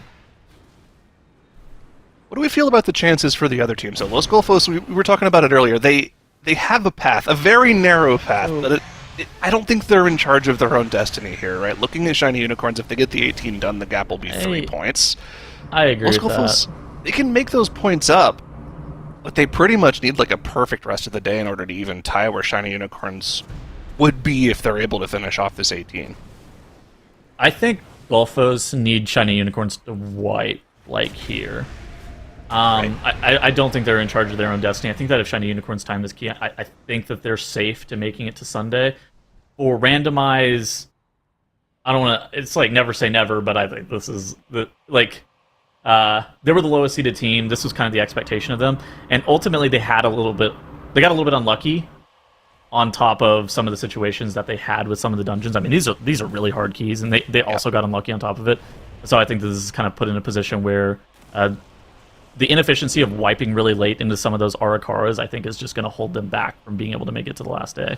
So I think that randomizes kind of out, and I think that low Skullfuzz requires Shiny Unicorns to wipe in this dungeon here. Yeah, that's a good assessment of the situation we're in right now. We can see No Speaky No back Speaky. from their break, going for the only dungeon we really thought that they had left in the pool to go for. And we'll see if they're able to keep up the clean play today. We already know that they did do a 19 City of Threads in time trials. Do you know how long it took them to get that done, though? I have no idea. I actually don't know. I mean, just because they got a key done in time trials doesn't mean it's as easy as just one-shotting it, especially on, in a high-pressure... Well, not necessarily high pressure for them because they've already qualified, but still, in the moment, on Tournament Realm, on stream, there's a little bit of pressure there. All teams started in mists. I don't remember any team that actually started in City of Threads. I think that everybody was prepped for the mists, and so they were going for the mist 20 first. And after they got the mist 20, I'm pretty sure everybody went and did City of Threads 19 if they were able. And so, but I don't know how long it took No Speaky, but they've looked elite today. So, and I mean, I'm kind of interested in seeing what they're gonna need boss kill time wise for some of these splits. I'm kind of expecting maybe like a 6-minute first boss split to be able to actually time this key, and so it's going to be kind of interesting to see what they get here on Orator. Yeah, I'm trying to think back through all of the seasons of TGP we've had, and obviously there's going to be some recency bias here, but this might be like the best one-day performance in TGP we've seen from a team. They've had extremely sparse mistakes, let alone deaths. I think the only thing that you could even criticize is the fact that they didn't 3-chest a 16 aura. That's true. But that is like insane criticism, right? Yeah, we were nitpicking something that it didn't even matter because then they 2-chested the 18, and then they timed the 20 first try. Well, talking about death to the Corruptors, we do have our first death to Casual Addict on the top left there. That's 15 seconds on the board, but looking at the kill time for Draga here, 25:08. They have an extra minute and a half over where No Speaky were, so... You see what Roybin just did there? She pulled those, the hatchlings, and so if you actually combat the hatchlings, they have a debuff on them that whenever they die, they explode, and they put an increased shadow damage taken debuff on you. If you tag them and then meld them off, and they drop combat, then they will actually no longer apply that debuff to you. There's also other ways of avoiding it. Of course, you could LOS it. You can LOS a debuff application as well. But melding it is the most popular way of dealing with this pack, especially since it's double Corruptor. And so, yeah, what Roybin did there was actually fantastic. Get the full screen for one of the very few deaths we've seen from No Speaky in the bottom left there. Ooh, a 631. I mean... It's possible. We're going to be pushing it. We're probably going to need like an 18 minute to an 18:30 probably. Okay. Second boss split. What would you say would be a good split for the first boss in this key? 6 minutes. 6 minutes flat? Okay. Yeah. Anything under that, and we're like... We could probably do 1 key level higher. Like, we're very fast. Okay. But, yeah, like a 6 minutes, like, really good. All right, we'll have to see. I mean, again, they don't need the 19 City of Threads in order to qualify for tomorrow. This is just, bragging rights plus 1 score. Get the keys done that you can get done on the day here. I don't even think they have anything left to do if they time this key one. They could do stuff, right? Like, they can either go improve some of their times in some of the dungeons. I know that they thought that their 18 GB was slow, so they could go back and try to take a minute off of that. They could try the 21 aura, but they're pretty much done, like, after they time this key. Yeah. We'll have to see. I mean, this might not be something they're able to get right away, but they've been getting everything essentially on their first try today, so I don't want to put that mojo on them. Shiny Unicorns, I think, is going to have the fastest rim with full 18. I think they're going to be a little bit faster than No Speaky here. This boss is pretty short, and their third boss split was actually quite fast, at 25 minutes. They were about a minute and a half under where No Speaky were, so I kind of expect them to still be about a minute-ish ahead where No Speaky was finishing this final boss. Yeah, I mean, they had 6 minutes left when they pulled the boss, so plenty of time to just Oh yeah, this is slowly chew through. Plenty of time. We're looking at, what, like probably around a 4-minute kill for this boss? it's like With the lust? it's normally like a 3:30, maybe in an 18 it's like a 4-minute fight. I think in like a 16 or a 17 it's like a 3:30, but Okay. obviously like once you get up to an 18 maybe it does approach that 4 minutes. You do end up like lusting the second set of shaman cooldowns, and that just like annihilates the boss. The boss just doesn't have that much HP compared to some of the other fights on an 18 because it has these ads that spawn, so they kind of normalized it by reducing the amount of HP. But in reality, these ads just kind of die to passive cleave from the enhancement shaman anyway, so it's not even like the end of the world. Yeah, just direct comparison for how fast Shiny Unicorns was in this 18. They had 6 minutes left when they pulled Aridax on the 18 here. Randomize on the 17 here just pulled the boss. Yeah. They only have about 5 minutes 15 left, so yeah, Shiny Unicorns have been going incredibly fast. I mean, 2 minutes in, the boss is at 50% HP. They haven't pressed Lust yet. Yeah, again, I'm kind of thinking like a 3:45 maybe kill time for this fight. This fight is swift. Ooh, a nice spell warding on Shelly there by now to allow Shelly to be able to cleanse all of these tentacles that are in this area. A really great use of that as well. On top of that, it looked like he immuned the application of that shadow debuff onto Shelly. You typically want it to be on your Aug Evoker here because they don't have a ton of tools for actually being able to deal with that debuff if they get it over and over again. If they only get it every so often, it's not that big of a deal. You have blistering scales. But if they're getting it a bunch, that spell warding is great, and they double used what the value was for. And so here's that Bloodlust pop. Here's all of the offensive CDs. The Breath of Eons, the Ascendants, the Incarn has been pressed as well, and Ariadax for Shiny Unicorns is dropping rapidly. This is a huge deal for Shiny Unicorns. We kind of expect if they're able to time this key, then they will be making it onto Sunday, and all that is actually going to be stopping them is their own gameplay and killing this boss. Hawk finding the tiniest sliver of space to stand in between all of the tentacles to not get stunned there. Barely finding the correct spot to not get stunned. Good. Oh yeah, look at this, 3:30. Yeah. Hold on, no, wait, Yeah. 3:30 still on the table. It might be on the table here. This guy just doesn't have that much health. I don't know why, but he just dies really quickly. It's sick. One last Void Surge trying to kill off the team before the end of the fight, but nothing that Roybin can't deal with.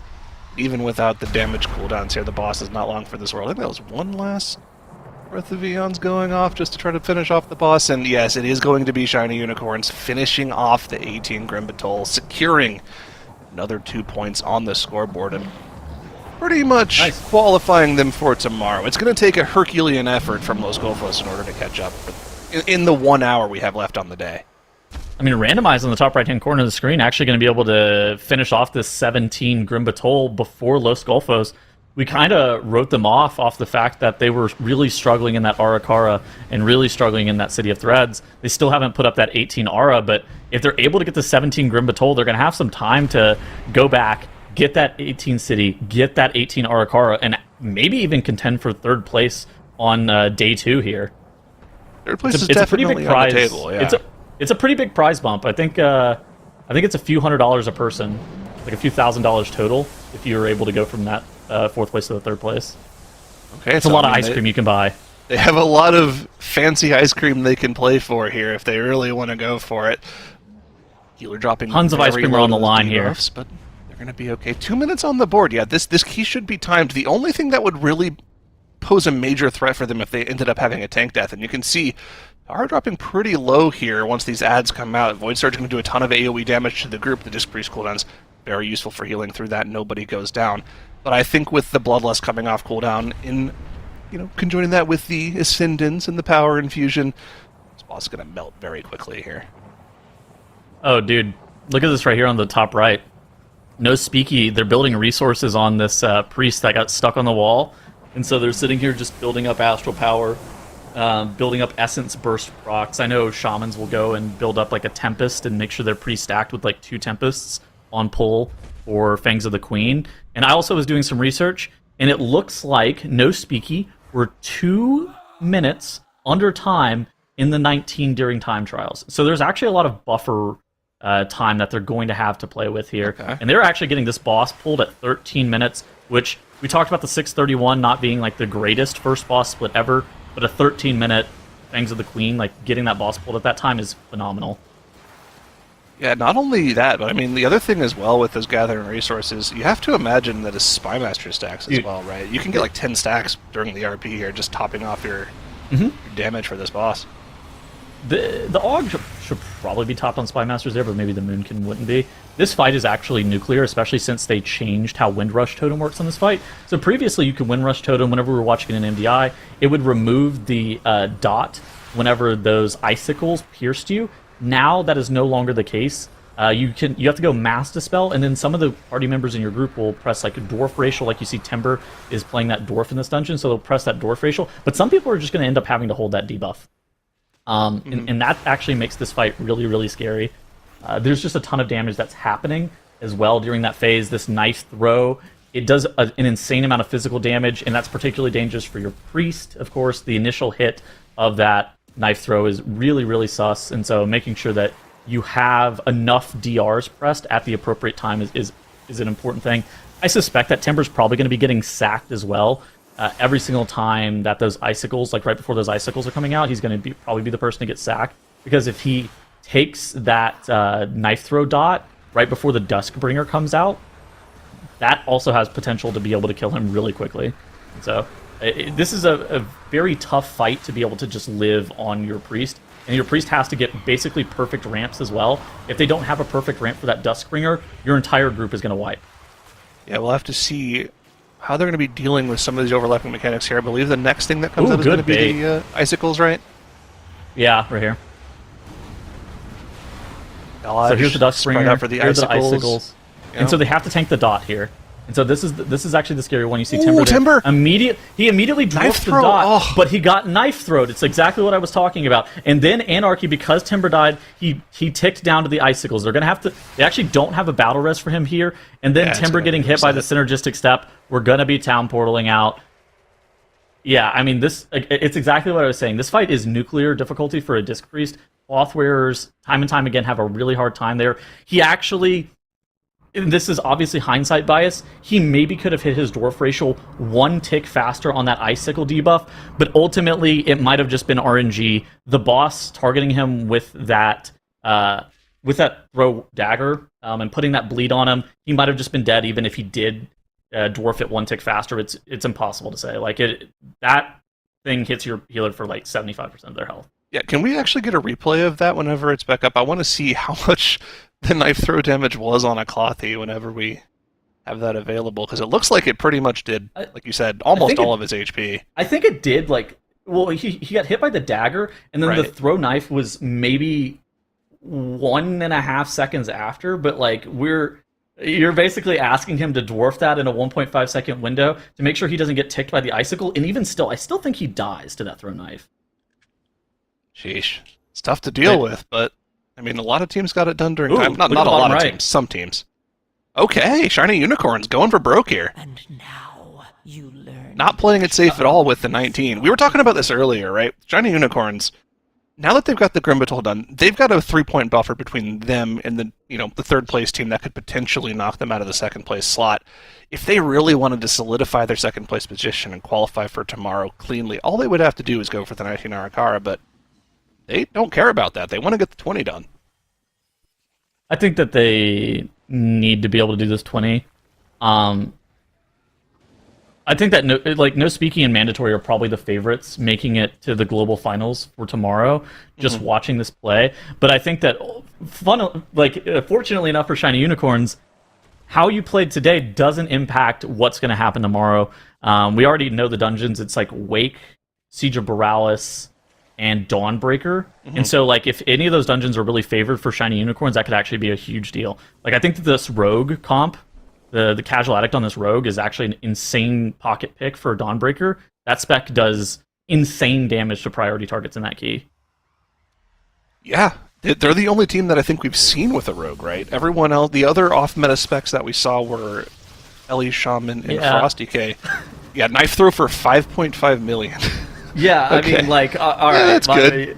So I don't even think the Dwarf Racial saves him if he presses it one tick faster. Like, can we run that replay one more time? Like, look, he gets hit by the icicles. Oh, okay, well maybe we can't. But he gets hit by the icicles, and it's a split second of which he has point like 5 seconds to press the dwarf racial to not get ticked by the dagger, but even still, I think he dies to the knife throw. Because like you said, 5.5 mil, I don't think we're gonna have that much HP. Oh, Los Golfos, this is not what you want to have happen right now in the middle of a big pull. Mallet goes down. They get a quick battle res off, but the aggro is going to be everywhere. In the meantime, tons of AoE damage coming out from the Lava Bender, and it's going to look like it's going to be a full wipe for Los Golfos 21 minutes into this Grim Battle. Absolutely brutal.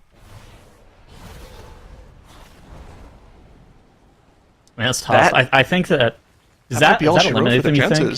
I think that solidifies them as not being a top 2 team, and I think we're in a position now where teams are playing for placements here. No Speaky and Shiny Unicorns in the top 2 slots competing with each other, and Randomize and Los Golfos in those 3 and 4 slots competing with each other. Still prize money on the line, still glory on the line, but I think we know who our 2 teams are going to be that make it through to tomorrow. How are you feeling about the 4 teams for tomorrow? So we have Firmawand, No Speaky, Shiny Unicorns, and Mandatory. Yep, that's what it's looking like. I think we talked about it a little bit. Oh, well, Shiny Unicorns, a little bit of a problem at the start of the key. But oh, wow, now dies again, yeah. No, not too big of a deal. They I think they're safe. But I still think the clear standout favorites for tomorrow are probably No Speaky and Mandatory, and I say it in that order on purpose. Okay. No Speaky has just played better this weekend, which is kind of crazy to say. Mandatory's the 1 seed, are you sure? And they're the reigning MDI champions. Yeah, but you have to hand it to No Speaky. I think they've looked better today than Mandatory looked yesterday, right? Mm-hmm. I do think those 2 are the clear standout favorites. However, Shiny Unicorns has sort of ramped up through today, right? They looked a little shaky at the start of the day, but they've been pretty clean since then. So I think they definitely have the potential to upset there. Firmawand, on the other hand, they did have some really clutch runs yesterday to qualify through to Sunday. I think they are probably the least likely to make it through tomorrow, but of course, when it comes down to the 5-hour... They are the most clutch. When it comes down to the 5-hour competition, obviously anything can happen, but I think just looking at the competition they're going up against, I think it's going to be very tough for them. Yeah.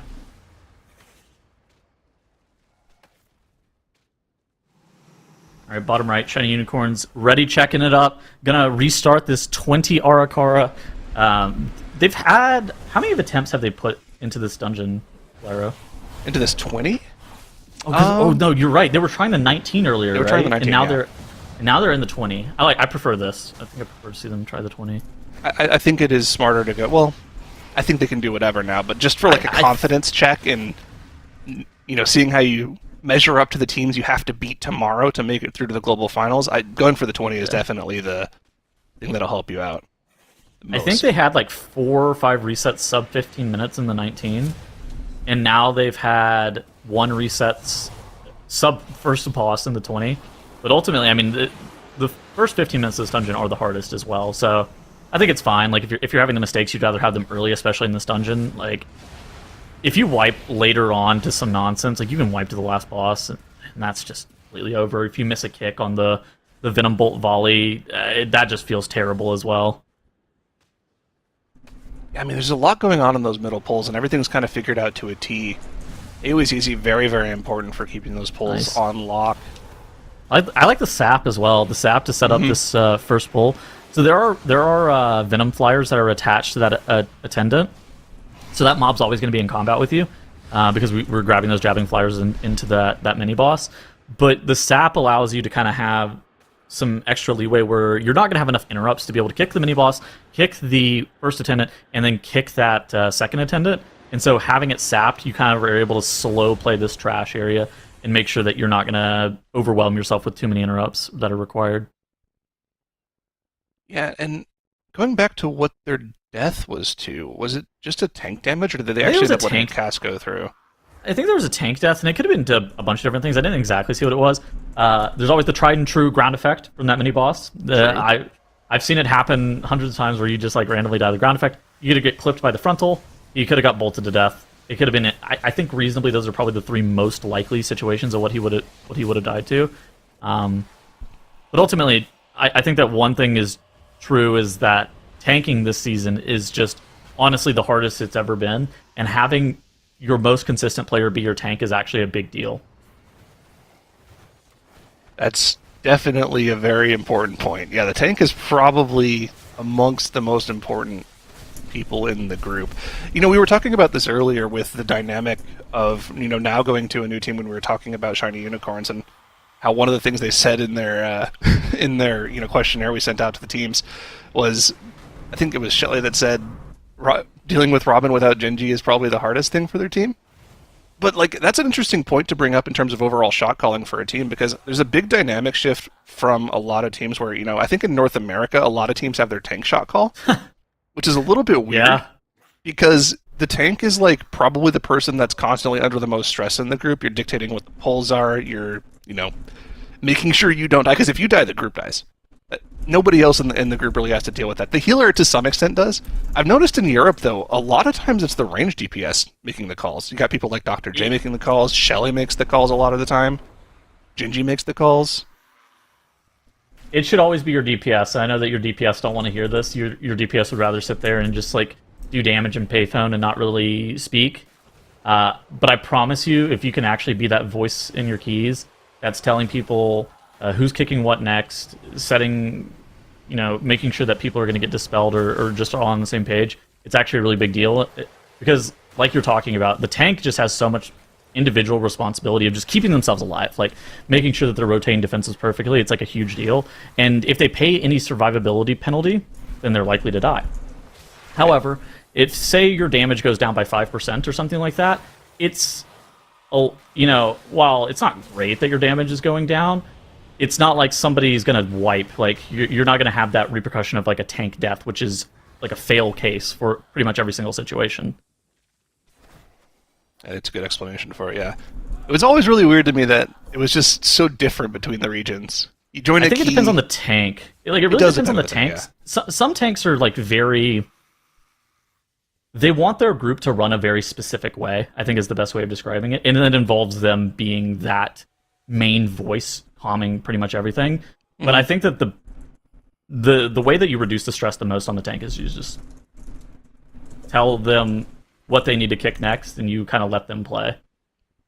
Yeah, I think it's a smart choice. Hopefully more people will adopt that over the years. But of course, becoming a shot caller is not as easy as just saying, yeah, I guess I'll do it. There's a lot of work that goes into it. Of course, you got to set up your UI as well.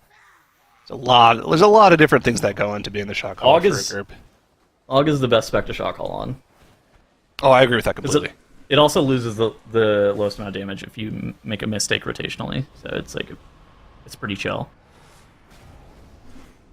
I think that most of these teams have their AUG shot calling. I think that probably all of these teams have their AUG shot calling, if I had to guess.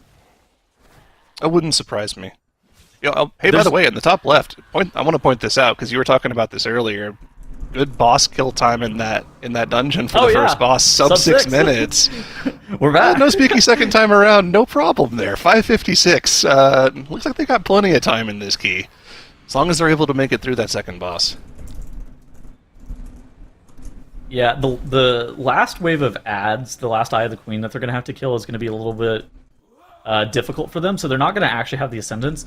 You can send the Ascendants on pull of that final Eye of the Queen ad, but if you don't have it on pull, sending it is just basically forfeiting it for on pull with Lust on the boss.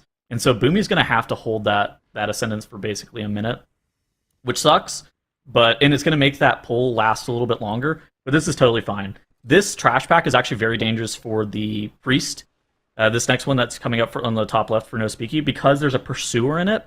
And the Pursuer doesn't... It does a different knife throw. It does an ability called Knife Throw, and it's just physical damage hit. It's not... There's no dot attached to it. But that, in conjunction with the Void Rush dot, has killed many a cloth wearer. Oh, I've been subject to that myself as well. Yeah, this last pack definitely... So they're probably going to open up with like a Hodge on the Pursuer, if I had to guess. Oh, they're Deep Breath Stunning it, which is totally fine. They're Deep Breath Stunning, they're going to upheaval it here on that Knife Throw as well. Again, that's totally fine. Okay, now they rotate into the Hodge. Yeah, they're really making sure that these knife throws aren't going off. Or if they are, it's going to be on Anarchy on that Aug Evoker Maleware, or it's going to be Cryptics on that Moonkin. Moonkin armor is 25. Basically, they have 25% more armor just because they're in Moonkin form, and so they are way safer than Timber getting hit by it for sure. That guy is scared for his life. Yeah, that Void Rush ticks for a ton here. It's the first one of this particular phase. I'm going to second one off before the Eye of the Queen teleports away a second time. Keep an eye on that Pursuer. If a Knife Throw ends up going off on Timber Maw during the next Void Rush, could be a problem. Null Slime did come out, though, so... You can high roll your Void Rush. Yeah. You can high roll your Void Rush a lot as well. They can actually go on pets, and so you see all the Baltos and the Cliffords that are in melee, and we got the Mindbender as well. If it goes on any of those mobs, it's actually a huge deal because it saves you a lot of damage. Were those names for the enhanced Shaman dogs? Yeah, we got Balto, Clifford, and Baldo. Is Balto the lightning one? Is that the good one? No, Balto's the frost dog. Okay. Have you ever seen the Iditarod? Have I ever seen the Iditarod? Like, I know what it is. Is there, like, a movie or something? I think it's a movie, Have you seen the animated children's classic Balto? It's ironic. exactly. What do you mean you haven't seen this? That's right. It's Balto. We got Balto, Clifford, probably and Baldo. locked somewhere away deep down. But we're talking about, like, 30 years ago that I would have seen that. Sorry. Yeah, the lightning dog is Baldo. Because if you get too many of them, you end up having to go bald. Wait, is it getting a lot of lightning dogs good, though? Why would you go bald? Because you pull your hair out, because why don't you get this RNG all the time? Oh, okay. Deal. Right. Ooh, Shiny Unicorns bottom Yeah. right. Another, looks like a tank death, maybe to the ground effect from the Gossamer. Okay. Oh, the boss is just in, maybe the boss is in rage before that. Didn't see if it what happened before that, yeah. Yeah, I didn't see exactly what the order was. I see the boss is enraged and the tank has died to the Gossamer onslaught, but I don't know what the sequencing of this was. He might have stood in the Gossamer just to wipe faster because the boss got enraged. On this 20, so typically, especially in live keys, I would just play this safe. I would tank the boss far enough away from the ads where it doesn't matter. However, you can kind of game it where if nobody's actually standing in the boss's hitbox, you basically, it's really difficult to feed the boss, the crawlers. But once the ads start moving into the boss's hitbox, now just actually die to the ground effect, and then the boss ate the crawlers. Yeah, but I mean, this is the problem. It's like, it's really difficult to play these because those ads have all that HP. On top of that, they're playing a rogue composition, and the rogue is actually going to want to have those mobs dotted for energy regen. And so it's like a huge deal to have them on top of the boss. Like, we're Crash Lightning, we're getting the free Paladin tank damage, and we are getting insane energy regen, so we have to have them tanked on top of the boss here. And it's scary because, especially if not everybody's stacked, like, you don't really want to get meleeed by the crawlers as well, because once you're on this level, you kind of take too much damage getting meleeed. But if somebody gets slightly further ahead, you can have somebody die to the ground effect. Additionally, you can accidentally enrage the boss, which we've seen time and time again. In both days of competition, the boss just getting enraged. But again, it comes down to how aggressive you need to play this first boss. Let's zero in on the top left here, as No Speaking is approaching the point of the fight in this City of Threads where they actually ended up wiping last time. The second set of icicles coming out here very soon. If it overlaps with the knife throw on their Clothy, on Timber Maw, could be once again another swift death here. You can see the health bars dropping low as the icicles come out. Looks like they're a lot more healthy this time around, and looks like they're going to be able to live through the second set of icicles. They'll probably get one more before the end of the fight. But it's looking a lot cleaner this time around. It's the one with MD. So the third set of icicles has the Mass Dispel attached to it. You're able to Mass Dispel every other. So they're safer. They are through probably the hardest part of this fight. Additionally, they're going to have a power infusion here coming up for the next Duskbringer. I was looking for the build-in. They're going to have PI for the next Duskbringer, so that's going to allow Timber to have a really good ramp. They're also oh, nice. They're going to have some nice Chrono Word shields as well, coming halfway through this Duskbringer. Oh, the boss canceled cast. Okay, so it's unknown. It's unknown at this current time why the boss sometimes won't Duskbringer. But as you see, No Speaky committed the barrier. We had the PI rolling. We were going to get the Chrono Word shield, so they were fully prepped for that Duskbringer. They were like, oh, wait, hold on, we're back. Nobody's ever dying here. And it's great, too, because the bosses are going to like stay stacked for longer, and it's going to increase your boss kill time. That is an incredible high roll for No Speaky, and they're cheering in comms. That was nice. It meant they didn't have to like kite the boss around for the synergistic step. They could stay stacked for the baits and keep the boss together for the entire step instead of having to let the boss run around. Your shaman and your paladin also stay on top of the boss the entire time as well because they don't have the Duskbringer circles that happen, so that saves you probably 2 or 3 globals from both of them. So they're not going to beat this Duskbringer or anything, but this is totally fine. Cryptix is actually Cryptix might die. He's going to get personal dispelled on top. So there's the MD, and then they single dispel Cryptix. This is totally fine here.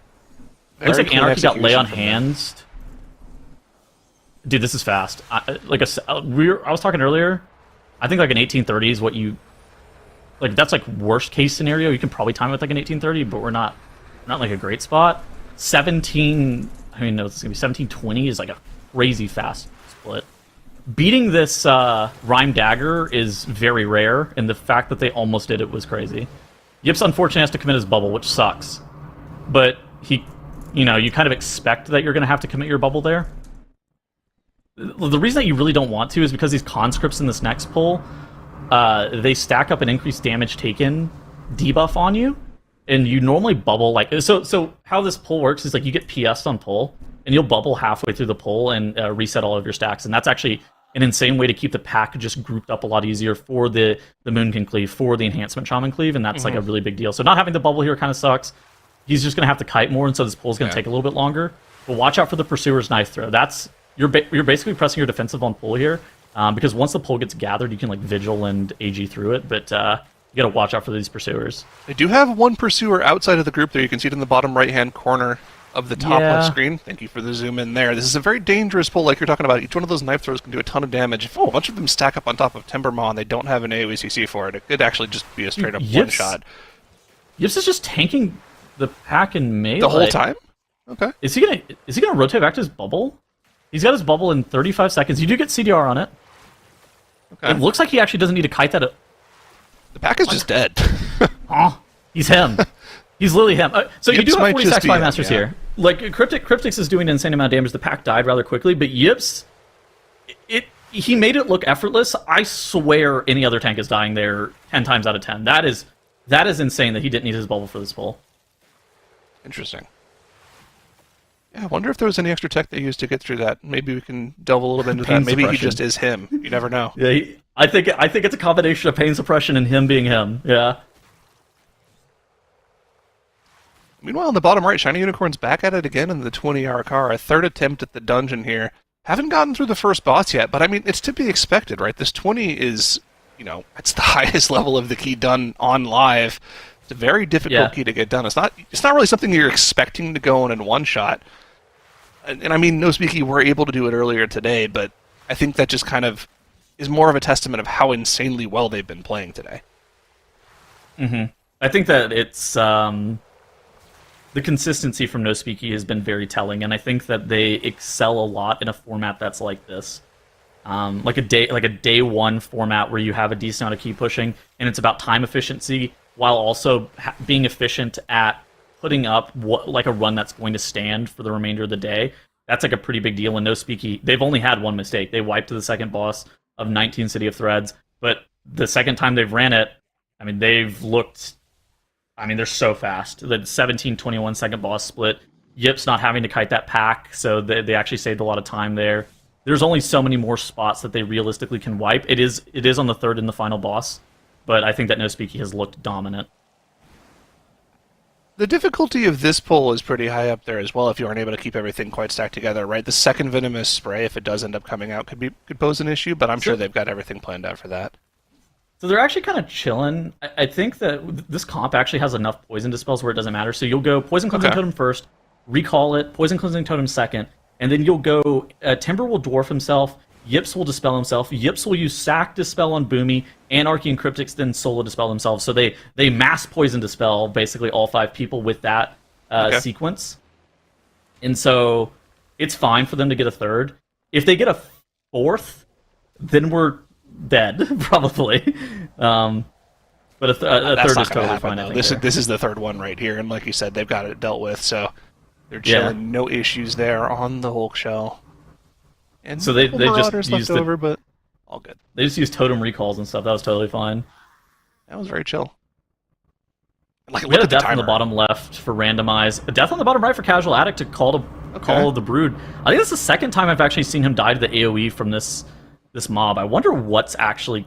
Obviously it's the AoE, but I'm surprised that feint by itself isn't enough to keep him alive. I wonder if he's getting ticked down by the poisons, and that's part of the problem. I wonder if not enough's getting pressed. Like typically you press Zephyr on top of that, so Zephyr and feint I think should be enough, but who knows?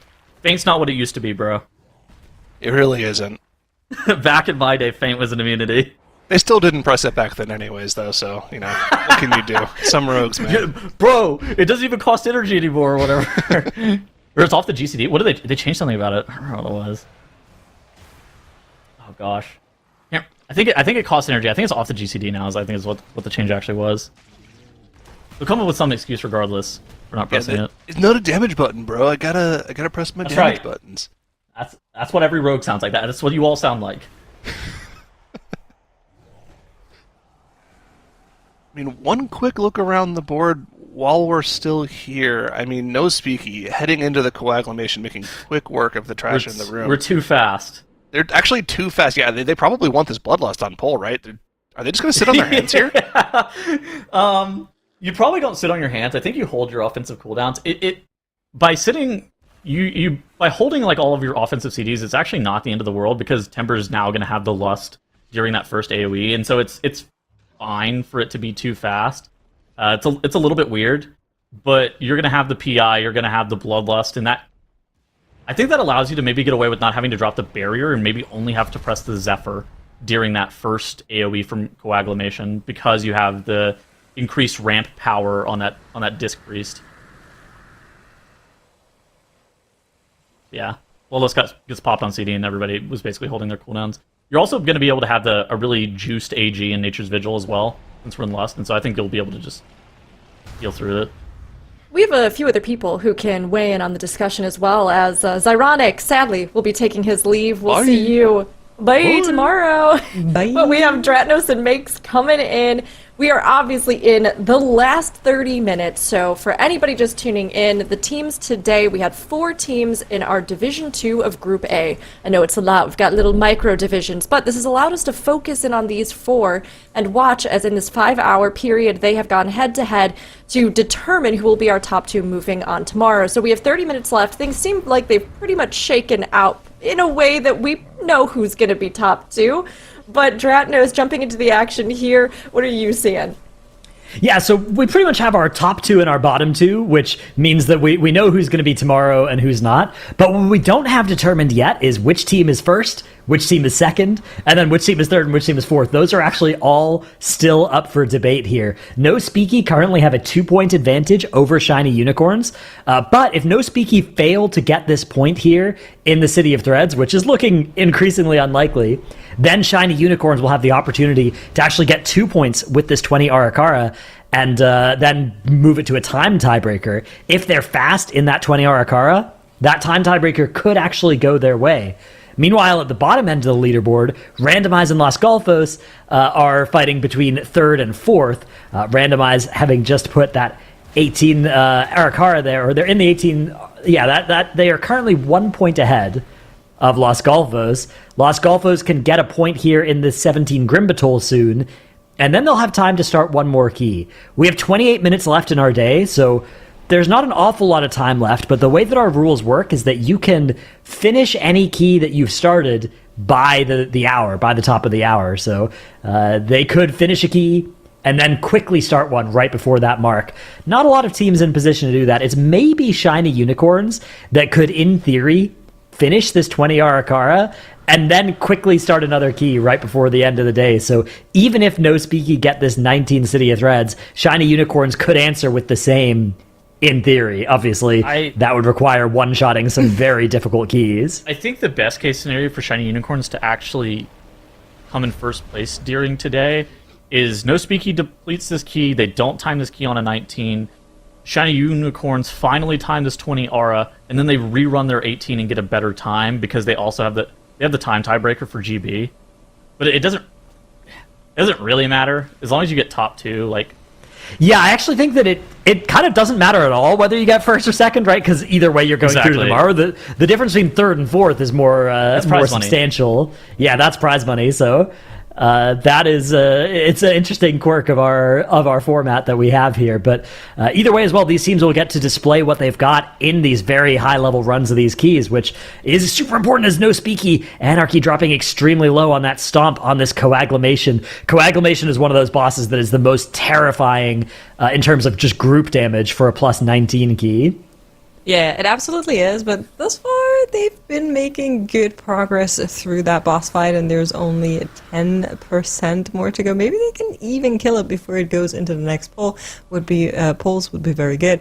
But you guys are saying it doesn't matter who's first or second, but let me tell you that it does. Maybe not for the prize money, maybe not for who moves to Sunday, but it matters for the bragging rights. And those are very, very important. You can say you won your flight of Group A. That is something that, matters. So I'm curious to see how far teams are willing to go for that, because as of right now, both No Speaky and Shiny Unicorns are trying really hard to get into that pole position.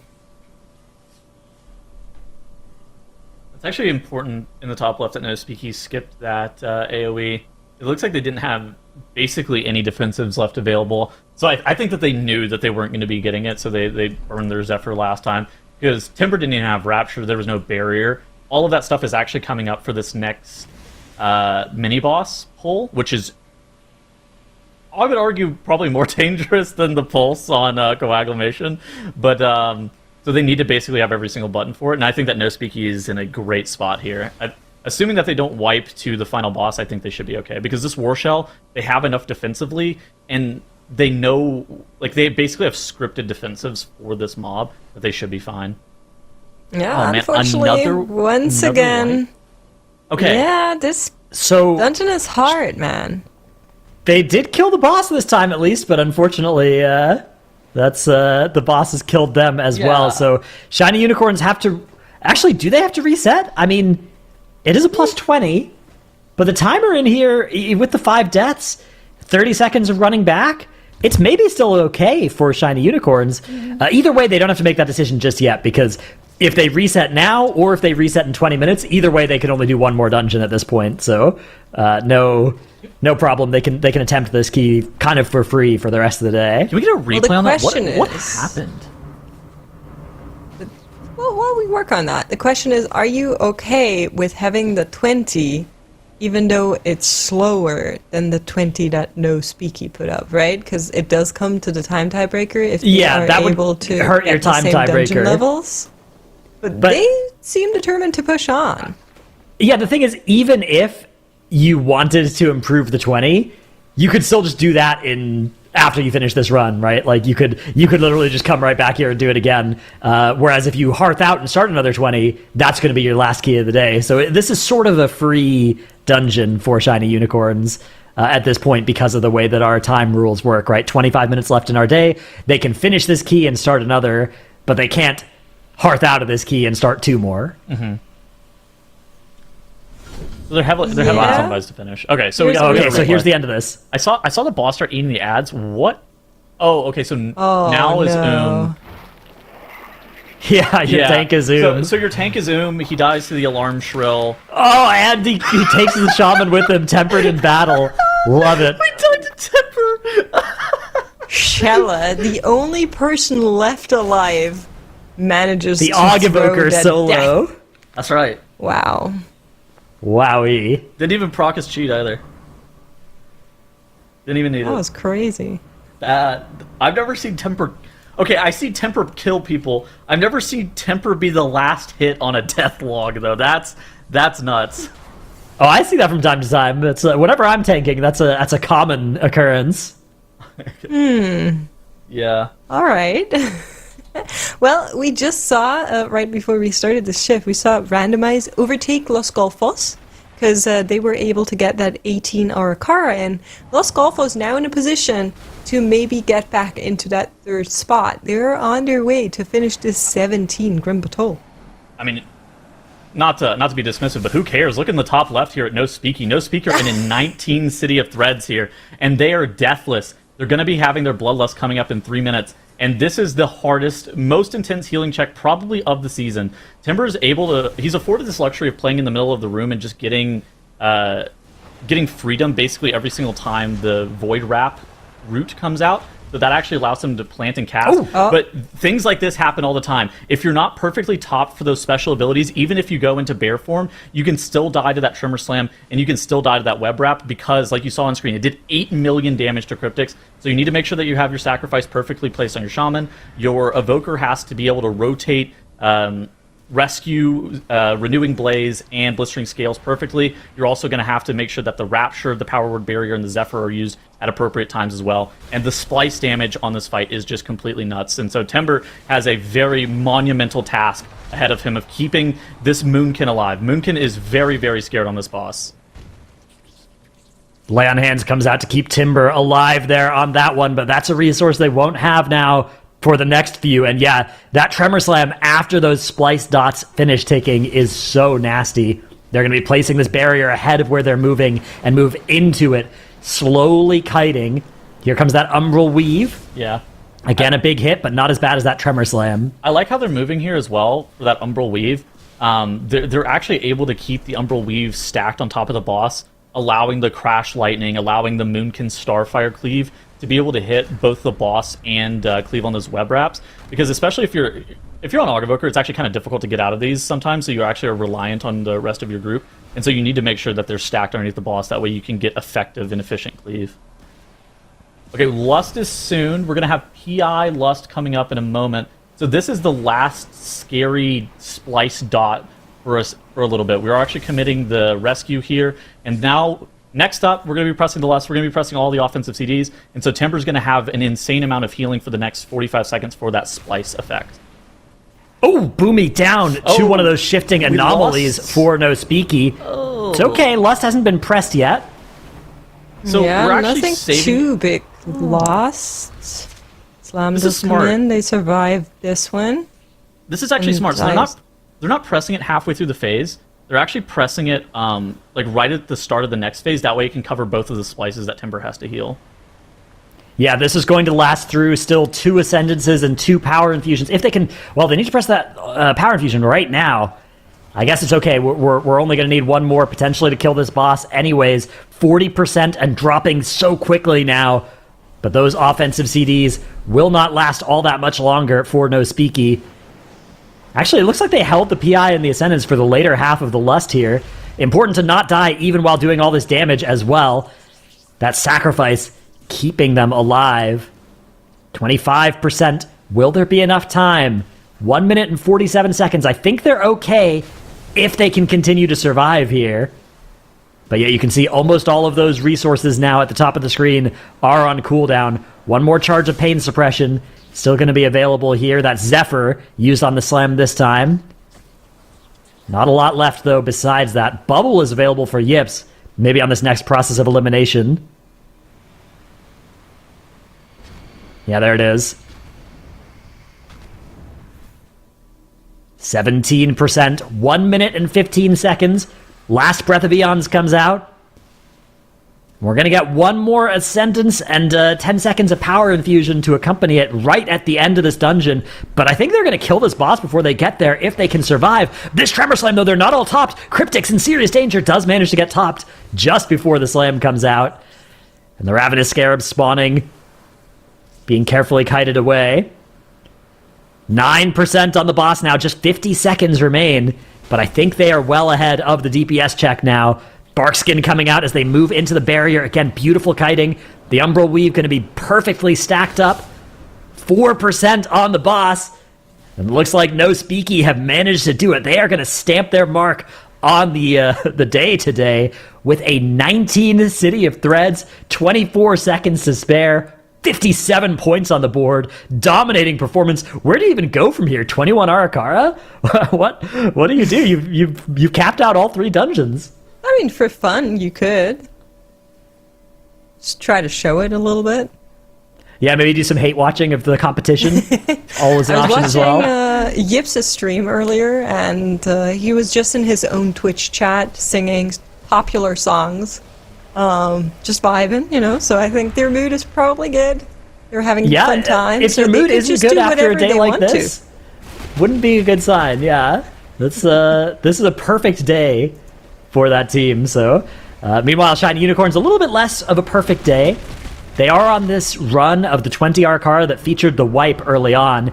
Even if they get the time tiebreaker out of this, it's they're behind in points now compared to No Speaky. So first place is almost impossible, but not quite for Shiny Unicorns. They could still finish this key and then go and do the 19 City of Threads, but that would be incredibly unlikely with only 16 minutes left in the day. It would have to be very close to a one-shot, right? Because there is still some left in this dungeon that they need to get through. And then, as you can see, there's not much time left to start the final run of the day. So, not impossible, but definitely very tight. What you were looking at City of Threads times during time trials earlier, Makes. Did you see what Shiny Unicorns had in there? Like how far under they were? I believe this was 34, 4. Let me check again. Yeah, 34 and 4 seconds is what they clocked in the time trial. So, okay, it's doable if they one-shot the 19 and No Speaky doesn't do whatever they're about to do with this Arcara. Oh, wow. No Speaky zoning into an Arcara. Is this a time improvement in the 20? Where are we going? Oh, okay. Yeah, let's see. Yip's just Hearth. Maybe he's swapping. Maybe he'll bust out the bear or the warrior or something. Yeah, to be fair, this is the time, show some love to your favorite class. Yeah, although Yips has kind of been a prop paladin main for a while. Sure. At least when I've seen him in keys. He'd log on Brew if you were telling him pick your favorite class. He's logging as Brewmaster. Passion W. Yeah, he played that in the Race World first, I believe, last time around. Yeah, he tried to play it on live for a little bit. There was a reason it was only for a little bit. Yeah, Well, he's back. Back on that paladin still. All right. Question is, can Shiny Unicorns do it, right? So right now they're working on the second boss, nearly through that one. I assume once we're through this plus 20, our time is going to be looking very similar to what No Speaky put up, so like another 7 minutes from where they are right now, which means they would have like 7 minutes to maybe start the 19 a couple of times until they full send it if they want a shot at taking the first place here. Are they timing this Arcara? I think they are, but it is going to be tight. But yeah, I think they'll be okay. But I think they're timing it in such a way where that time tiebreaker is going to be almost impossible for them. But here comes No Speaky charging in to the plus 21 Arcara. Now, I don't want to assert this with too much confidence, but I wouldn't be surprised if this doesn't work out for them and this is just a for fun attempt. But if they can time this 21 Arcara, that would be an unbelievably dominant performance from No Speaky. Yips already forced to commit every single defensive that has ever been invented to survive the start of this pull. It's okay, nobody's died yet. They're used to this. They know this pull. It looks scarier than it is. But they're more scared of you than you are of them. Oh, that's okay. This was a resource building attempt, right? Now we go into the next pull, and this time we'll be ready for it. The worst part about playing with Enhancement Shaman in the TGP is that before every single dungeon, they have to build up 3 Tempests. I was going to say 2 Tempests. They actually have to build up 3 Tempests. Meanwhile, on our bottom 2 teams, these are Los Golfos and Randomized. They are locked into 3rd and 4th, but the order is not yet set. Currently, Los Golfos have a 3-minute time tiebreaker advantage, but if one of these teams can do the 18 cities that they're both in, and the other can't, that team will earn a 3rd place and force the other team into 4th there. So that is what our bottom 2 teams are playing for at this point. Meanwhile, Shiny Unicorns in the top right, a very narrow path to 1st place out of the day for them. It's going to involve success in this key and then a long shot success in another key after this, either a 21 Arcara or a 19 City of Threads, both of which are very difficult. The 19 City of Threads, more realistic, but then they would have to also somehow win the time tiebreaker, which after the wipe they had at the end of the first boss in this 20 Arcara is an increasingly difficult thing to ask for. Yeah, just looking at their time that they have right now. So the time they want to beat is No Speaky's 29:50. Right now they're on 24:20. They still need to deal with these mini mobs here, which should give them count, and then the entire boss fight, but they do have a Bloodlust. It might be kind of close to that time, despite the deaths. Do they need a carrier pack on top of this, or does this count?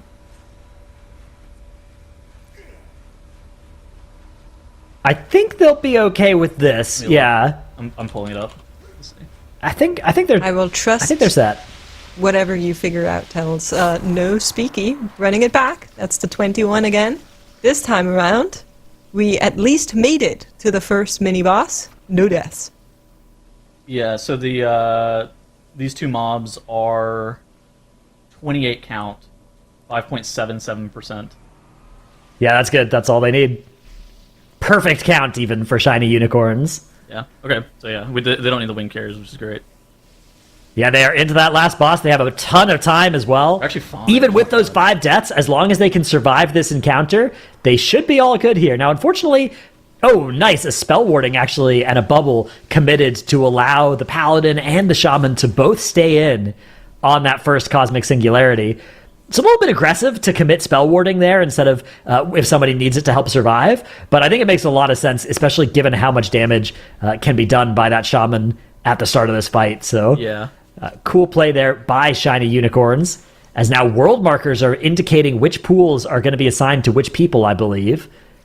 Nice bit of tech as well. The downside of this comp, by the way, is the fact that you're playing with a rogue, and every single time the cosmic singularity happens, they're going to want to shadow step it every single time, and you have about probably a 10% chance of just messing up the shadow step and dying to something, and then they always blame somebody else. That's why you got Cheat Death, though. You got Cheat Death, you got Cloak of I don't think you Shadows. played Cheat Death. I don't think you can play it. Well, that's why you faint, and then, hope it's enough. It's not. So Bloodlust has run through. They're in 26:30. Can they kill this boss within the next 2.5 minutes? No Speaky doesn't press Lust on their first pull? Oh, wow. This is so interesting. They're saving Lust for the first boss. Or for this second have mini-boss, to? perhaps.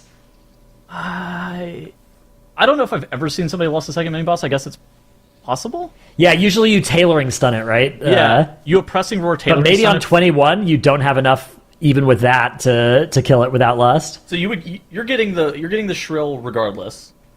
The question, Right. like, you would only lust it if you're going to get a second shrill, I guess. Yeah, or if it helps your heal. Oh, Ooh, Shiny Unicorns Shiny. rogue down on the Cultivated Poisons cast there. Oh no. They do have a The combat Res comes rest. out.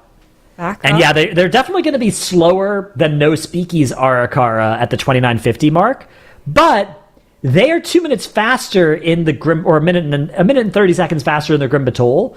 So if they can put up a comparable City of Threads, they actually could still be fine on the time tiebreaker, even if they are slower here in this Arakara, which I suspect they will be.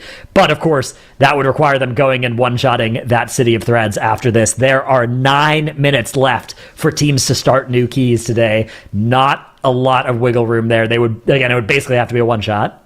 I think that's good news for No Speaky's chance to actually time this 21, because most of the difficulty is in this first area for actually being able to time this key. And so if they're going to be able to get through this first area, especially if they're lusting the first boss, like say they mess up, they have a reset, that's totally fine. If they're able to get through it, those 9 minutes are going to be the time that you're likely to wipe. So you actually have that as a good buffer for No Speaky, since they are putting a really honest effort in trying to time this key. Honestly, I love seeing them give a go at the 21. Not only because it's great entertainment for us, but also because it kind of sends a little bit of a signal to Mandatory and Firmawand, who are waiting for tomorrow's competition. Like saying, oh, look, we looked pretty good, and that 21-hour Arakara as well is definitely a strong statement. Era having to kite a bunch. You really want this pack to stay grouped, and he's doing a good job of trying to keep it grouped, but he's without bubble, it's just so hard. He's mounting up and running away from the pack. I love how he's running in a circle around it with the Earthbind totem on the ground to try to keep those mobs grouped up. But this is a tough endeavor to do without bubble. ideally you have like bubble double PS for that pull, but having none of that is actually so scary.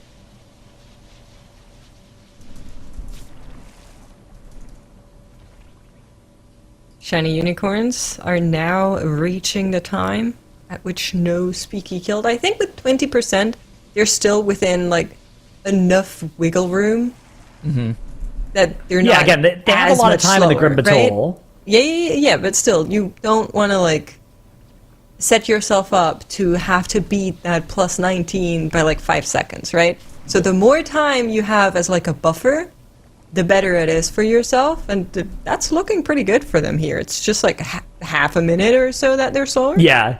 I think they're setting themselves up where any timed 19 City of Threads will be enough here. Looking at the numbers, yeah. So they're 30 seconds slower in Arakara, but they're a minute and 30 seconds faster in Grim Batol. So as long as they are a minute slower or better than that in the City of Threads, and a minute slower would be depleted. So as long as they time the key in the City of Threads, then they will have the time tiebreaker. So Shiny Unicorns are still live for first here. No Speaky, though, up in the top left, can shut them out if they can time this 21 Arakara. If they can time this 21 Arakara, I mean, hats off to them. They have been playing incredibly well today. I mean, do you remember when Mandatory yesterday was trying to play safe and then went for the 19? No Speaky's like, no, we're doing 20. We're first trying the 20. Now we're going 21. We're going to try to time this key, too.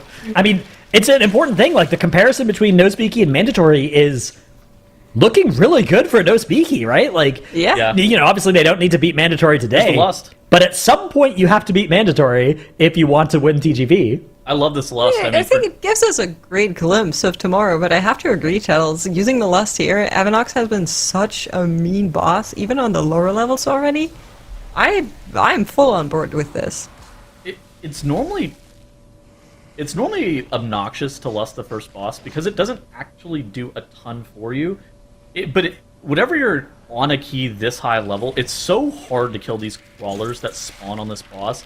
And so I think that having this added damage actually is going to end up speeding up your fight a ton. They also melee you for an absolute ton. So Boomy's playing double cap stun. And so trying to make sure that we're mitigating the amount of melees that are happening here. We're triple DRing, we're even going with a deep breath stun, and they're still not getting these crawlers killed off before the Gossamer Onslaught happens, and I think that they're going to wipe. Yeah, I mean, they got meleeed one time by the crawlers. You can't be getting meleeed by the crawlers whenever the Gossamer's about to happen. I think they might need a little bit more tank damage to be able to kill those off. I think that would actually maybe make the difference. But, yeah, I mean, Pires comes out, and the Ankh. And down again. Yeah.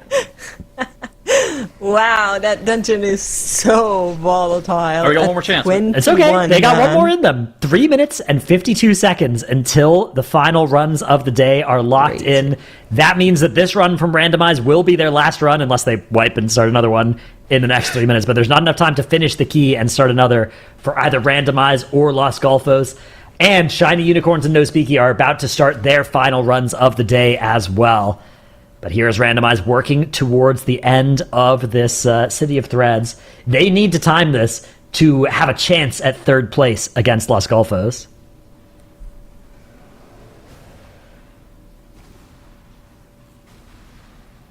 How is the time tiebreaker looking between Randomize and Golfos? So Golfos right now, Los Golfos have a 3-minute advantage, but 2 of those minutes are in the City of Threads. So if Randomize can do the City of Threads, then they will need to be 1 minute faster than Los Golfos if Los Golfos can also do the City of Threads. If neither team does it, they will still be Los Golfos then that have the time tiebreaker, of course.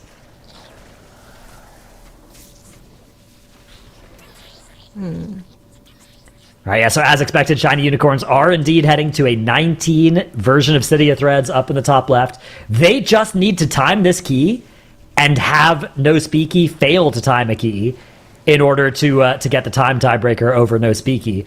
Now, No Speaky might be interested in contesting that if they... And their best way to do that would actually be to go for a time tiebreaker improvement.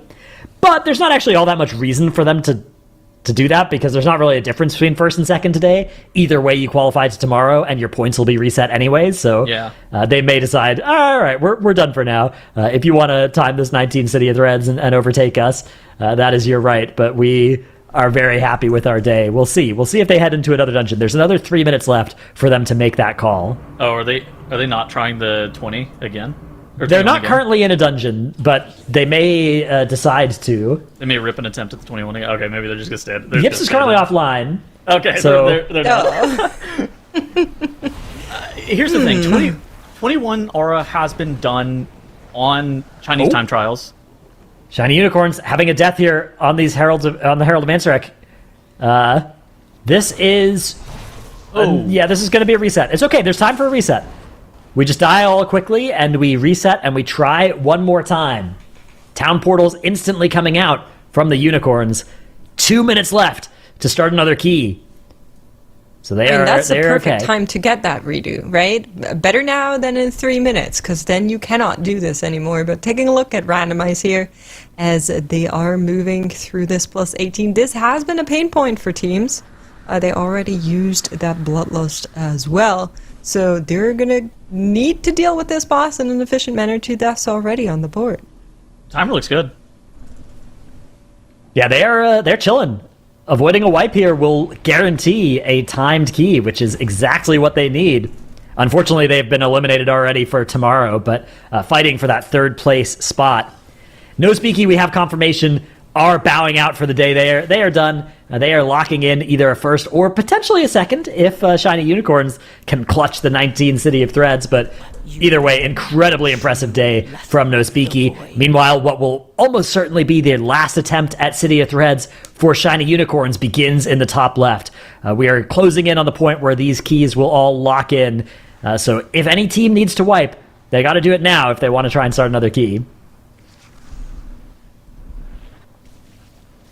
Yeah, ideally you just want to keep this one going and put a good time up. That would be preferred for all of these teams, of course. Once again, we'll take a look at the leaderboard top right corner. We are, 100% sure that No Speaky and Shiny Unicorns are the teams that are going to be moving on to tomorrow. But between these two brackets, the question is who is first and second? And who is third and fourth? And there is some prize money on the line for the Golfos, as well as randomize. And for Speaky and Shiny Unicorns, it's just about bragging rights. We are getting word that No Speaky are chilling, just a chill guy, just hanging out. They're happy with their performance for today. They showed us a little bit of what that 21-hour car looks like. And Tels, you were mentioning that it had been done on the CN time trials, right? Yeah, but the possibility of doing a dungeon on a time trial, especially a dungeon like Arakara, versus doing it during a tournament, that's a very different thing. It's also kind of a question: how much time did that take? That could have taken somewhere between a couple of hours and maybe 30 hours. It's kind of really up for question as to how long that team ended up taking. Of course, we have to play the CN Regional to see if that team that actually was able to put up the 21 is going to be able to make it to the Global Finals. Assuming that they do, though, that's actually very impressive, especially if Arakara does end up showing up. That could be a huge deal. Like, if they have that +1 over other teams, that's a way that you could win a TGP. All right, we have confirmation now. These are final runs. They are locked in. No restarting of keys will be allowed past this point. So it is all going to come down to these cities of threads to determine which teams are first, second, and which teams are third, fourth. In those orders, of course, again, there's a chasm separating first and second from third and fourth in today's division. It has been incredible. Oh, and right as the timer of the day is over, Los Golfos in the bottom left. Curse, the 3 p.m. curse, immediately wiping just seconds after they would have been able to start another attempt. That is probably at 15% on this boss. That's probably going to do it for them. That means that Randomize will have their fate in their own hands here. They'll be able to... That Oh no! is so Randomize! The 3 p.m. curse! It strikes again! What? What did you do, Dratnos? It's not me, it's 3 p.m. It's when the clock stops, the teams immediately wipe. It happens. It happens every time. What? Both of these teams are Euro teams, so it's actually a midnight strike.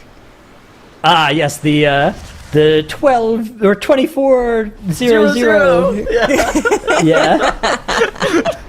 Oh man, that is so unfortunate, but with both of these teams having that happen to them, that also solidifies their placement. Los Golfos take 3rd place and Randomize taking 4th place.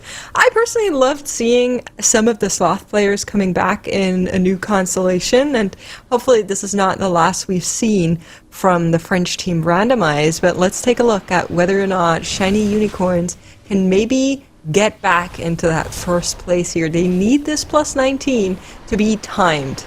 And in order to do that, they need to not have happened to them what Los Golfos and Randomize just, well, experienced. So hopefully all goes well in this City of Threats. Yeah, again, assuming that Los Golfos and Randomize are indeed admitting defeat after those. It does look like Los Golfos have hearthed out. We'll see if Randomize do as well. Los Golfos indeed in Valdrakken. Randomize in Valdrakken as well. All right, so Valdrakken, or I guess Dornegal. Valdrakken's last expansion. Valdrakken. Yeah, I mean, you maybe still go there. I don't know if it's allowed on the Tournament Realm. Sometimes you get ported out of those, out of the places you're not supposed to be. This one... But yeah, so it is only Shiny Unicorns that are left in a dungeon. This is for 1st place at the end of the day. So vital for the pride, for the glory. Shiny Unicorns working on the Orator here. This tournament scary realm, dungeon. This tournament realm you can actually fly around on, and you don't have Pathfinder by default, but you can fly around into all the zones and get Pathfinder. That's good. It could be good for Dawnbreaker, the hack. Oh, if you want steady flight? Yeah, because you don't have steady flight by default unless you have the Pathfinder. Mm-hmm. Wow. That is that's hilarious. Now, I think just like yesterday, we're going to have a special guest joining us here in the last portion of the cast. Now, they're not quite here yet, but I think we will have Yips here in just a moment. So everybody will have a little bit here as we continue towards the finale, as it were. Tettles, I mean, Shiny Unicorns, this is a huge one for them, though. So basically the situation on screen here is No Speaky's already qualified for Sunday. Shiny Unicorns have already qualified for Sunday. Shiny Unicorns can beat No Speaky if they are able to time the City of Threads. It would come to a time tiebreaker. Basically, the way that the math works out is if they time this key, they'll be able to be the number 1 seed coming out of this pool. There's actually no implication. There's no purpose in coming in first place. It's just a bragging rights thing. The bragging it's not rights. Even the end of the world, but it is That's something a big thing. to. That's kind of the situation of what we're watching on screen right here. And Royben and Shelly end up getting hit by the orbs for Shiny Unicorns, but both of them were actually able to live. That's crazy that both of them survived. All right, and I think Yips, actually, we have you in now. So everybody, if you somehow missed it today, Yips over Ernest, do you have here any questions on for Yips? No Speaky. Absolutely amazing. Do you have any Sorry, questions what that I was could steal for Yips? Oh gosh. All you. Wait, what am I doing? Yo, how's it No, going? Tettles, Hi. Tettles has some very well Listen, thought out While and Tettles questions for thinks you. about So. what he wants Oh, to okay. say, I want to say Yeah. something. So, Oh, yeah, Yips, what's up? congratulations to a Oh, great thank you. performance all throughout today. Yeah. We were all incredibly impressed with you guys. And that's I'd just like to ask you how you guys have felt looking back at today, kind of with your own performance. I mean, I would be Oh. surprised if you say you're unhappy, but Oh, maybe we're take not us through happy. that a little bit. Nah, I mean, all the routes were pretty bad. Oh, no. And I think Timber kind of messed up almost everywhere possible, so no one in there was happy today. What did he do this time? My gosh. You don't want to know. It was really bad, but he died in like every 16, which is embarrassing to begin with. And then he dispelled incorrectly in City of Threads and blew up Anarchy. And then Anarchy went full silent mode. And then we were all just pissed off the whole time. It wasn't a good. It was a bad day. None of us were happy. Yips, well, I'll let you know that Anarchy from went no our speaky, side. you'd say? Anarchy went completely no speaky. Boomy broke his desk. It was bad. Yeah. From our side, like, we were over here just like, wow, they're playing amazingly. It's unbelievable. Like, they're just so clean. They're really living up to that. So don't worry, it didn't come through if you were Okay, concerned. that's Oh yeah, no, yeah. I mean if you make one mistake, it just all the happiness you're not allowed to have it. So it's okay. Well, we can keep an eye on it as well. Shiny Unicorns, obviously, they are finishing up this last run, and this is a huge one for them. You know, you must be feeling pretty comfortable with where you ended up, Yips, but, you know, of course, if they time this, it's going to put you in a little bit of a harder position. How do you think this run's been going for them? I mean, the next 5 minutes of the run here for them is pretty free. If they wipe, then that's pretty embarrassing.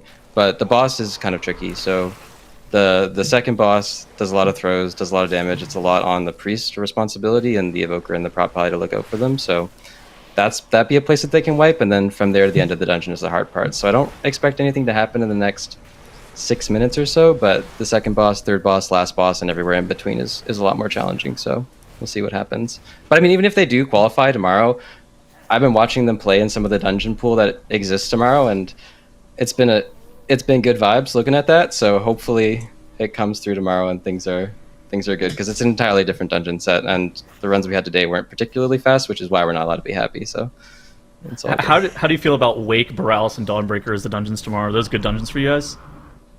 They're all fine, I think. Okay. Wake was hard for a while. We didn't do it on live at all. We didn't play too much on live, but we didn't practice Wake on live because we knew it was a dungeon that on Tournament Realm, once you get in there, it's just so much more efficient to spam it for 12 hours a day for a couple days. And so we did that, and Wake is a lot easier now than it used to be. Hopefully tomorrow that's still the case. And then the other two dungeons on 19, they're just make it through to the end and you can win. Casual Addict is just having a little bit of a heartbreak moment right now. Yeah. He figured it out. That's tough. What a champion. I hope What do he you pulls think the of this mob. rogue? Oh, he vanished. Rogue? What do you think of this rogue pick that Shiny Unicorns have been using in a lot of these dungeons? Yeah, with Casual Addict. I think he's played it in all three. Rogue's really good right now. It does more damage than Boomkin, and the biggest part is it does prio damage. So Boomkin is a spec that does a lot of AoE damage, so when you go into a pack that has a bunch of mobs, but then there's one mob that's really big, Boomkin doesn't care. It will hardly do anything to it. So when you're seeing people go through Arakara or even on these pulls and you're trying to focus down the queen, the Boomkin's not very good at that. But the rogue gains funnel from the ads, and it's very, very strong at that, and also while doing more damage overall. It's a little bit more difficult to play in the comp because it doesn't bring a Mark of the Wild, and it also doesn't have Nature's Vigil. But in terms of its damage profile, it's extremely strong. And I think it should be faster in a few dungeons.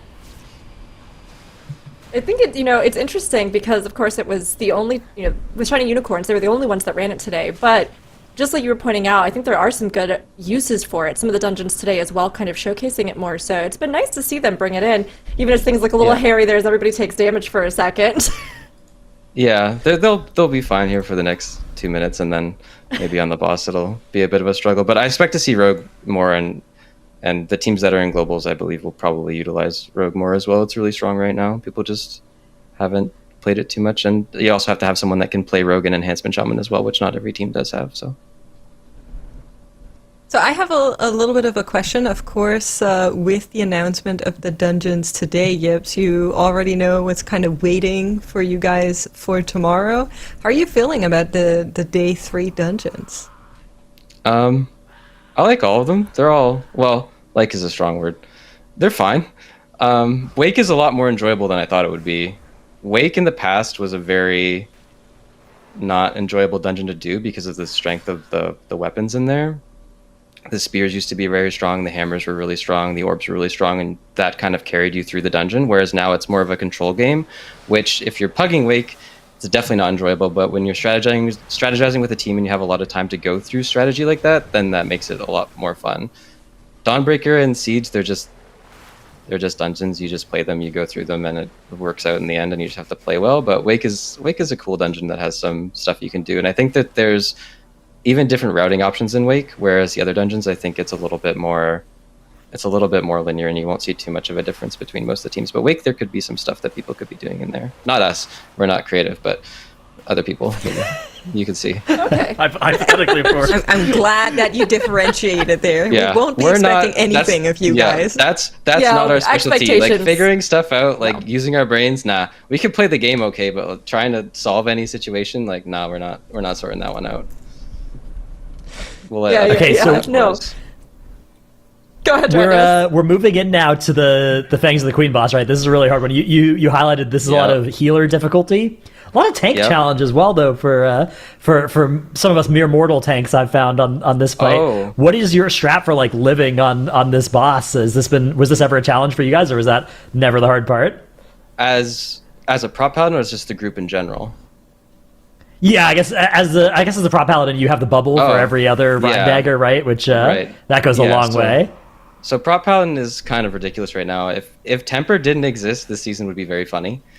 But temper does exist as a prop paladin. So the way it works in this fight is you have two sections that are about a minute and a half across, and you just need two big defensive cooldowns for the Rhyme Dagger that your group can soak, and prop paladin can immune one every single time. Sometimes you can immune two of them. So you're never really worried about the tank mechanic as a prop paladin because you cannot die if you choose to do so.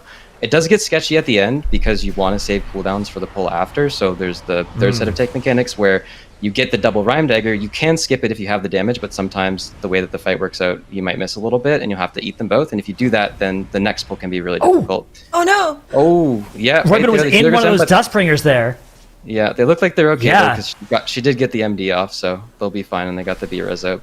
But that's just part of the boss. It can be tricky, but they'll catch up now, and they'll have the tank phase, and now has all of his cooldowns up, so he should be fine. He did use Spell Ward there, though, so that's interesting. But should be back up at the end of the fight. They'll be okay. Yes, here For comes now. that first For the Rhyme next minute. Dagger. This one's going to be answered with Ardent Defender. Yep. So it's Looks like Ardent they're going to get Scarab through that, every and then the time. next one should be Bubble. Yeah. and then bubble. So you Ardent and you Defender, and then you Dwarf the dot off you, and then you bubble the next one, and then you can also fit in Guardian of Kings if you want. You get one for use on the fight as long as you use it for the second one. So if you need something extra, you can use that. But on some of the sets, you look to Health Pot. On the Ardent set, you look to use Lay on Hands on yourself, but you prefer to save Lay on Hands for your team. Were you yelling whenever you guys skipped that Duskbringer? Whenever it skipped itself, I guess. No, we're never happy. Okay. We're never happy, and you should have no expectations of Yeah. us. That's what Yips is saying Yeah. going into Great tomorrow. Yeah, so here you really want to watch the throws. So the throws are going to go on a bunch of people, and if Roybin or a Casual Addict get too many, it can be very, very challenging. The Shaman and the Evoker might be okay, but Casual Addict and Roybin are the ones that who are in the most danger here. But if they're playing Dwarf and Cauterize well, then they'll be all right. Wait, Casual Addicts Yeah, Roybin's- Maghar Orc? Yep, Whoa. big damage. Dude, that's great. So there's no But MP Roybin's on still this. sitting on Flare 2 again. charges here of Pain Suppression, so that would go a long way if needed. It looks like we're going to be able to get through this entire phase, though, without needing all that much. The sacrifice, huge there from now. And here comes another tank phase, 48% on the bosses. They have a battle res as well, so reasonably safe from here, although a lot of the times you wipe on this boss, a battle res isn't gonna save you. Yeah, so now doesn't have a Scarab Trinket here, so this is a little more dangerous for him. He only has his Ardent, so he's going to have to probably look to use Health Pot, or they're pressing AG, so he should be fine. And he Guardian, so he's okay. A little sketchy. Yeah, is this Guardian going to come back in time for the next pull after this? It's getting a little bit late in the fight. It'll be close, but you get a lot of CDR when there's that many targets on the next pull, especially because of the talent choices that he's playing with Moment of Glory. So once he gets in there and presses all of his stuff, the cooldown will be like, it will come back almost right away. It should be okay. I hope. We'll see. Actually, no, I don't hope. I want him to die. Sorry. I love watching tanks die. It's just a joy. Tanking this season is really hard. It's really, So really that's hard, what makes you happy. Now I understand why you were Yeah. unhappy the entire day. Hate watching. Yeah. Or hate watching I live love on hate watching tanks dying because it happens to me all the time. So it makes me feel like part of the team when other tanks die. Yep, so It's a good vibe. are you looking forward to the changes with Season 2? The season 2? Oh, in terms of the key depletion or in terms of them changing the damage intake on tanks? That was mostly knife what I throw. was thinking, yes, but... Oh, we got some... No, Knife throw. Shut up. oh! Oh, Casual, there's Okay. the knife throws. Oh, there it is. Yeah, You wanna exactly combat as res? you said.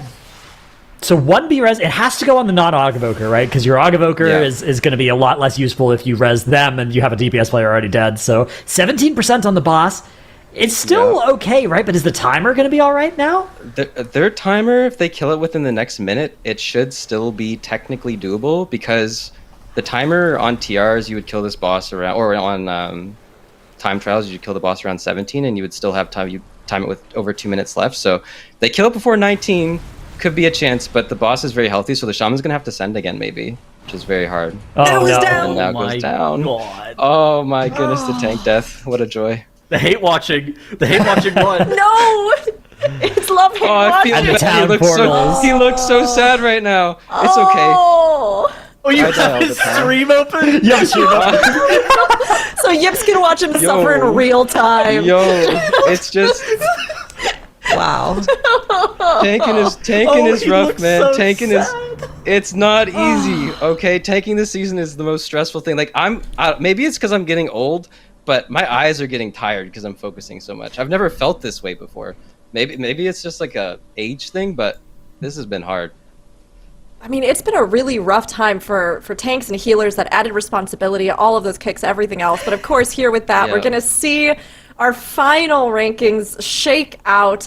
Well done. No Speaky here at the top. Shiny Unicorns gave it their all, of course, and then Los Gofuls and Randomize coming in. We're really appreciative to everybody participating, and it was a great day. But No Speaky and Shiny Unicorns will be moving on tomorrow for those group finals. I mean, Yips, you mentioned that you felt like your performance today, you're like, oh, it wasn't up to our standards. So what are you looking for tomorrow? Do you think you're going to reach Oh. those standards, or? I feel so much better now that Now just died. Like, I'm so happy. Just watching him just, oh, man, that was good. That was the highlight of the day, I think. Sorry.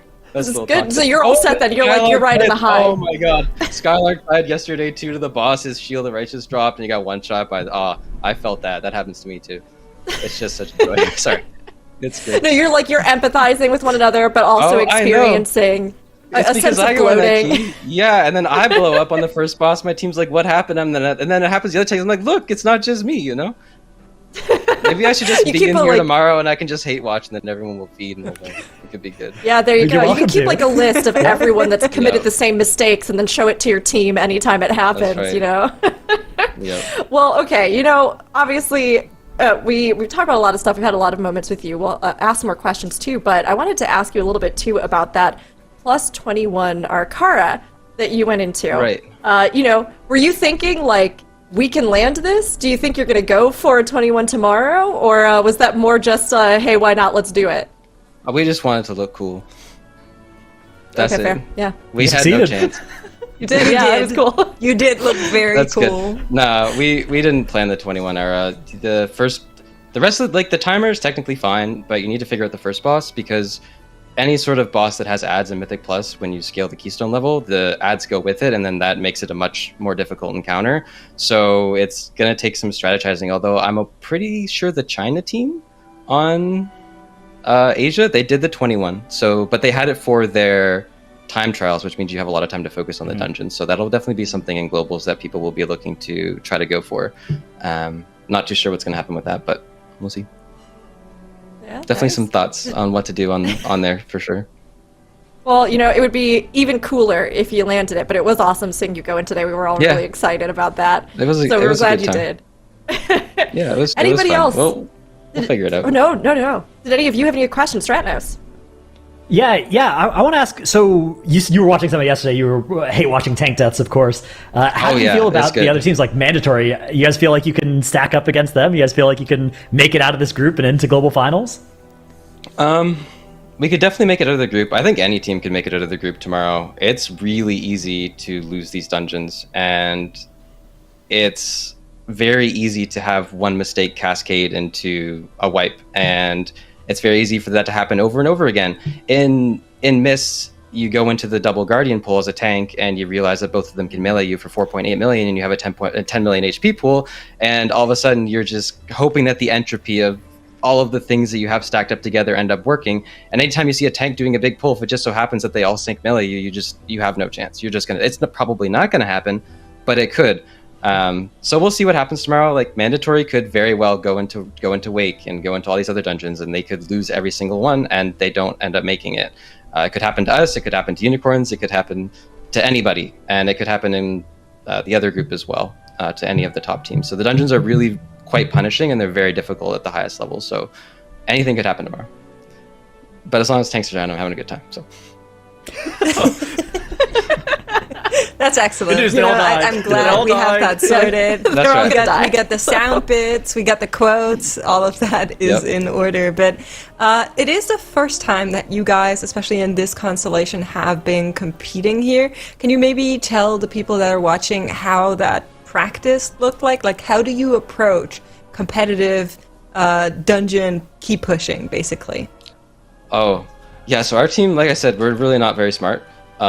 We try to be, but it just doesn't end up working out. Yes, So please. we kind of look at it's I'm like that's just honest. Like we look at other teams and we look at what they do, and we're like, well, they're doing it better than we are, so let's just do what they do. And then occasionally you might get an idea or two as to what you could implement on top of what they do. But because we started behind and Kira's team was playing with Zelia and they were doing a lot of the keys before us, it's just more efficient to look at what other teams do. It saves you a lot of time. And then after you do that, you go, okay, what are they doing? And then what could we do to make it better? And you're also trying to condense that into the time crunch of you only have a couple weeks to put it all together. So sometimes you decide, okay, it's worth innovating in this one, it's not worth innovating in this one. And especially for something like the cups, the most important thing is to just be consistent in the high keys. And then once you get to globals, then you try to be like, okay, well, we're here, everyone can do it, you have to go fast. And that's when you'll probably see a lot of teams start to do things that might be a little bit more risky or different. Why'd you guys rename to No Speaky? Just the comms are good. Before it was good comms, and then just the vibes, just a vibe thing. Okay, so they went backwards, and so we had to rename to No Speaky. That's right. That's right. Yeah, just decided, the vibe wasn't quite right. No speaky, utter silence seemed much better. Yeah, Yeah. it just the name had aura, so we just went with it. Yips, this makes me especially laugh considering, how eloquent you are and how, conversational you've been as we talk to you. That you're just like, we're going to name ourselves after just saying nothing, and that's what we're going to do. Yeah. Yeah, well, if you watched the practice and had the comms in practice, it might make a little bit more sense. But True. it's all good. All right, keeping comms clear. I get it. Now, Yep. we also have another one of our competitors today joining us. So Shelly is here from Shiny Unicorns. Oh my gosh, we were watching that. Yips was celebrating a little bit because Yips apparently loves tank deaths, but we were all on the edge of our seats watching that final run, Shelly. It was an amazing effort, so huge congrats to you with all the runs you did today, honestly. Am I the only one that can't hear Shelly? Nope. No sound. No speaky. Okay. No Shelly is speaky. apparently no speaky right now, practicing the no speaky, so Yips feels relaxed and, in That's a familiar right. environment. Hola. Oh, Hello? there he is. Yeah, am I here? Okay. Hello. Hi. Yeah, I I yes. think we're good. Congrats. Yeah. Okay. Yeah, I mean, We can hear you. the second boss in City is a rough one. Healer's on a really tight timer, and if anything goes wrong, like we had Mono die, Royben die early on in the fight, and it's like really hard to recover. So it's like a knock-on effect from that. But overall, I think we did good at the end. It was a bit of a shambleroo in the middle. And at the start, a bit of an unfortunate boss accident on the 16 Arakara. But overall, not too sad about our performance. I think it's good. We're going to be able to do good tomorrow. We loved it. We were talking about how magic you all were. I mean, not least of all because you're Shiny Unicorns, but honestly, it was magic watching, and it was a lot of fun to see those runs. And you mentioned yourself that it seemed like there was kind of a warm-up, which was something I wanted to ask you about. Did you feel like the team started to hit their stride over the course of the day a little bit more? Was it like a bit of a warm-up, or what do you think kind of caused some of that ramp-up over the day? I think that we have now tanking for us right now. Obviously, a very accomplished tank, and I think he does take a little bit of responsibility when it comes to the mindset. Like he said, we were thinking about going for 17 Grimbatol, 19 Arakara, in just to secure the spot for Sunday, and he just said no, we're playing to win, and we all got on board with that, and it locks you into like a little bit of a different mindset, I think. That where you're like a little bit more focused because you're going against the hardest key level pretty much. So that Man, helps awesome. in the You second know- half. Oh, yeah. Yeah, so, Manu Robin, she was tweeting that now, unfortunately, doesn't have Gingy with him to hold his hand. But I'm personally very happy to see you guys find this kind of constellation of a team. Of course, all of you have been participating at WoW Esports with different teams throughout the last couple of years. How are you feeling about your guys' synergy now? I think it's still like things to be improved on, obviously. But when we're playing good, we're playing really good. So we just have to like channel that. Nice, love it. Tuddles, did you have any questions? Yeah, we were talking to Yips about it a little bit earlier. How are you feeling about the 3 dungeons tomorrow, with Wake, Borealis, and Dawnbreaker being the dungeons that we hadn't seen so far? We're good in Dawn, I think. So we're happy about Dawn being there. And then Siege is like, it's hard at the end. Like the last 2 bosses are like especially last boss it's actually very difficult on the highest key level, and it scales insanely. It scales so hard. Like you can do it on an 80 and it feels easy. You do it on a 90 and it'll just die to everything. So yeah. It's gonna be interesting. Nail biter in Siege on that last boss, I think, for a lot of teams. Nice. Stratos, I have a anything question. you want to ask Shay? Yeah. Yeah. So we talked a little bit with Yips about this as well, but you guys have been running the rogue in a lot of these dungeons. What's been the thought process behind doing that? I mean, casual is just a very sick rogue.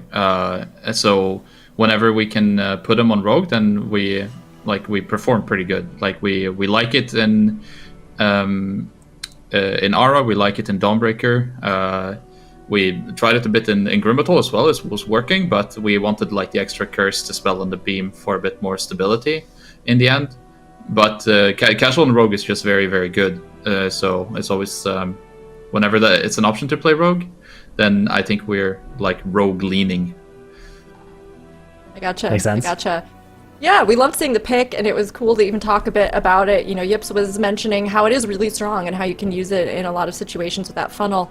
So it was great to see it played. And Shelly, I have to say, just unrelated to anything, the way that production is expertly moving your model around to show that you're talking. Tuddles, I just wanted to point it out to you, because you didn't know what VTubing was a little bit earlier yesterday, I think. So you can keep an eye on that, and this is kind of what it is to give you a little information, just so you know.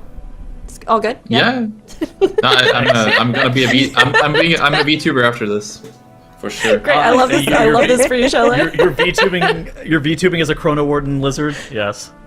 I love Yes. it. It's so good. But you know, a final. Yeah, Mace? I have one more question, because Okay, good. I spy with my eye that we have someone in chat now saying we own a necrotic wake. Of course, tomorrow you guys are going against each other. Yips, please tell me something positive so that I can root for your team. Don't say, "Oh, we're just gonna die and it's a dungeon." Give me something. Oh, Necrotic Wake is good fun, and I liked watching Now's team progress it. For no reason, other than it was enjoyable. And we're good in it too. That's gonna be All good. right, so the That was takeaway is very you are good in wholesome. necrotic wake. I will We are accept good in that. Necrotic Wake. We are great in that dungeon. I love it. You know what? I'll toss the same over to Shelley. So, how do you feel about tomorrow? What do you think is your team's greatest strength coming in? I mean, we timed the 25 off stream. We just didn't want to show it, so it's gonna be good. Okay, great. Nice. Love it. You know, we've had a little bit of heartwarming moments here, but let's also dig into the competition. Yips, do you have anything you want to say to Shelley tomorrow about the showdown that's ahead? It's gonna be fun. I love the last day. We're gonna lock in, and it's gonna be good. I can't wait to play against you guys. It's gonna be a good time. And Shelley, anything that you want to say to Yips before you go head to head tomorrow? I was gonna say something rude, but then it's like karma, you know. So I was just gonna say good luck. I hope you do well, but you. I hope we do better. Love it. All right, well, Yips, are there any final shout-outs that you want to do before we let you go and get some rest? I hope that Anarchy can smile. That's so sweet. He should be happy. One time.